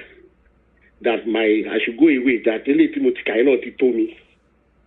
I went back to my mom, and my mom's parents or people, I want to take care of our marrying. And we now became something big in future. And I could remember immediately to Musheton in university. Came to Musheton University, go multi-riche. And that was when Nokia was to come to Nigeria. By that, she said, "Ni, cannot think within Nigeria and Igba. That she said, ni Econet. That should be 2000 or so. Mo ṣe ríṣẹ́ pẹ̀lú Nokia nìyẹn tí mo bá Nokia ṣiṣẹ́. And that period, my dad now fell sick. Wọ́n ní bí kidney problem. Wọ́n máa wá ṣe bí dialysis fún wọn every week. Wọ́n need owó. They will call me.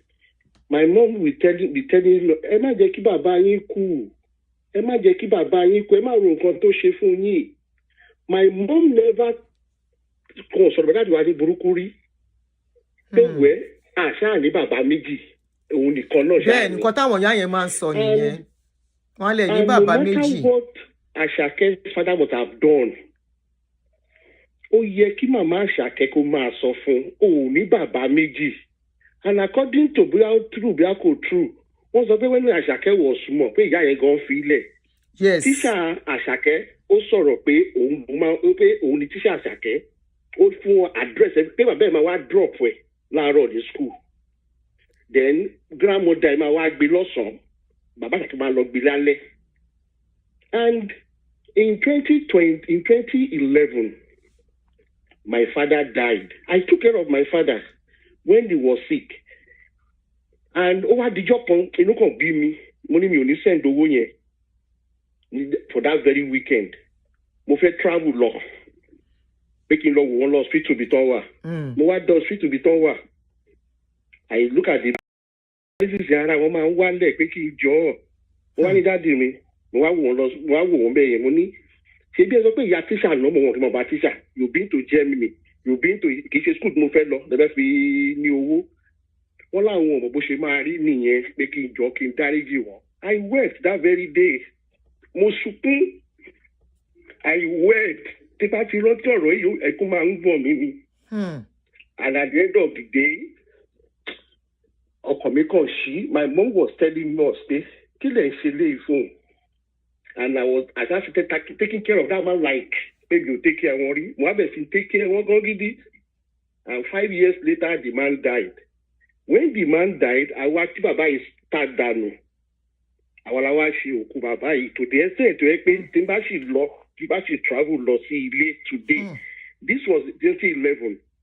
People will still be also my me and my mom now became an hero. That is what Asake is supposed to do to the father. If not, you do your own as he's traumatized. So that he will need begun and This is my personal experience, ma. Thank you. Ìyá máa ní good influence lórí ọmọ. Bẹ́ẹ̀ni. And I will blame ìyá Asake for this, for not making sure pé Asake tọ́jú bàbá ẹ̀ no matter what. Àfi tó bá jẹ́ pé kì í ṣe bàbá Asake ló bí fún bí ẹlòmíì ni. Ìyá ní good influence lórí ọmọ no matter what. Do your own part as ọmọ. Sí bàbá or sí ìyá so that Olúwa ò ní gbègún ayérayé. That is my own personal experience. I'm not always happy when I see people not taking care of their parents, no matter what. They brought you to this world. We are not the same. We are not the same, sir. They brought you to this world. You can't tell people how to It's very unfortunate that people are neglecting their parents that, kò ṣe nǹkan fún mi. But you are in the capacity. Ọlọ́run lè gba gbogbo ẹ̀ lọ́wọ́ ẹ lónìí náà. Nobody can force Asake. I'm a appeal ni. Ṣègbọ́ sà kò dẹ̀ ségun kankan nípa ẹ̀. If he wants to do it, let him do it. Eshegun, thank you so much. I'm sorry for what you went through. It is well. Yeah. Thank you, man. Yeah, somebody just sent this to me. I don't know how true. They said, let me expand it. They said this is coming from Asake. I don't know how true this is. I keep saying I don't know how true. And it says, I gave my father 100 million, bought a house for him, and he sold it. Now the world is laughing at me that I've ignored him. This man wastes money like a young boy. He even carry Olusho Asake. We don't know how true that is. I keep saying, but I just saw it. Somebody just sent it into my inbox. Now, there's another video that just surfaced now that is sent. Let me just quickly go into that. Kagbo Nkonto Sombe. This is Asake's father and...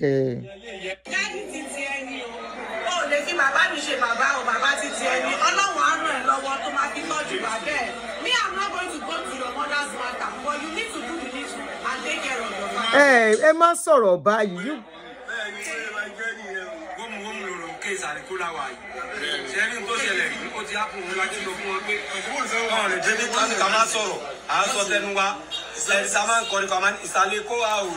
That is his father talking.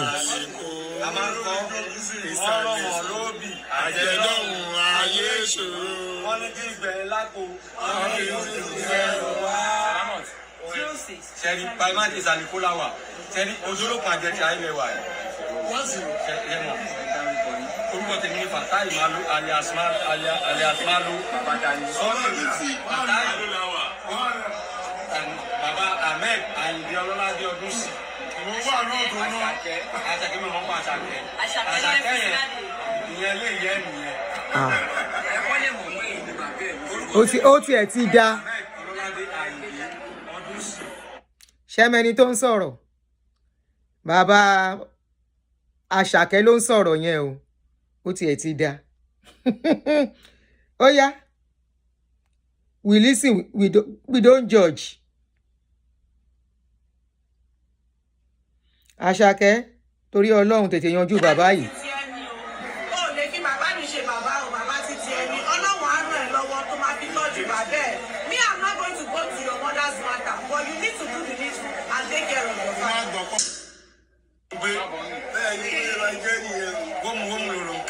Sẹ́ni tó ṣẹlẹ̀ yìí ó ti hápùn ńlá tí lọ fún wọn pé káwọn lè dé ní ká máa sọ̀rọ̀ à ń sọ tẹnu wa ẹ̀rí sá máa ń kọrin pàmò ìsàlẹ̀ kó wa òjò yòó ìsàlẹ̀ kó ọlọ́mọ lóbì ó bá tán.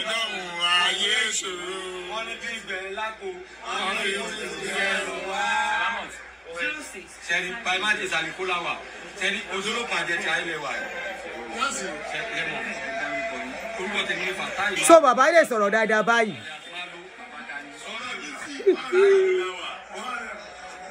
baba Ahmed Ayinde Ọlọ́ládé Ọdúnsì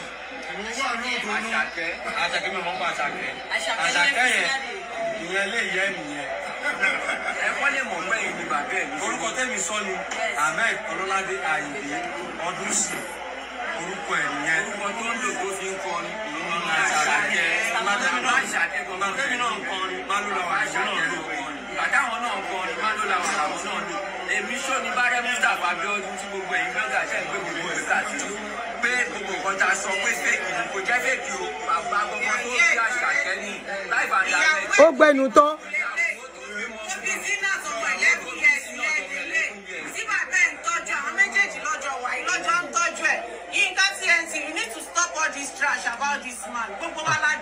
kí ló kan Yínká TNT ṣé Yínká TNT mọ̀ wọ́n rí ni.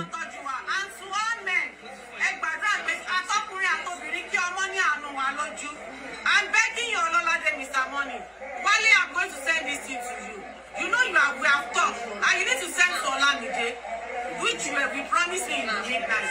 Hey, John to your Lord. He should come and do the needful.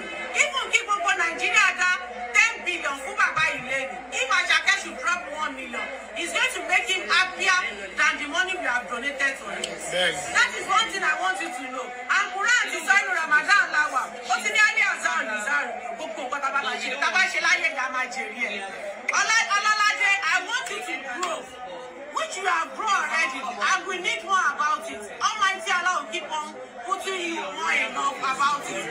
Please take care of your daddy. I'm begging you for the sake of Almighty Allah. Malu Fatai, daddy ẹni, kò ṣe daddy ti tèmi o, daddy ti ti ẹni o. O lè fi bàbá mi ṣe bàbá o, bàbá ti ti ẹni. Ọlọ́run á ràn ẹ́ lọ́wọ́ tó máa fi tọ́jú bàbá ẹ̀.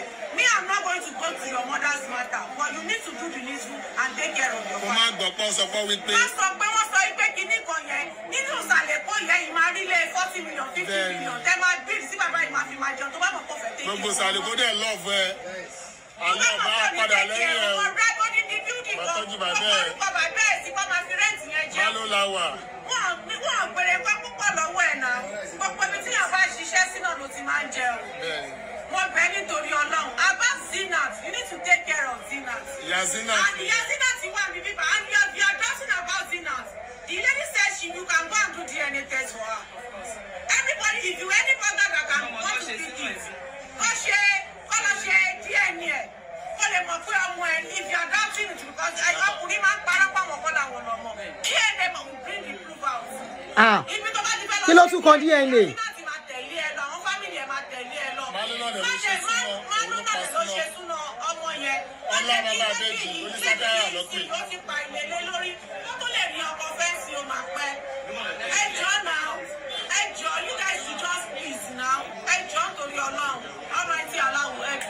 one of us that want to donate.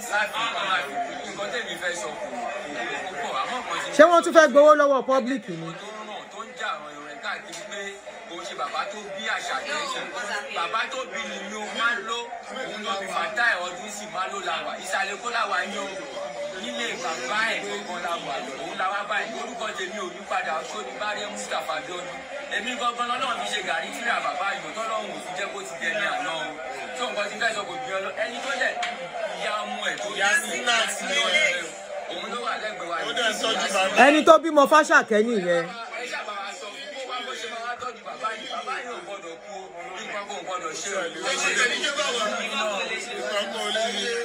Nígbà ọ̀rọ̀ burúkú rẹ̀ léyìí o.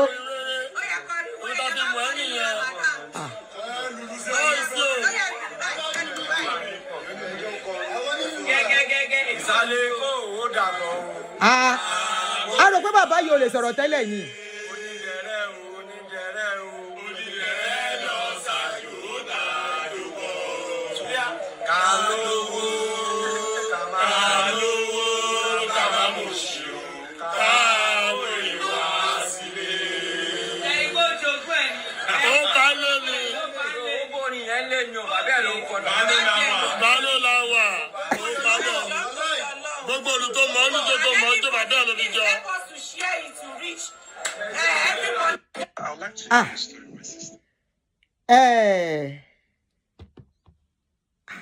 Mo rò pé bàbá yẹn ò lè sọ̀rọ̀ tẹ́lẹ̀ ni àbí fídíò yẹn bàbá yẹn náà kọ́rẹ́ ni ẹni sùúrù o. Mo ń bọ̀.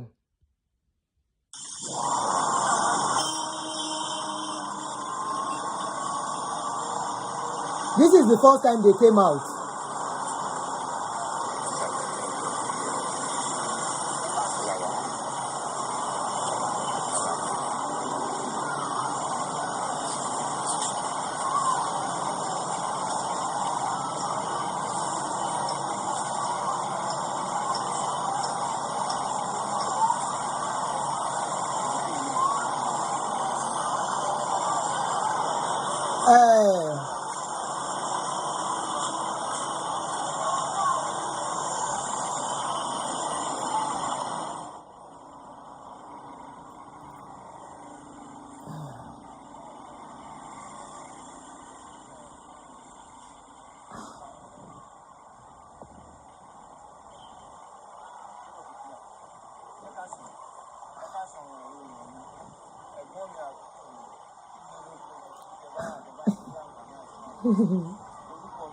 I can't talk yet.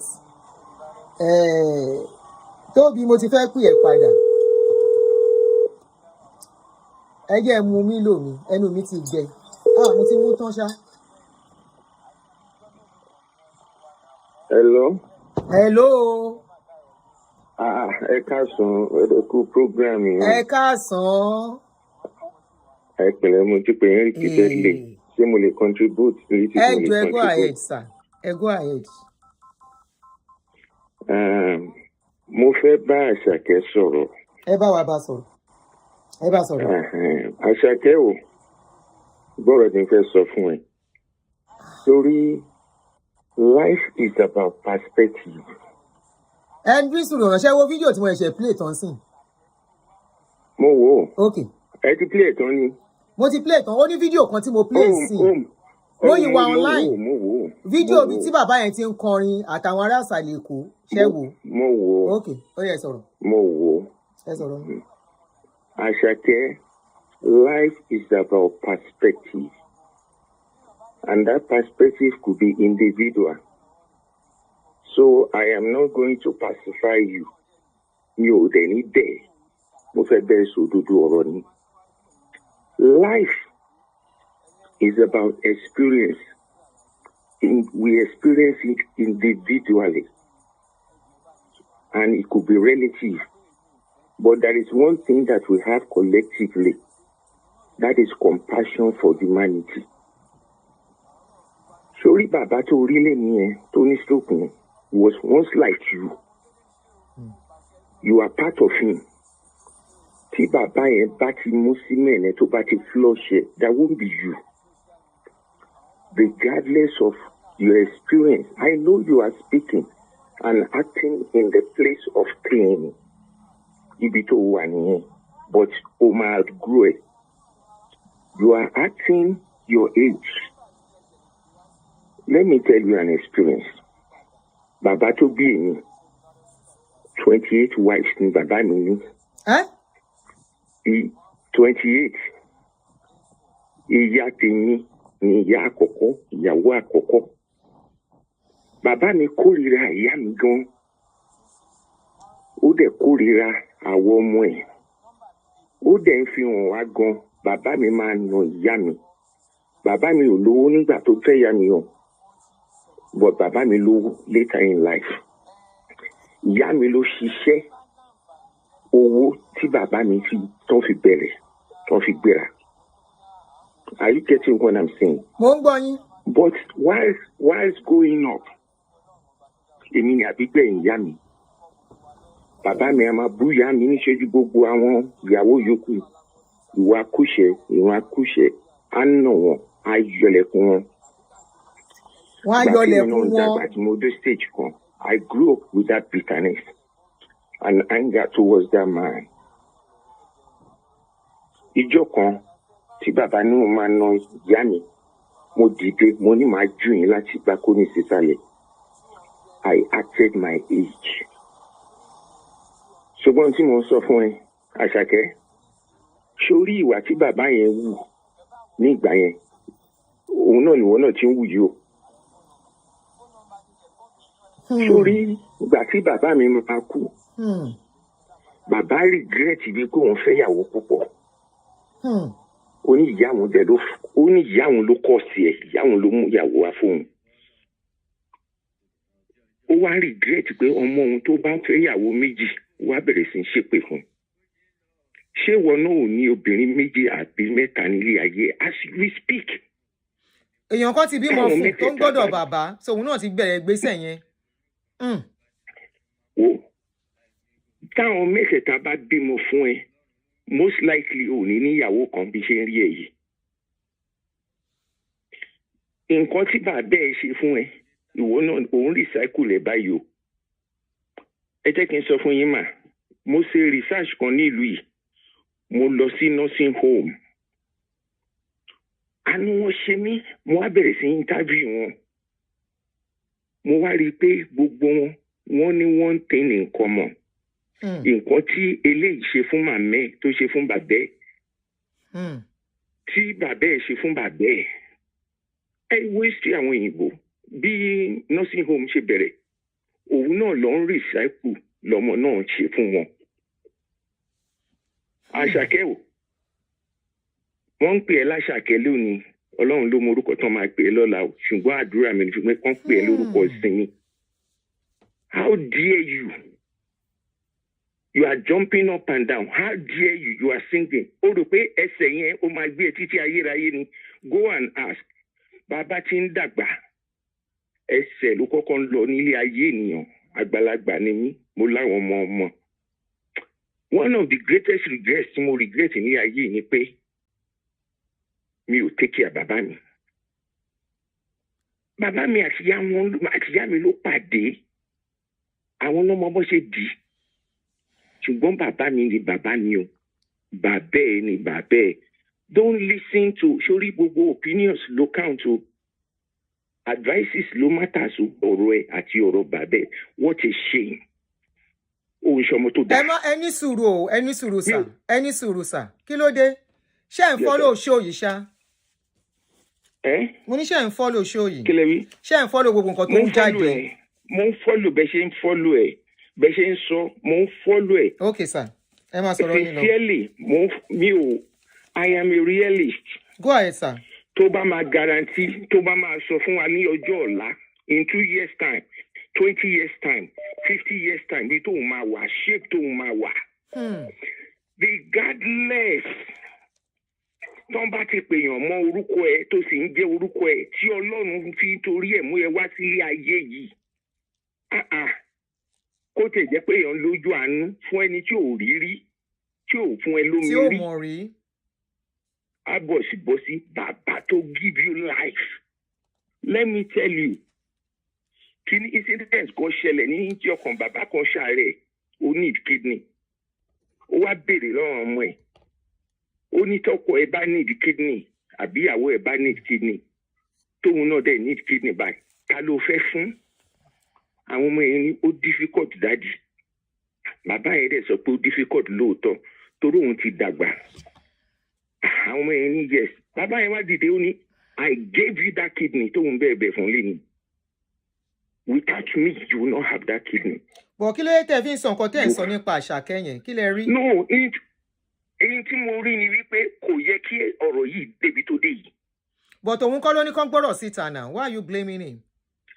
tí bàbá ẹ̀ bá gbé ọ̀rọ̀ síta gẹ́gẹ́ bí ọmọ tó ń dàgbà tó ń dẹ̀ ní kí lẹ fẹ́ kó ṣe níbi tọ́rọ̀ dé yìí sà.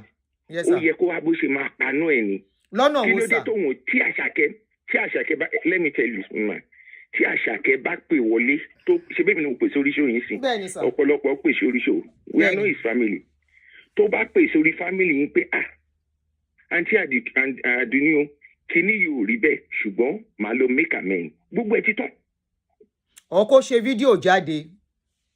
kó ṣe fídíò jáde. but ẹskísà ẹni sùúrù ẹ má sọ pé regardless ẹ jọ̀ọ́ ẹ jẹ́ ká wà fair on this guy too ẹni sùúrù sà ẹ jẹ́ ká wà fair on this guy sà ẹ mọ what and what ló ti ṣe rí wọ́n ló máa ń fún bàbá yìí lówó dáadáa I don't know how true it is ṣóyè yín wọ́n ní bàbá máa ń ná owó fóbìnrin. bẹ́ẹ̀ ni wọ́n. ok kí lẹ fẹ́ kó ṣe ká ló ń ṣe ká ní bẹ́ẹ̀ ní lóòótọ́ kó continue àti máa fún wọn lówó kán máa fóbìnrin. àsúnmì ẹ̀yin náà. wọ́n nílé tó gbé òun ló gba bẹ̀ ilé tí bàbá yẹn ń gbé. that means allegedly lẹ sọ wọ́n sọ àsúnmì kó tiẹ̀ jẹ́ bẹ́ẹ̀ ni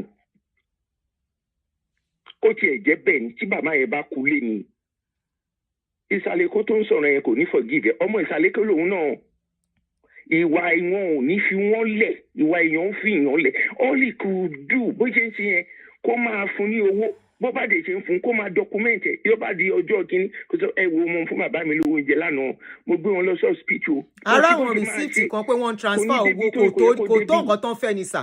kò yẹ kó débi akógó kínní sẹ́nu á ṣe kínní ọmọ yamayama ni Àṣàkẹ́ tó bá ń gbọ́ mi I am being real with you. You are talking to grandfather. Mi ò ń pacify yàn. Màá sọ òdodo fún ẹ. Yes sir. Ṣùgbọ́n òdodo tí mo dẹ̀ sọ fún ẹ ni pé jókòó kó wo bí tó máa wà in 50 years time. Àwọn nǹkan tí kọrin tó lógojì ẹ lọ. Ohun máa ń lọ o tó bá ti ń dàgbà. Ohun tó ń ṣe tí oníbàbẹ́ ẹ ṣe báyìí òun náà ni wọn náà ti ń rìsákù yẹn. Báwo ló ṣe rìsákù lẹ̀ sà? Báwo ló ṣe rìsákù lẹ̀ sà? Lórí show yín sìn a gbọ́ pé ọmọ ẹ̀kọ́ wà lọ́dọ̀ bàbá ẹ̀. Bẹ́ẹ̀ ni wọ́n sọ bí àtìyàwó ẹ̀ àtẹni tó bímọ fún náà tìyàwó ẹ̀. Àtìyàwó ẹ̀ ṣé kò ń ṣe recycling nìyẹn ṣé bí obìnrin kan ló wà nílé pẹ̀lú. Ó ń recycle ẹ̀ ní díẹ̀ ni and let me just tell you tí ò bá mọ̀ lẹ́ni sórí ibi tó wà yẹn èjẹ̀ yìí believe you me ìgbà tó máa fi wọ 90 ó máa dàbí àná ni. Life is lived. And you experience it by growth. Ojoojúmọ́ bó ṣe ń dàgbà báyìí, wọ́n náà ń dàgbà sípò àgbà. Kò sí nǹkan tó máa ṣẹlẹ̀ tí ó ṣẹlẹ̀ sẹ́lòmí tí ò ní ṣẹlẹ̀ sẹ́ o. Tí ò ní ṣẹlẹ̀ sẹ́lòmí. The game will set in at some point. So go and do the needful. Kí ni the needful tẹ́ fẹ́ kó ṣe sà? Bàbá ẹ ti ṣàṣìṣe. Lọ dáríjì bàbá ẹ kó lè dáríjì ààrẹ. You need healing. Ibi tó dẹ̀ ti lè rí healing nìyẹn. Ibi tó ti lè rí lílì nìyẹn ṣé àwọn ẹni tó kọ̀ sẹ̀ ní trauma ìgbésẹ̀ wo náà gbé tẹni pé ibi tó ti lè rí lílì nìyẹn ṣé ẹ̀ ń gbọ́ mi sà. ẹni pé ọ̀dọ̀ bàbá yẹn ló ti lè rí healing tí bàbá bá gbé gbèsè tí ó máa fi rí healing nìyẹn ṣé mọ̀ ṣá. ṣe rí part of healing is a process. Okay. There is procedure for everything. Sure. Even show tẹ́ ń ṣe yìí is that process of his healing. Provided tó bá fẹ́ heal rẹ̀. If not, òun ló kéjà rẹ̀. Bàbá lè lọ anytime. Tí bàbá bá lọ anytime, tí ò bá filẹ̀ lénìí, tí ò bá filẹ̀ lọ́la, tí ò bá filẹ̀ in 10 years time. At some point in his life, mark my word, á filẹ̀. Á sunkún ẹ̀. Ó dáa. Á sunkún ẹ̀ o. Ẹ ṣé sà. Ọlọ́run ràn lọ́wọ́. Yes, sir. Yes, sir. For programming. I'm very proud of you, man. Thank you, sir. Yes, sir. We see things differently, okay? And he's an elderly man. So, to some extent, he says some things that I align with. Some extent, I don't align with some things, but that's his opinion, okay? So, we cannot fault him. If I miss your call, I'll call you back.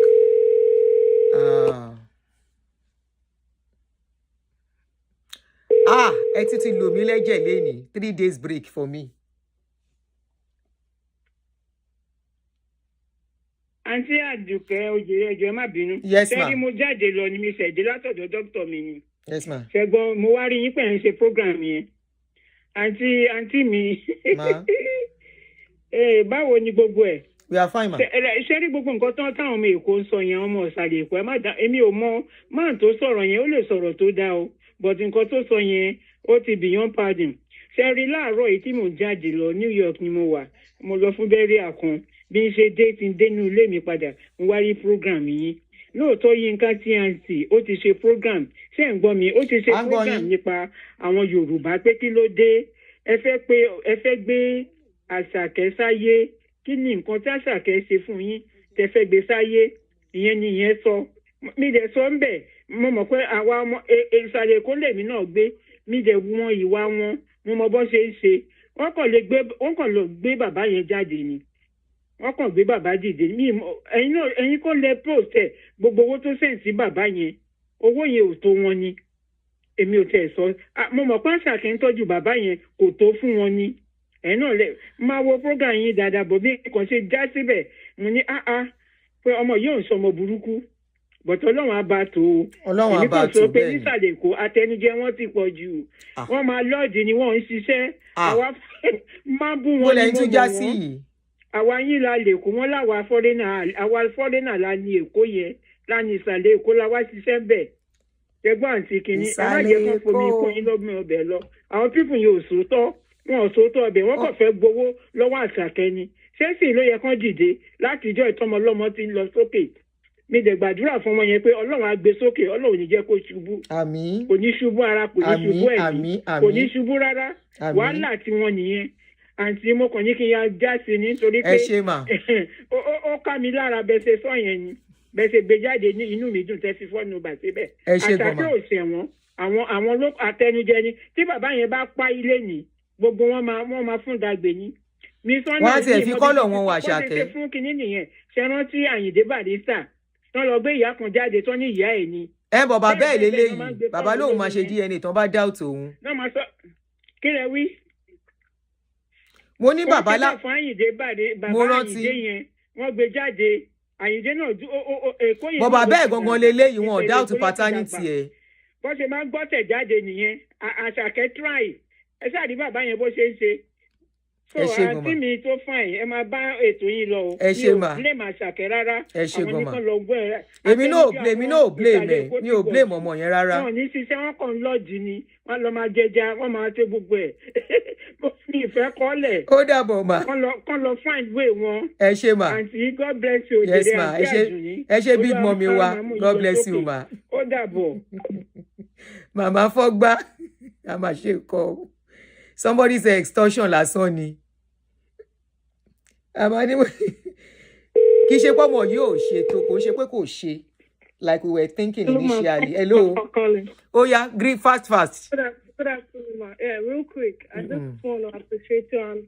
I'm close to my 30, and I just want to put this to Asake. I know we might not be age mate or something, but Asake, I'm pleading, please find it in your heart to forgive your father, whatever it did, and just take care of it.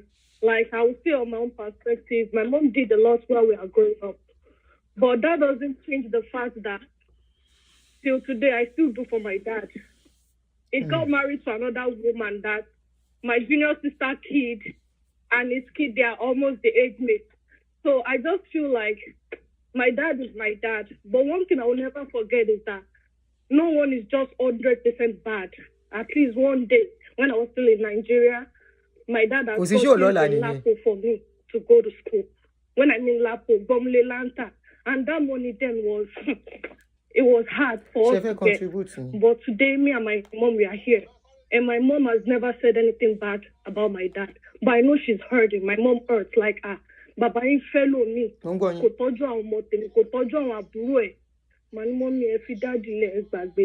just a kind of person. It depends on individual too. I don't have that type of heart. So, but if I know what I'm supposed to do. I might not do 100% because I take responsibility of my junior ones. But if my dad was taking care of my junior ones, I know what I'll be doing for him. But regardless, I still do things for him. And it will never be in a bad condition, and I will not support. I can't do it. And I know my mom is hurting, but my mom will still be like, and I like the way you used to come at people, like the way you advise us about things that we should not downplay people's emotions. Yeah. And it's really true. We never know what Asake is going through. But Asake, please, in the name of God, if you're a Christian or Muslim, in the name of Allah, find it in your heart to forgive your father. Do something for him. As I'm close to my 30. I have a house in Nigeria. It's not by my power. Here, I'm supposed to have a house here in America, but I'm still a single lady. I don't want to just have a house so that it doesn't chase people out away from me. But the way God blessed me today, I don't know what I did. Maybe because I'm taking care of my father, my mother, my siblings. It's not like I'm doing all the 100%, but I at least, if they have to, I do it. I don't know what I'm doing, but we don't know what we do. Asake, it's not by your power or your might or where you are today. Please, just please. Thank you very much. I can't even blame you for one reason or anything, but please, it would have a reason, but just please, it shouldn't come online. And this too goes to He's not the one that brought it online. People should stop blaming him for it coming online. Father is not supposed to come online to say this. It hurts. I know. I'm a type of person, I used to say something. If any of my family can bring me out on social media, I know how painful it's going to be to me. But regardless, I'll let it die down. But we might not have a good relationship like before anymore. But thank you very much. That's just it. I really appreciate you, man. Thank you so sweetheart. much. I'm calling from Ohio. I appreciate all right. it. Thank God you. bless you. Bye. God bless you too. Yeah. So last caller, then we stop. Yeah, we need that rest. Hello, we need that rest. Yes, go ahead. You are online. 3 minutes maximum, please. Hello, you are online. Yeah, we can hear you. Okay, good afternoon. I've been listening to the program. Good afternoon. I wanted to. I may not have that right, if I can say, to contribute, because I think it's more of a cultural thing, and I don't have the same cultural background with the family that they are talking about. But I want to commend 2 callers that had called, the 2 men. The one that said that when we're raising children, we should raise them in love. I believe that message is particularly to the mothers, to women, because when homes are broken like this, most times the children go with the mother. So it's whatever the mother, the child, that's how they grow up. I am also from that same kind of background. My mom was a single mother. My parents broke up when we were very young. I think I was under 5, and my mother raised me up. And I know all the negative things she poured into my heart and my sister's heart about our dad. But when we grew up, we looked for him. When he died, we were all there. If you ask me, was it worth it? To be realistic, it was not worth it, me looking for him. It wasn't worth it. We were there, for me personally, I think I went there to take care of him when he was in hospital sick, because of my mother. Despite the fact that she told me all the things she told me about him. But when I went to look for him, it was not worth it. I'm happy I grew up with her. Then back to this of a lot of people begging Asake to take care of his father. He hasn't really come out to say anything. He has said something, though. What is all? Okay. Share walking in here. Mama play and sing. I saw where he was saying or singing or saying part of it. Maybe he's in response to that. No response. She can play a go. She can play a to go. No, it's okay, man. No need. What is all? Things that there are lots of fathers that are not in their children's lives. Okay. And they use culture, religion, tradition to kind of gaslight children when they are older. Yes. Or when they are getting older to need help. They use it to gaslight them. Take care of your father. Take care of your parents. Because the Bible says... The Bible said, tradition said... Take care of your children. What of that part that says take care of your children? Why don't parents, especially fathers, refer to that? Look at the man that called and said his dad had 28 wives. Or 28 wives. Long. That was crazy. Did he not say that? Yeah, he said so. And his mom was the first wife. Yeah. And his mom was the one that stood when the man had nothing. And later, and the man was always beating the mother. He said something about the man removing the door. The man was always beating his mom. That was a parable. When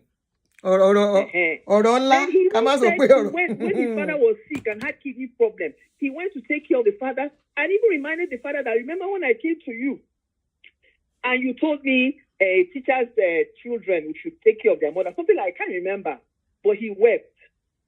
Sometimes I think that these men that tell us take care of their father, they also are being recycled. Could it be that the same thing the Asake's father is doing or did is what they too they are doing? So they want to gaslight the children that please, when I get old, please take care of me despite what I've done. Why do they always guilt trip children? If Asake is not who he is now, will all these things come up? No. It won't come up. Okay, you played or you showed us somewhere where Asake, somebody said allegedly that he gave his father 100 million. Yeah, I said allegedly too. The father should come out and address that one. Those Isaleko people should come out and address that one. Aha. Most of our Nigerian parents are greedy on all sides, whether Yoruba or Igbo. The only reason we are hearing more from Yoruba side because you Yorubas are more liberal. You're more westernized, you're more, there are so many things that you could do. In our own culture, there are a lot that is hidden. Too hidden. Too deeply patriarchal. You people, Yorubas are more liberal, they are open-handed, they welcome people. So that's why we are hearing all these things. In other traditions, it's deeper than this. Very deep. Yeah. If Asake wants to help his father, he should help him. But nobody should gaslight him into not helping or helping him. Yes, that I agree with. Because we don't know what he's going through too. Yeah. People should stop gaslighting children. Help. For me, personally, for me that I grew up with my mother, I didn't benefit anything from a father. I never benefited. You see? And that father will now come tomorrow. I don't see the benefits. The same thing is this we're even talking about in marriage. A lot of women are in marriage. Me, I look at it. Is there any benefit for these women in the marriage apart from taking care of the children? What is the benefit in the marriage? Taking care of children alone. I'll be taking care of children and the husband. It's not an easy thing taking care of children alone. Being a single mother is the hardest thing one can do. You can say that again. You can say that again. You take care of 1, 2, especially knowing the man is still alive and you are running the show alone. It's not easy. They are all girls. They are all this. We are all something now. That's when our father people remember, they are children. We never saw one of them one. You see? So a lot of people have contributed good. Thank you very much. Things that I with their own way. I don't support. But in everything, let us be guided by our good conscience. That's all I can say. Thank you so much. You're bringing up children. I know that it hurts sometimes when homes are broken. Maybe the man walks out, goes with another woman, starts another family. But when we are raising those children, let's not also feed those children with hatred for their father. Let them grow up and see their father on their own. If they want to take care of their father, fine. One thing I've gotten to know as I've grown older, no woman should influence them not. I don't even feel any woman can. There's no need of cursing someone that has hurt you. Bad fruit will fall down on its own. That's all I have to say. Thank you. Thank you so much. Thank you so much. Have a nice day. You too, darling. Have a good one too. At this point, I think we should stop the call and round up. Again, we call any mar. Again, we last call. Yeah, nap time. Hello, ma. Good evening. Good evening, ma. Yes, ma. Good afternoon, ma. Aunty Bola, àwọn orúkọ kan wọlé ẹ bá mi block wọn lórí Facebook. Irú Sarah Wanjiru yìí. Ara àwọn tó máa ẹ má bínú mà tó máa hack account ni ẹ bá mi block wọn ẹ jọ̀ọ́. Ẹ go ahead. Anyway, ó máa lè kán tó lè bò ra account yẹn hack mọ́ nsìn. Ẹ máa sọ̀rọ̀ ló mà. Tó bá pẹ́ yìí wà pẹ̀lú wa. Okay. So many people have said so many things that we all have to learn from. And I would say basically, this life itself is so deep. Culture, religion, and so many things have affected so many of us. I'm from a polygamous home too. I saw things. I was strong enough, and it's by God's grace. I was strong enough to be able to, overlook so many things I went through. But my younger brother, anytime he sees me with my father when he was still alive and we are talking, he'll be asking me, what the hell are you discussing with him? That man that went to do woman rapper, that's the word he used to use. He said, that man that went to do woman rapper and let our mommy go. What are you discussing? I was telling him that you are a man too. Things happen. Now that he's grown, he understands. We have learned a lot of things, especially from what that man, that old man, grandpa said. Now, for this thing not to, because like I said, this life is deep. There are some things that will happen in one generation and it will continue. Me, I want to beg Asake. God has vindicated him. God has lifted him up. And if at all that man did anything so painful that he is still going through, that made him to harden his heart, because me, I will not want what is happening to his father now to happen to him, so that he can have a settled life too. He should just overlook those things. And he cannot overlook people. Auntie, any suru. Auntie, you don't know how no. This is not nice. Some people don't even grow old before they go blind. Auntie, before they have leg issues. No, any suru me. No, this is not nice. Be merciful and compassionate for the fact that his blood still runs in his veins. He should just be compassionate, and whatever he has done in the past, whether he squandered the money he gave him and all that on women, now he has left his lesson. Now he sees his life. The whole world is watching. And Asake, God has lifted him up. He should not allow this little thing to mess him up. Whether he likes it, why should he boo? Some Gen Z will say it doesn't matter. Some Gen Z are still old school. They will say it matters. It still remains your father.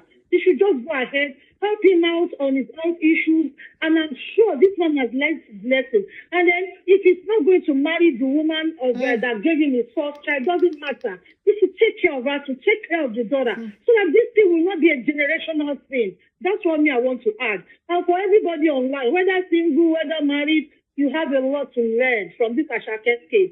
If Asake case today, you don't know who is coming to the internet for the next few hours. I pray God will teach us to do it right. Thank you, Sir Duni. You've been doing great. God bless you. Thank you, ma. Have a good evening. Have a good evening too, ma. Yeah, let me quickly respond to what our sister said. We make some mistake, and I think it's the way we are brought up. That if your parents are your parents, whatever they do, just overlook it, or else it will affect your future. That's a big lie. It may not be omo. That is a big lie. That is big gaslighting, emotional blackmailing. Overlook. We don't know his pain. You can't tell him to overlook his pain. Auntie Emma Binute Bangbo Mio is just to correct that impression out there, so that some other people will not be hurting their children. And look, this generation, the incoming generation that are going to be parents very soon, they won't take all these things. Most of them, there are children that we are giving birth to. And I love it when we give our children the opportunity to speak and they are free with us. I'm going to use myself as an example. You know, one caller called sometimes ago. That's somebody that was one of the young people that I've taken as a baby on my page. I share something with her because she shares some things with me, and I tell her, give her some examples. I told her one day, I said, I almost made a mistake with one of my children that would have cost me pain and cost me maybe what Baba Asake is going through despite my effort on my children. And I told her the story. I was happy, and I'm still happy that my child is the outspoken one. She faced me. She said, Mommy, this. And actually, it was what I was doing. But I never knew it was causing her trauma. I never knew how painful. And those were the times I was going through serious issues. At the time, I was really, really under pressure to take care of them, financially and otherwise. And, you know, unconsciously, I didn't know I was hurting her. Until she told me we were able to sit. She even had to go for therapy for this, what I am saying. But I thank God we were able to iron it out. Today, we are best of friends. If you don't have children, let's assume she's not the type of girl who speak out. She will be enduring the trauma. And I didn't know. I would have carried on. And before you know it, one day later in life, she wouldn't want to see me. Because each time she would see me, she would remember what I have said. She would remember I was talking to her. She would remember what I have done sometimes ago. And she will be claiming busy for me if I want to see her. I want to tell you, if you don't walk in somebody's shoe, don't judge you. Don't tell them to where you just downplay the pain. Go forget kini. No. Baba yen ma gbe igbese. In fact, I have a lot in my life to speak as a story. Baba yen ma gbe igbese to dem ma sese pa won fe ka won reconcile. It's in our society that we say baba o kin be omo, iye omo lo ma be baba. That's a big lie. Baba o le ko pon dandan, ya lo omo lo ma be baba, omo lo ma be ya. Iya n be omo, baba n be omo. Te ba fe ki peace reign. Te ba fe ki nkan work out. But that is on condition if you allow that child to speak their mind. There has to be speaking.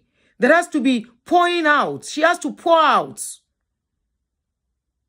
Like pour out. So sorry. That trauma still lives with them. Allow them to say their mind. This is what has gone on. Mon kan to ṣẹlẹ̀ sọ́mọkùnrin tó fi dẹni tó ṣe the way be ṣe rí. Mon kan to adúrú nǹkan tó ń fà to keep his sanity. Mon kan tó ń fà now láti keep sanity ẹ̀. Mon kan tó ń ṣe láti keep sanity ẹ̀. Ẹ gbàgbé popo nkorin. Ṣorin ló fẹ́ really kọ ní ayé ní first kini ẹ̀. But in our society, we use religion, we use culture. And that's why we have a lot of traumatized people in our society. A lot of people are traumatized and they are transferring that trauma into their family, into their own family they are going into their own marriage. You wonder somebody that married how many months ago? Wọ́n para wọn dànù. Wọ́n gúnra wọn lọ́bẹ, wọ́n jà, wọ́n divorce, wọ́n búra, wọ́n ṣoríṣiríṣi. It's coming from somewhere. You don't tell people to pay pain, don't go through, to just go like that. And that's why when we are going in, we should be empathetic with people too.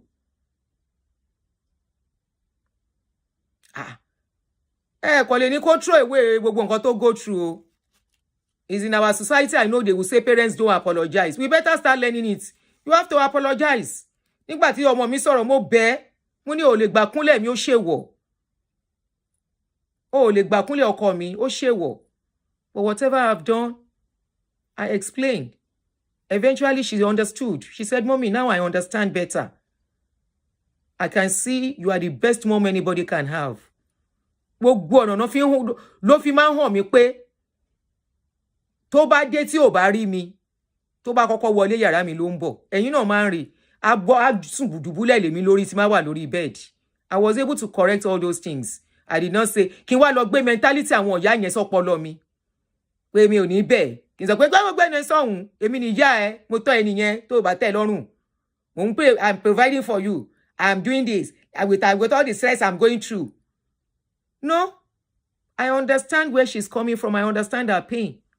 And I was able to say, I'm sorry, Angel.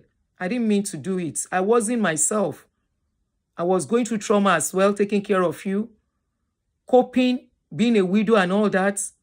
I explained. Me, so she today, in fact, me o regret pe mo gbe step yẹn. And I've used that same step to counsel mothers going through similar issues with their children. Oh yeah, somebody can bear me witness, but you doesn't have to comment on this my page about 2 people here that was having issues with their adult children. I said, this is what is going on. Call your child, apologize. One of them said, I said, yes. You just told me all the things you've been doing. He said, but I said, today, they are best of friends. But to now say I'm a parent. Some of us will now even start telling them story. Baba la baba ẹni bí tó wà. Ṣó tọ́jú yín, kò ní dá fún àwọn family baba ẹ, àwọn family baba ẹ ṣó tọ́jú yín, ṣó ṣe kíní kan. Nígbà tí bàbá yín forí ṣángbó lọ, tí ó jókòó tì yín, ó ti ẹ̀ dúpẹ́ pé mo ṣe kíní kan. You now start adding more trauma and pains to that child by telling that child has an absent father. The child did not choose to have an absent father. You chose the man that decided to be absent. You went for the man that decided to be useless. It's not the fault of that child. But some other mothers will hide it on that child's head. You will hide it on the child of a child, a girl child. The same thing on your boy child. They carry such trauma and they go because you think you are the parents. I'm not supposed to apologize. Culture, we are following culture. You use culture to destroy your children and they are going around with trauma. We cannot downplay whatever has gone wrong with Asake. For Asake to play this video, to do this video, mo pe nkan tó wà lẹ́yìn, tó wà lẹ́sẹ̀ rago.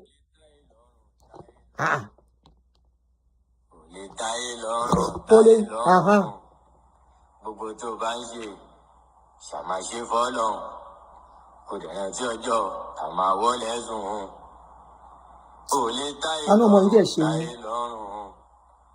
ò lè táyé lọ́rùn gbogbo tí ó bá ń ṣe ṣàmáṣe fọ́lọ́run kò dẹ̀rẹ̀ tí ọjọ́ àmà wọlé sùn àbórí bó ṣe ń lọ ọmọ ìyá mi àbórí. Bàbá mi gan fẹ́ kájò mi, bọ́mọ stand mo fi tẹ́lẹ̀ pa náà mi. Nípa inú ò ní kú láṣẹ Èdùmàrè. Inú ilé ìgbà tún gbé ògùn ẹ̀ sókè ní ṣùgbọ́n bá wa tọ́jú bàbá yẹn, kò sẹ́ni tó máa paná ẹ̀. Kò sẹ́ni máa paná ògùn ẹ̀. Inú ògùn ẹ̀ máa tàn sí ni. Inú ògùn ẹ̀ á máa tàn sí ni. Iná ògo ẹ̀ ò ní kú láṣẹ Èdùmàrè lọ́lá gbogbo ìkúnlẹ̀ abiyamọ tó bá jọ abiyamọ gidi gbogbo abiyamọ gidi tó wà láyé yìí ò ní jábọ́. Ẹ má fi emotional blackmailing kẹ́ má fi traumatize àwọn èèyàn. And for the first paper bẹ́ẹ̀ make a mistake does not mean he's going to make his own life is going to scatter too. He can make 1 or 2 mistakes torí ẹ̀ bá pé kó tún tò. But my problem is kí ni woman yẹn ń ṣe nínú ilé bàbá ẹ̀. That lady tán ló bímọ fún bóyá ra nǹkan tó ń dájà wọn lẹ̀ nìyẹn. Ṣó fẹ́ ni àbẹ́fẹ́ kó fẹ́.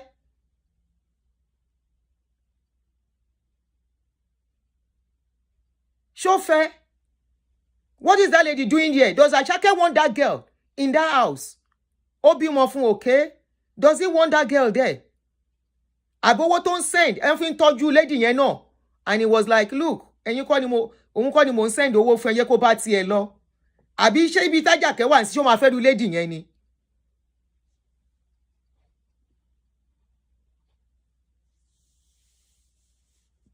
Ṣó máa fẹ́ lady yẹn ni? Ní stage tó dé ní láìfẹ́ yìí. Lady tí ó upgrade tó lọ jókòó ti bàbá ọkọ ní Àṣàkẹ́ máa fẹ́. Ẹni bá nífẹ̀ẹ́ Àṣàkẹ́ ó gbọ́dọ̀ sọ pé kó fẹ́ lady yẹn. Kò upgrade rẹ̀. Ẹ wo bó ṣe mi ò bú o, wọ́n lọ jókòó ti ìyá bàbá ọkọ. Tó bá yá wọ́n máa bú, wọ́n lé ọkùnrin kan ló bá yá àwọn jẹ́, ó bímọ ẹyọ kan òkè, wọ́n lọ́mọ yẹn 11 years old ni. What are you still doing in that house?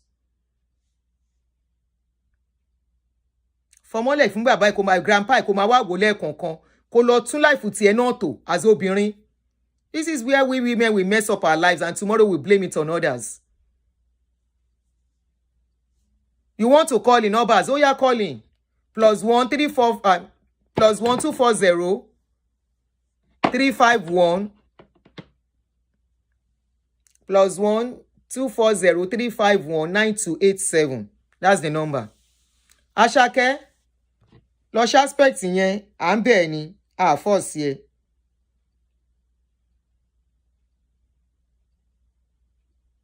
Ṣé ni tó lóun fẹ́ calling ló ń calling sìn?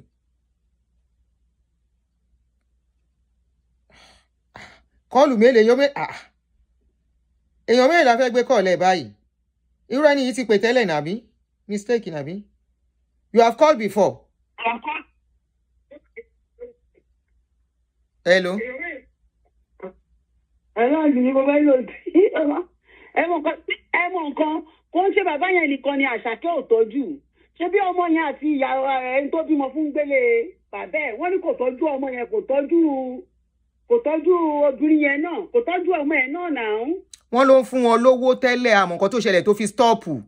Gbọ́ sítórì ni ṣe bẹ́ẹ̀ ń gbọ́ nǹkan tá à ń sọ látẹ̀ nǹkan. Mo jẹ́ mo wà pẹ̀lú yín láti bẹ̀rẹ̀. Bóyá ó ní nǹkan kan tó fẹ́ kán ṣe tàn dá lóhùn. Sítórì yìí máa díìpù.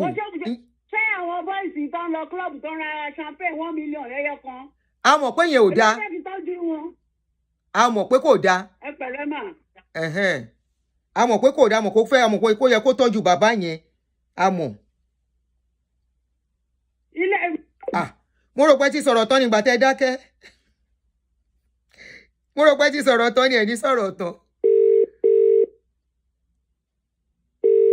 Mo máa dùbúlẹ̀ tí bá ṣe tán sìn. Mo ti jẹun tí n tó ṣe ṣó. Ló mo rò pé tí sọ̀rọ̀ tán ni. Wọ́n ní màmá ẹ̀ ó ra Lẹ́kì màmá tó gbélé ó ra ilé méjì fún màmá ẹ̀ ní Lẹ́kì. Ìyẹn bá àmọ́. Fún bàbá ẹ̀ tó tọ́jú ẹ̀. Àárín yẹn àmọ́ bó ṣe jẹ́ I expect kó jáde tí bàbá tó tọ́ wá ṣe dọ̀tẹ́. It's not done. Bẹ́ẹ̀ni. Ẹ ṣé mà. Ẹ ṣé. Ẹ pẹ́ fún wa mà. A pẹ́ fúnra wa ṣe. Bye. Ẹ tún ti ó yẹ jẹ́ ká ṣe tán ká máa lọ o. Pápápá. Hello, auntie. Ẹ káàsán ma. Ẹ káàsán. Yes, ma. So thank you so much for your program. I enjoy it as always. Thank you. And I support your opinion. At least I want to believe 100%. I just wanted to share a few things that I believe were not said when I joined. Very brief. So yeah. So I'll be as brief as can be. So my main problem is when people they would use tradition, culture, and to say that left to me, ibi téèyàn ti ń ṣe ló ti ń jẹ. Bàbá tó bá ru ọmọ sí ló abandon ọmọ. If you have a conscience, if you have the fear of God, even if you fall out with the child mother, wàá ṣojúṣe ẹ. Bẹ́ẹ̀ni. There are some people who didn't grow up with, like for me, I was raised by a single mother. And my father was... Most of us in Nigeria, Yami, most of us, Yawa lo tọ́ wa. Mo ní most of us, Yawa lo tọ́ wa. Exactly. So why should it be so? Because... But only bàbá yìí tọ́ ọmọ yẹn o. Ẹ má jẹ́ ká get it wrong o. The more it's going to be perpetrated, we would never bring it to a stop in our culture, in our tradition, and in our countries. We have to hold ourselves accountable for our actions. Bẹ́ẹ̀ni. It's like, left to me, he's gaslighting him. Why would you even come out to table? Ṣé Tásàkẹ́ ò bá lórúkọ? Gbogbo nǹkan tí bàbá yẹn sọ, Tásàkẹ́ ò bá lórúkọ. Ṣé mọ̀ pé bó ṣe ń wọ etí kan ló máa jáde létí kejì fún gbogbo wa? Kò sẹ́ni tó máa dákẹ́ tó máa dá sí. Exactly. He only came out because Asake became something in life. And Asake became something in life because his mother stood by him. Yes, the number is pinned. Asake ò ń ṣe wèrè. Kò ń ṣe wèrè. Then àwọn èèyàn tó ń pè tó sọ pé single mother, ìyá ẹ̀ ló bá sọ̀rọ̀, ìyá ẹ̀ ló gbin nǹkan sí lọ́kàn. Èmi ò tiẹ̀ believe yẹn náà. Mi ò believe yẹn pé ìyá ẹ̀ ni. Yes, when a child is growing up, if you are still a minor, you may not know what is going on. what is going on. But the more you advance in age, the better you see. Kò ní kò kí ìyá ẹ̀ sọ kankan fún ẹ. Ìwọ náà wá Honest Kitchen calling. Ní school tó ń lọ. Irú èmi tí mọ́mí mi ò ever pè mí jókòó kan sọ̀rọ̀ dájú mi láìjà. But the more ta ṣe ń grow, the more ta ṣe ń understand nǹkan tó ń ṣẹlẹ̀. Tá bá lọ sí school, àwọn ẹgbẹ́ wa tí dádì bá wá gbé wọn lénìí, mọ́mí ló máa gbé wọn lọ́la. Àwa ta fi parí, dádì mi ò dé school mi rí. So how will you fund a bond with such man? Kí lẹ sọ ma? Mo ní báwo lèèyàn ṣe fẹ́ form bond pẹ̀lú bàbá bẹ́ẹ̀ yẹn. Báwo lẹ ṣe fẹ́ form bond? Báwo ni o ṣe fẹ́ lójú? It's not about putting money down gan pàápàá. Oh, lè ní because ó mọ̀ pé ó ní àwọn ọmọ kan tó ń ṣe fún. He has some children that he was fully active and intentional about. But he chose to neglect some. Oh, you don't have ẹ̀dẹ̀ mọ̀ yín tó máa ṣe oríire. Obìnrin tí ọkùnrin bá fẹ́ ló ń tọ́jú àwọn ọmọ ẹ̀. In his own life, he too had many wives, but he had kids that he took care of, and he had those he neglected. So the stone which the builders has rejected has become the headstone of the corner. Now everybody is crying, tọ́jú bàbá kìnìkan, bàbá wa jáde, okó mi lábẹ́ yìí náà ni mo fi bí Asake. To hell with all that. To me, Asake has the liberty to either take care of his dad or not. That it is not a must. Because the way I view it is that I hope that he takes care of him, but I'm saying it's not a must. Nobody should reinforce it on him. Or gaslight him too. You cannot mock a pain that you do not know anything about. That's true. The first instance that he came out to talk about it publicly, he tried to water that. Now everybody's talking about Asake in a bad light. Why? That child toiled day and night to build a name for himself. To build what the father could have utilized other means. Ṣebí bàbá ẹ̀ náà mọ orin kọ, kí lẹ tí bàbá ẹ̀ náà kò make orin.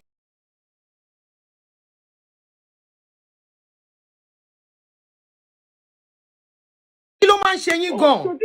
Ẹ má pè mí sí 3573 kíní mi náà. Ohun mo fi ń ṣe show mo ní ká yé pé nọ́mbà yẹn. Má bínú jèrè àwọn kan náà ń pe nọ́mbà tá fi ń ṣe show ton affect broadcast time. Ṣé kí ló dé? Oh yeah, go ahead. Another point I have is, see everybody bá ń pariwo Asake tọ́jú bàbá ẹ̀, tojúṣe ẹ̀ ṣe gbá. Are we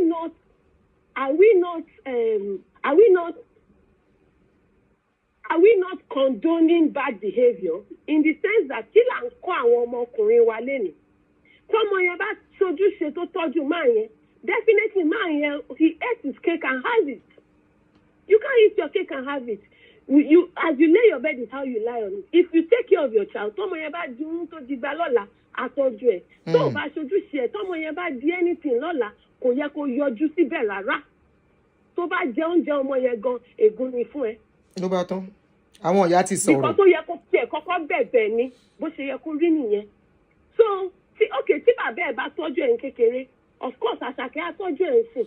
But nígbà tí bàbá ò ti tọ́jú ẹ̀, kí ló yẹ ká ṣe ń wá the same result fẹ́ni tó bá tọ́jú ọmọ? Wọ́n ló tọ́jú ẹ̀ o. Wọ́n ní bàbá yẹn tọ́jú ẹ̀ o. Ẹ má jẹ́ àgbẹ̀ṣẹ́ o. Àwọn èèyàn ti jáde o. Ó tọ́jú ẹ̀ o. Why are we here? Wọ́n ló tọ́jú ẹ̀ o. Ẹ má jẹ́ ìparọ́ fún yín. Ṣé rí gbogbo nǹkan tó ń pariwo kó tọ́jú ẹ̀ yẹn? Èmi mọ̀ dájúdájú pé kò ṣe the right thing. Because tó bá ṣe. Ṣé wàá ń bẹ̀ ni tẹ́tí sọ pé dájúdájú? Asake ra lé méjì fún yẹ lẹ́kọ̀ọ́ àbí nǹkan kan àkà online. Tó bá ṣe the right thing fọ́mọ yẹn, Asake ò ń ṣe wèrè náà. Èèyàn ṣáà ń ra mọ́tò fún ọ̀rẹ́ tó ń jọ dàgbà. Èèyàn ń ra mọ́tò fún producer àbí fún manager. Ṣé bàbá ni ò wá nílé ìtọ́jú ni? Left to me, there is more to it. Nǹkan tó ń ṣẹlẹ̀ yìí. So èmi ò ní kó má tọ́jú ẹ̀ o. Níwájú Ọlọ́run èmi ò ní kó má tọ́jú ẹ̀. But nǹkan tẹ́mi sọ ni pé they must not reinforce it. Òun ló máa decide tó bá wà látọ̀kọ̀ ẹ̀ kó tọ́jú ẹ̀ kó tí ò bá wà látọ̀kọ̀ he's very justified. He's very justified. So don't and the point I was trying to also make is that kéèyàn grow up pẹ̀lú single mother ò mean pé ìyá yẹn gbin nǹkan síyàn lọ́kàn. Bọ́mọ bá ṣe ń dàgbà ló yí ẹ ṣe. Ló máa yí ọmọ fún rẹ̀ bẹ́ẹ̀ ni. Even ọmọ kó gbé pẹ̀lú even a child that lives with father and mother, the more you grow, the better you see. you now know which of the parents is more intentional about me. God bless which of the two of them is more active in my life. Which one of them is more compassionate. Which one of them is more responsible. Which one, you understand what I mean, ma? So these are not discussions you hold with your child. That's why you have to live upright. So that because the children are watching, they won't be minors forever. Yeah. Asake is, I'm sure, maybe 40 years old or more. I think Do in you his want to tell me that 30s. even He's in his 30s, I guess. At this age, he's able to analyze his childhood and figure out who was the real person and who was not. Tí ìyá ò bá tọ́jú ẹ̀, tí ìyá ò bá jókòó tì, tí ìyá ò bá fast, tí ìyá ò bá gbàdúrà kó ṣe gbogbo ẹ̀. He could have been under the bridge right now. Ṣé tó bá wà under the bridge? Ṣé bàbá ẹ̀ á wá sọ̀rọ̀ láì máa sọ pé ẹ lọ bá mi bẹ̀ Àṣàkẹ́ ni? Ṣebí nítorí pé ó dèèyàn ni? So you play stupid games, you win stupid prizes. The man has left to me. He didn't play his cards well. So now he cannot come out with crocodile tears and get out of here. Then àwọn èèyàn tó sọ pé tí ò bá tọ́jú ẹ̀ pé òun náà lọ́jọ́ ọ̀la. That's not how God rolls. God doesn't roll that way. God doesn't. I don't think God is that unkind. So I don't think God judges us based off of. No. Ẹ ti gbàgbé gbogbo yẹn. No. Story nìyẹn. So that's what I wanted to say. So thank you so much. I appreciate your platform. Thank you. More grace for you. Thank you. Bye-bye. Yeah, bye-bye.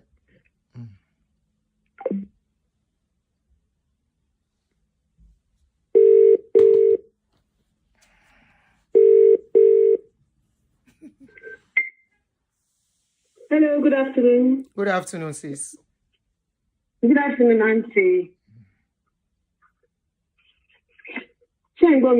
I'm going. Oh, okay, this is my first time of calling into your show. I always watch your show. Though I've never been on your live, but I always watch your show. Thank you so much for picking my call. Thank you for calling me back. Thank you. So I've been hearing about this Asake thing, but when I saw your live show, I said I definitely need to call. Okay, this is my own opinion. It doesn't have to be true to anyone, and this is a personal experience of mine. Every child has an opinion, especially when you've grown. You are the only one that knows where the pain, where it hurts, to know who to take care of. My own personal experience, I was left at the age of 2 at the mercy of my own dad. My own dad was the one that brought me up. So as a 2-year-old, my mom is so my father was there. I'm going to be 52 on Monday, and I can tell you that my father has been my hero. He's been everything to me. But having said that, I only met my mother when I was in my 20s. So I can repair Baba Niti told me this stage. I was already in my early days when I met her. I was the one that looked for my mom because at some point in time, I wanted to say, okay, Annie, my mommy. And to be true, my father never spoke any ill about my mom. But the only thing was, my father just said, no, she went. He didn't tell me what she did because he doesn't want me to use if you're doing a woman, mommy. If they are, he wanted me to find out myself. The kind of person she is. And I took it upon myself to look for her. And when I saw her, when I met her, in fact, I embraced her. I wanted to take care of her. But at the end of the day, I realized that she just wanted to keep milking me. She wanted money upon money. And at some point in time, I had it up to here because the opinion to me, Obisobashi. No, my dear. Baba mi, si baba mi bani jump, mani daddy, báwo lè ṣe fẹ́ jẹ́ kí n fò sí? Because he was there for me all through. When I started my period, it was my father that I spoke to. Despite the fact that baba mi fẹ́yàwó, he made sure that I had everything, every tool, tí obìnrin, tí ọmọ, ma fi grow for me not to miss that aspect. So now, what am I saying? So, I'm only employing Asake or he should have empathy or anything. It's not compulsory to me. It's not a compulsory thing. It has to be something that has to come from him well, everybody is saying that he has been doing. Yeah, he's been doing, but we are Ojukoko. Is coming from the father's side. No. Medically, the man needs help. I think that is why it came out. Medically. I think medically, not Ojukokoro this time around. Medically. He needs help medically, okay. Yes. He's dealing with, I think he has stroke, then one of his eyes is gone. Okay. Yes. Okay. But in the video, before video, second one, you know what to wire one, but the second video, they want play no more than oh yeah, why not? Lenu tattoo the second one, baba nkorin. First one, la rí pé on da pé wọ́n sick. Second one, yẹn, I'm on sick, you know, but kò tiẹ̀ wá yé wa mọ́ as it is. So I don't know. But taba fi ojú mi wò náà. Tí Àṣàkẹ́ ò bá débi tó dé yìí, tí wọ́n máa bọ́ síta ni. I don't think so. Ṣé máa sọ pé ọmọ wa ni? Èdè torí kó ti lókìkí, ó ti dèèyàn ńlá, wọ́n ṣe rí pé they want more. They want more. Tó bá yẹ pé Àṣàkẹ́ ò jẹ́ nǹkankan, kò sẹ́ni kankan tó máa fẹ́ fi, kò sẹ́ni kankan tó fẹ́ jáde lẹ́yìn ẹ̀ láti sọ pé ọmọ wa ni o. Kò sẹ́ni tí ò fẹ́ bó olóríire yọ. So, yeah, do you know the struggles some women go through to bring up a child when the parents are not there? And I'm not of the opinion ni pé kí obìnrin kó máa kì í ṣe gbogbo obìnrin ló gbin nǹkan burúkú sọmọ lọ́kàn. Yes. Àwọn ọmọ máa ń rí oríṣiríṣi. Tó ń ṣẹlẹ̀ by themselves. Ọmọdé ìyàwó bàbá mi. There are so many things tó ṣe fún mi tó yẹ pé ọmọdé ló ṣòro láti gbàgbé nǹkan jù. Tẹ́ bá ṣe nǹkan fún ọmọdé tó bá dàgbà ó máa ń refresh lórí wọn ni. Ó máa dàbí pé tó bá ń sọ báyìí ó máa dàbí pé ó ń ṣẹlẹ̀ sí lọ́wọ́lọ́wọ́ báyìí. So we need to be very, very careful way we do things to children. It stays right in their head like it is very, very fresh. Yes. Thank you very much. Hello, no, kò sẹ́ni tó gbé nǹkan kan sọ́mọ nínú fúnra wọn náà máa rí nǹkan tó ń ṣẹlẹ̀ jẹ́rẹ́. Bẹ́ẹ̀ni mà. Àwọn ọmọ yẹn ò kú rí náà, ojú òjẹ̀ dùn wọ́n. We can only implore him to say, to do, it is up to him. It is not compulsory. That's my own opinion. Thank you. It's not compulsory. At some point in time, I had to just beat my mother. I'm so sorry to tell you that. I had to cut her off because she was asking for too much. Always money, always money, always money. Ẹ̀gbọ́n mi dá wọn lókòwò fún bí ẹ̀ márùn-ún. Tẹ bá bẹ̀rẹ̀ wọn ní kò tún ṣe, á tún dá wọn lókòwò, á tún ṣe, á tún dá wọn lókòwò. Ìyẹn tẹ̀ kọ́kọ́ kọ̀ tẹ̀ ọ́ fún mi.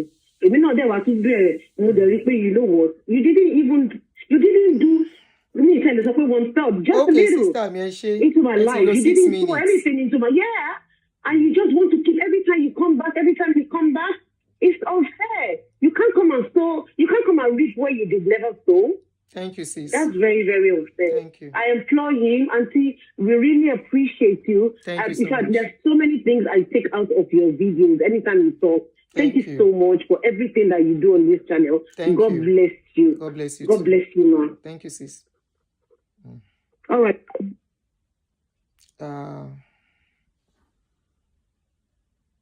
My water is here. Mo ti bomi sínú cup. Ẹ má worry bá ṣe tán sì máa lọ nap ni. So I think we should be rounding up now. You know, we are open with all this calling here and there, people doing shows on this issue. This will die down with time. Hello? Nobody wants their family out there. Yeah. Hello, sis, you are on. Fast, 2 minutes. Yes, sir. 2 minutes and I'll cut you off. Ma.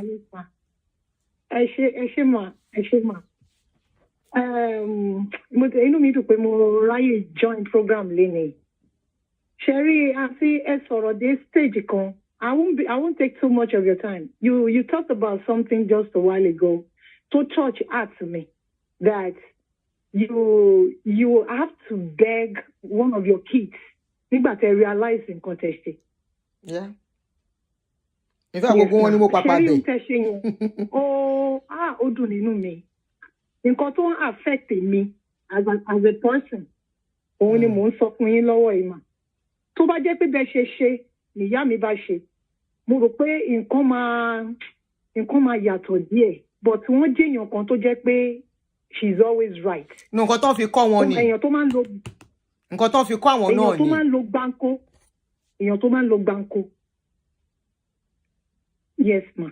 So, nǹkan tí mo fẹ́ kẹ́ tún bá wa sọ̀rọ̀ lé lórí àǹtí kò ń ṣe wípé obìnrin gbọ́mọlẹ̀ ó lọ àbí bàbá ò tọ́jú ọmọ. Ṣé láwọn nǹkan kan tún ń ṣẹlẹ̀ àǹtí? There's some things happening in some homes tó tún le jù yẹn lọ o. Bẹ́ẹ̀ni. And I will hint you now, ma. Ṣé rí nínú ibi tèmi dàgbà sí? Àwọn tí wọ́n máa ń fi ọmọ kan kẹ́kọ̀ọ́ lèmi dàgbà sí. Ìyẹn tún le. And I've been... that one is more traumatic. Very, very traumatic. Very traumatic, auntie. Mo máa ń pè yín, mo máa ń pè nọ́mbà yín mainland, mo máa ń pè yín. Bóyá ẹ kọ̀ mọ̀, even if mi náà wà, mo máa ń pè yín. So, ẹ máa mọ̀ mi tó bá yá, màá tún pè yín later. Ṣé mi ò ti mẹ́ni tó ń sọ̀rọ̀ ṣá? Ṣé mi ò ti mẹ́ni tó ń sọ̀rọ̀ ṣá? Growing up, ni Ọlọ́run ṣèyanu o. Ọlọ́run gbé ọwọ́ mi sókè o. Ṣùgbọ́n that past, mo ṣe live pẹ̀lú ẹ̀ tó jẹ́ pé tí mo bá fẹ́ ṣe fún ìyá mi mo máa ń sunkún inú mi ò ń dùn. Wọ́n bí ọmọ mi ní sọ iye tó ń bí because mi mẹ́ni tó ń gbọ́ mi wọ́n máa mọ̀ mí. Wọ́n bí ọmọ tó ṣe bí 5 but èmi ni àkọ́bí. They used me to train all those kids. Wọ́n dẹ̀ máa ṣékò mi lójú báyìí. Àbúrò mi ò lè ṣẹ̀ kí n bá àbúrò mi wí. Màmá mi máa nà mí faṣọ ìyàmọ́ mi lára torí àbúrò mi. Mi ò grow up kí n mọ̀ pé èèyàn ń wọ bàtà màmá èèyàn àbí èèyàn ń wọ aṣọ màmá èèyàn. Màmá mi á ní mi ò ṣe ìyàwó ọmọ wọ̀. But àwọn àbúrò mi wọ́n ń ṣe ìyàwó ọmọ wọ̀. I start hustling for myself. Nígbà tí ò yẹ kí n mọ̀ nǹkan tó ń jẹ́ hustle. Ìgbà tí ò yẹ kí n mọ̀ pé ọmọ kékeré yẹ kó máa ṣiṣẹ́ owó ni mo ti bẹ̀rẹ̀ sí ṣiṣẹ́ owó. Bàbá mi is a little bit liberal. Bàbá mi jẹ́ èèyàn kan tó mo close mọ́ bàbá mi díẹ̀ because mi ò rí that motherly love and obìnrin sóbìnrin mi ò rí. Ìgbà tí mo rí period mi boarding house ni mo wà. Bàbá mi ni mo kọ lẹ́tà sí láyé ìgbà yẹn kò sí phone. Bàbá mi ni mo kọ lẹ́tà sí ọ́fíìsì wọn pé mo rí period mi o. Bàbá mi ló ṣe ẹdìyẹ wá fún mi boarding house. Ìgbà tí mo máa ṣe wedding mi Nancy, àwọn ará àdúgbò fẹ́ mọ ẹni tó bí mi ìyá mi gangan, wọ́n fẹ́ mọ ìyá mi gangan. Most of ará àdúgbò tó wá síbẹ̀ wọ́n ní àwọn fẹ́ mọ ìyá ọmọ ilé ni. But they were shocked báwọn náà lọ tún jókòó. That kí ọmọ fi ọmọ kan kẹ́kọ̀ọ́ àǹtí àwọn nǹkan kan wà tó jẹ́ pé máa sọ o tẹ́ pé mi lè sọ lórí online ní tí bá sọ fún yín lẹ́yìn ẹ̀ lanu pé ìyá ọmọ sí ọmọ ló ṣerú nǹkan báyìí. So it's happening in so many homes. Eléyìí ò ń ṣe pé ọ̀rọ̀ Àṣàkẹ́ kì í ṣe pé wọ́n gbọ́mọ sílẹ̀ wọ́n gbé kínní kò ń ṣe pé wọ́n adopt ọmọ o. Àwọn parents kọ́kọ́ wà bẹ́ẹ̀ tó jẹ́ pé wọ́n á kọ̀ lo ayé ọmọ kan wọ́n á fi kí àwọn ọmọ kan dìde sókè. Tó jẹ́ pé orí ọ̀fẹ́ Ọlọ́run nìkan ni ọmọ tí wọ́n lo láìpẹ́ yẹn ló máa fi dìde sókè. Ọlọ́run ti gbogbo yẹn náà fáwọn ọmọ bẹ́ẹ̀ náà máa wá ń ṣoríire jù. Ìyá ọmọ wọ̀ tí wọ́n fẹ́ ṣe yẹn wọ́n ń gba aṣọ mi ìsìn wọ́n ń wọ bàtà mi ní ìsìn. Bí tọ́lọ́run ṣe dé. Ṣùgbọ́n that thing kò kúrò lọ́kàn mi ọkọ mi lọ́lọ́run fún mi ọkọ mi dé bá 1 or 2 things nígbà tó fẹ́ mi tó ń béèrè lọ́wọ́ mi pé ṣé o ṣú àpé ìyá ẹ̀ ló bí ẹ. But I'm not lying, Auntie. Oh, sure. Yeah. Real life, oh, yeah. I've had war stories. Ma dáná oúnjẹ, ma tó oúnjẹ, ma ṣe so many things. Ma fọbọ́, mo wọ school, Auntie. Àwọn ọmọ school máa ní holiday, mo wá institution, tábà ní holiday. Àwọn ọ̀rẹ́ mi kan fún ma, wọ́n lè wà online ní ìtọ́ máa gbọ́. Màá máa lọ ilé onílé káàkiri mi, nílé lọ ilé wa. And this is what I say. A lot of people are traumatized from homes. A lot is happening in homes. Eléyìí tó fọgbà yànga pátápátá àǹtí. Tí bá sọ online, nǹkan máa àwọn èèyàn ní believe ẹ̀. Àwọn èèyàn ní believe kò ṣẹlẹ̀. Ó ṣẹlẹ̀ sí mi because I once have money. Kí n tó marry, mo ní owó gidi. But I have to drop 1 or 2 things kí n fi lè rọ́kọ. Mo ní láti rẹ̀ sílẹ̀ díẹ̀. So, ìgbà tí mo máa fi marry, things were a little bit slow for me. So, màmá mi tí mo ti máa ń ṣe fúngbà tó wà lọ́wọ́ mi. Wọ́n ṣe nǹkan kan fún mi tó níjọ́ tí mo ti délé ayé mi àǹtí mi rè pé mo tún lè sùúrù ẹkún yẹn mọ́ mi lè sún mọ́ ẹkún tí mo sun tó jẹ́ pé for like 3 months ojú mi ò ríran. Ó ṣe nǹkan tó dùn mí and she never said sorry. She never said sorry till today. You don't do me to me, auntie. She never said sorry till today. So, baba wa tu ana bóyá jọ́ mi lè máa mú fún yẹn. Trauma and be tún nìyẹn nínú family kankan o. Kọ́ máa fi ọmọ kan kẹ́kọ̀ọ́. Kọ́ máa sọ pé ọmọ kan kò lè fọṣọ. Mo ṣàrí bó ṣe rí. Wọn ò lè fọ ilé, wọn ò lè dáná. But nígbà tó marry ìsìn, you were not there with them. Àwọn ló ń dáná, ló ń fọṣọ, ló ń ṣe gbogbo ẹ̀. Tó fi tó rí school, màmá mi ní àrùn kò lè fún ọmọ ní 1 naira. 1 naira kò lè fún ọmọ.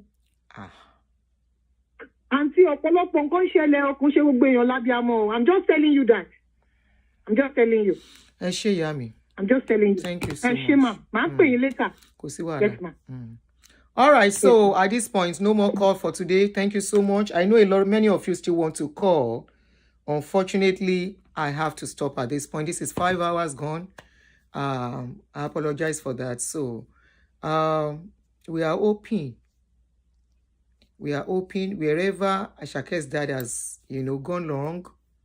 We are hoping Asake gets his healing. And we are hoping if the father gets hold of this video too, with Baba Asake, wọ́n pe Asake. It's not in you coming to social media. Seriously, you coming to social media, tí Asake ò bá fẹ́ ṣe nǹkan kan kò sí nǹkan tẹ́ lè ṣe sí. Ẹ pe Asake. Níbo lẹ ti gbàṣẹ́? Kí lẹ ṣe fún? Kí lẹ ń ṣe tí ò like? I always say something. Gbogbo òbí tó ń wò mí lénìí. Yálà ọjọ́kùnrin, yálà ọjọ́bìnrin. Tí yóò bá bímọ is a different case. Tó bá bímọ tó dẹ̀ ń wò mí. Tí ọmọ ẹ bá ti dé stage kan, I always repeat this thing anytime I'm doing my shows, especially when it comes to family-oriented shows, children. There is a time is coming. You are the parents today. Tomorrow your children are going to take over and they will be the parents. Tomorrow, your children will be in charge to make decisions for you, no matter how rich you are. Because a time may come, you don't know how long you're going to live. You don't know when you get to a stage, you can't make decisions on your life again. And if you are at a certain age, you should be expecting that you are getting close to that time. Many may have dementia, many will have sickness, and many may not fall sick. But you don't know what tomorrow holds. This is where your today, you have to do it well. Your today, Sherry, majority, why many of men are like they are the one paying the price of mistakes of family. It's not because they are bad though.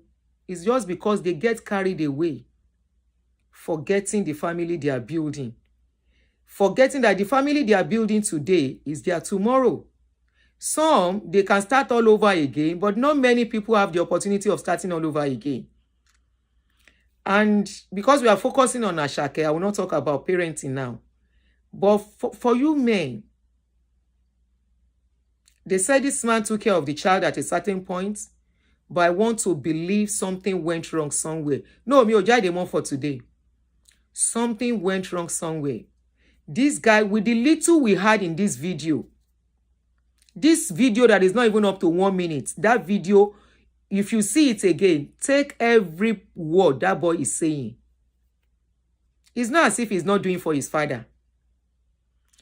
From the little he has said, is it that the father wants to collect before he had stroke? The father wants to be collecting and be spending frivolously, spending anyhow. Because ayé tán ti wà used to ni. No. Tó bá dé stage kan ayé tó wà used to yẹn wà lẹ́lẹ̀. Even if it is your money. But because ọkùnrin ẹ máa ń fi pé young forever. Ẹ kàn náwó anyhow, ẹ ṣe anyhow. Ṣebí bàbá tó bọ́ta tí ò lè sọ̀rọ̀. First video tari. Ló bọ́ta with another video. Tari ẹ túká. Something is not adding up somewhere. Ẹ má bínú at this stage. When I did not see that second video, I was seriously 100% on his side. Pé kí ló dé? But with that second video, ara bàbá tún kan be yẹn gbà tán rí páyé ti dìde sọ̀rọ̀, wọ́n ti ń drag ọmọ wọn. Àwọn wo náà tí bàbá yìí kó jáde? Ṣé Àṣàkẹ́ ò ṣètò ẹ̀ lóòótọ́? Ṣé Àṣàkẹ́ ò tọ́jú bàbá yìí lóòótọ́? These are the things that need answers. At this stage, Mama Àṣàkẹ́, ìwọ̀nba lè drag ẹ̀. You know why? Ìgbà tó máa fi Àṣàkẹ́ lẹ̀, àmọ́ nǹkan tó ń ṣẹlẹ̀ sí. Mi ò support kóbìnrin fi ọmọ sílẹ̀, especially ọmọ ẹyọ kan. Ó yẹ kó gbọ́ ọmọ ẹ̀ lọ́ni now. Bó fọmọ sílẹ̀ fún bàbá yẹn. Ṣé bàbá ló ní kó fi ọmọ sílẹ̀, àbóhun ló decide àti fọmọ sílẹ̀? A lè sọ. There is a deeper thing lórí ọ̀rọ̀ tó wà ńlẹ̀ yìí. Nǹkan kò ní ṣàṣàkẹ́. Gbogbo àwọn tó ń wò wípé torí kò tọ́jú bàbá ẹ̀, ọwọ́ àwálẹ̀, Ọlọ́run ò kì í ṣèyàn, ò kì í wọ́ọ̀kì bẹ́ẹ̀. Kí ìyá má like ọmọ gan kó máa ṣépè fọmọ, tí ọmọ bá ń ṣe the right thing á make ẹ̀. Ẹ má máa tanra yín. Ọmọ yẹn á make, á tuntun make dáadáa fi torí ọmọ ò bá pé. But ẹ bá ń wo Àṣàkẹ́, I want to believe, probably lived a traumatized life that is still living with him. Trauma yẹn yìí wà pẹ̀lú ẹ̀. Ṣó ti seek help? Ṣó ti seek therapy? Ṣé nǹkan tó ṣẹlẹ̀ sí tá a mọ̀? Ṣó ti fílẹ̀? Ó ti heal of it? Kí ni bàbá ẹ̀ ṣe tó fi dé stage wípé nobody can force him? But a lè appeal sí conscience ẹ̀. Ìyẹn ò dẹ̀ mí pé ìyẹn ò mí ìpọ́jọ́ ọ̀la Àṣàkẹ́ náà ò ní da. Ẹ má get it twisted. Another account. Hey, ọ̀rọ̀ yìí ó máa lẹ́yìn àjàǹtí ele. Kí ni lẹ̀ bá dẹ̀ bá mi send ẹ̀ sí o? Àbáyọ̀mí. Báwo mo ṣe lè copy kíní? Can you send it to my number? Asake said the daddy sold. Mo bóyá òótọ́ nìyẹn, we saw it, but we don't know how true that is. There are some things that lè dédé gbọ́.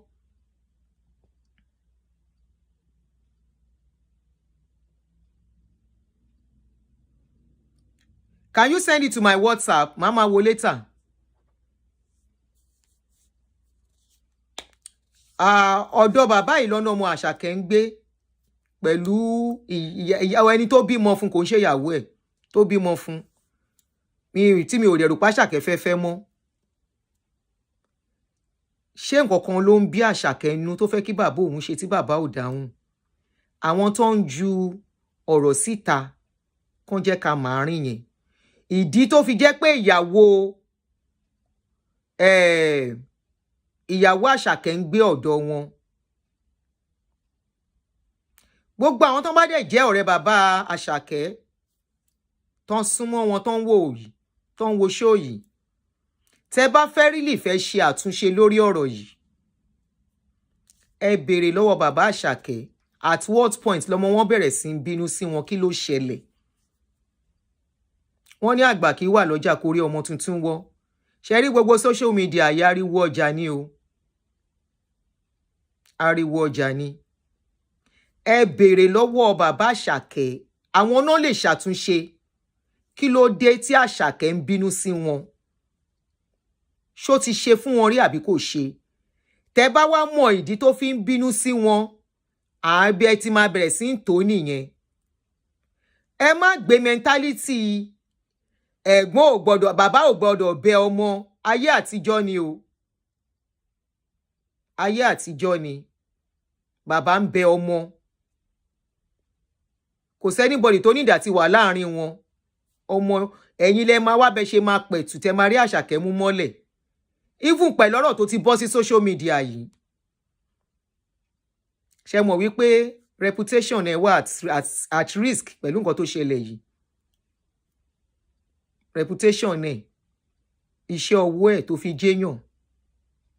So ẹ jọ̀ọ́ torí Ọlọ́run, ẹ má fẹ́ lójú jù.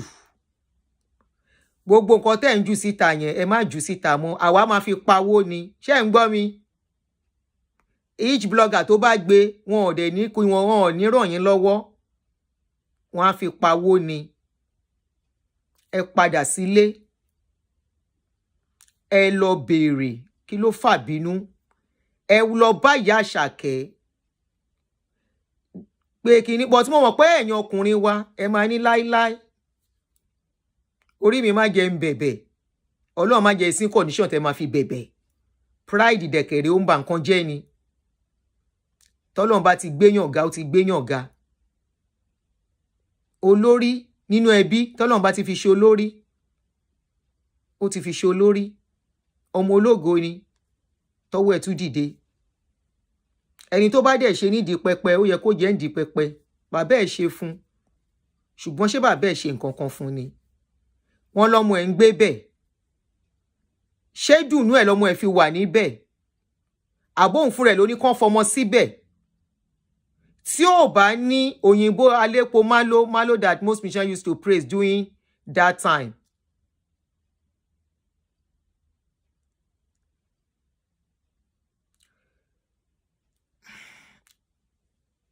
Tí Àṣàkẹ́ ò bá nífẹ̀ẹ́ bàbá ẹ̀, ọmọ ẹ̀ ò ní sí lọ́dọ̀ bàbá yẹn. Nǹkan kan ń ṣẹlẹ̀. Àárín yẹn ó ṣókùnkùn sí gbòòrò, ó ṣókùnkùn sí gbogbo àwa tá à ń sọ̀rọ̀ yìí. Alábálẹ́jọ yan lásán lásán ni wá. Àtúnṣe kò tí late.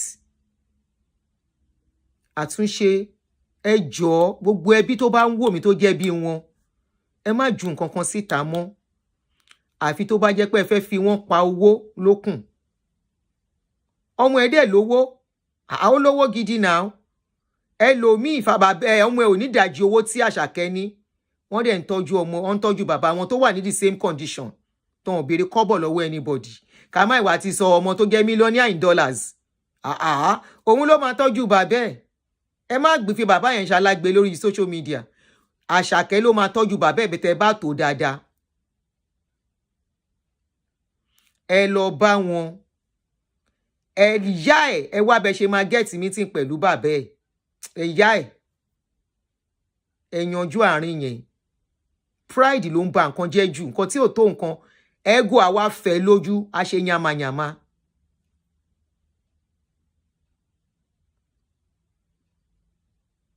My sister, you are getting it wrong and I love you so much. We tell you true, nothing but the truth. My sister is a long story. I'm from Isaleko and a friend to Malo. Maybe you are just joining us. I said it's a deep thing that we can never understand. Mo ti sọ síwájú. Mo lọ́rọ̀ tó wà nílẹ̀ yìí, ó kọjá wa. Bó ṣe kẹ́ pariwo síta, ẹ pa, ẹ máa bá wa ju fídíò síta brother mi. Àwa máa analyze ẹ̀. Ẹ máa bá wa jù. Bóyá yẹn wá tó family. Àbádá gbogbo family rù pátápátá at last. Débi wípé Àṣàkẹ́ kò ní lè ran àwọn àbúrò ẹ̀gbọ́n lọ́wọ́ tí bàbá fi sílẹ̀. Àmì tí bàbá bí. Wọ́n ní bàbá lọ́mọ 18 years old. Ṣé gbàgbé pọ́ máa yìí nídìí ìrànlọ́wọ́? Àbọ̀ ní àwọn step children, step brothers ẹ̀. Wọ́n ní bàbá yìí láwọn ọmọ kéékèèké. Tẹ́ bá ṣe àárín yẹn dáadáa, ó máa embrace wọn. But tẹ́ ẹ bá ṣe dáadáa, nǹkan máa dàrú finally. Wọ́n ti pariwo síta, ó ní ìdìrànlọ́wọ́ gbogbo wa ń bẹ̀bẹ̀ náà ni. A lè lu Àṣàkẹ́ fún yín torí àmọ́ nǹkan tó ṣẹlẹ̀ sáṣàkẹ́. Àmọ́ nǹkan tí Àṣàkẹ́ tó fi ní ìdí tóun ṣe òun ò ṣe mọ́. Òun ló sọ̀rọ̀ ń bí náà kí wá máa lọ. Ẹ̀yin náà ẹ gbọ́ bẹ́ẹ̀ bá ti gbọ́. Táyé lọ́rùn, kò lè táyé lọ́rùn, táyé lọ́rùn. Gbogbo tó bá ń ṣe, ṣàmáṣe fọ́lọ́run. Kò dẹ̀ yàn tí ọjọ́ àmàwọ́. Tí ò bá ṣe rárá kò ní sọ pé òun ò táyé lọ́rùn.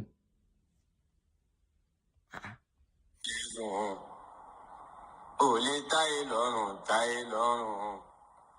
Ò lè táyé lọ́rùn, táyé lọ́rùn. Gbogbo tí ó bá ń ṣe, ṣàmáṣe fọ́lọ́run. Kò dẹ̀ yàn tí ọjọ́ àmàwọ́ lẹ́sùn. Àbórí, bó ṣe ń lọ ọmọ ìyá mi àbórí.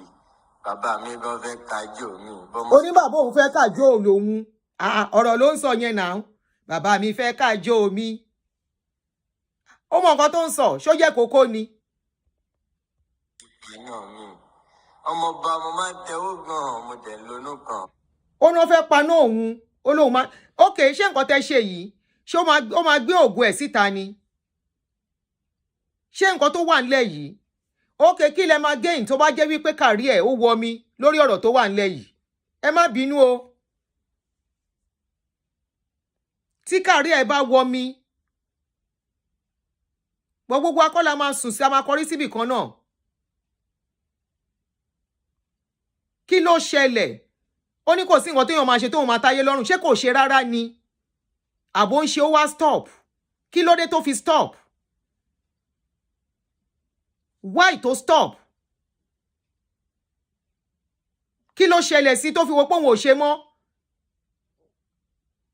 tó bá ṣe fún ìyá ẹ̀ tó rà lé fún ìyá ẹ̀ tó ṣe kinní ìyá ẹ̀ rí mú wálẹ̀ ni kí lẹ́yìn tí bàbá náà ò lè mú wálẹ̀ ẹni bá ọmọ máa dé stage kan wọ́n ló máa mú wọn wálẹ̀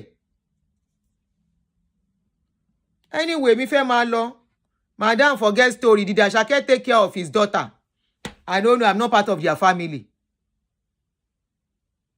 I am not part of their family kò kàn mí. The question you should ask ni wípé ṣé Asake fẹ́fẹ́ yà tó bímọ fún ṣó ní kó bímọ fóun ṣó ní kó lóyún fóun ní kó má tọ́jú ẹ̀ tán bá ti bímọ fún wá ìtọ́mọ yẹn wà nínú ilé wọn ẹ wo ó dàárọ̀ a tún máa ríra some other time mi ò lè sọ̀rọ̀ mọ́ bá Asake máa ṣe kò kàn wá bí ò ṣe kò kàn wá ṣùgbọ́n ó yẹ kó ṣe àwa ti sọ pé ó yẹ kó ṣe especially pé bàbá yìí sick kó má jẹ́ kán ba tòun jẹ́ kí kárí ẹ̀ má wọ̀ mí tí ìyá Asake náà bá dẹ̀ nífẹ̀ẹ́ tí ìyá Asake bá nífẹ̀ẹ́ ọmọ ẹ̀ á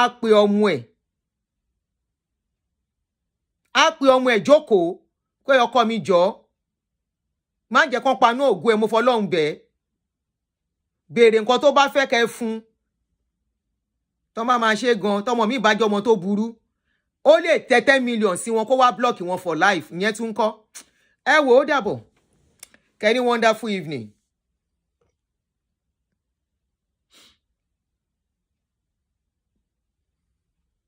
ó dàbọ̀ o bó la ti máa end the show.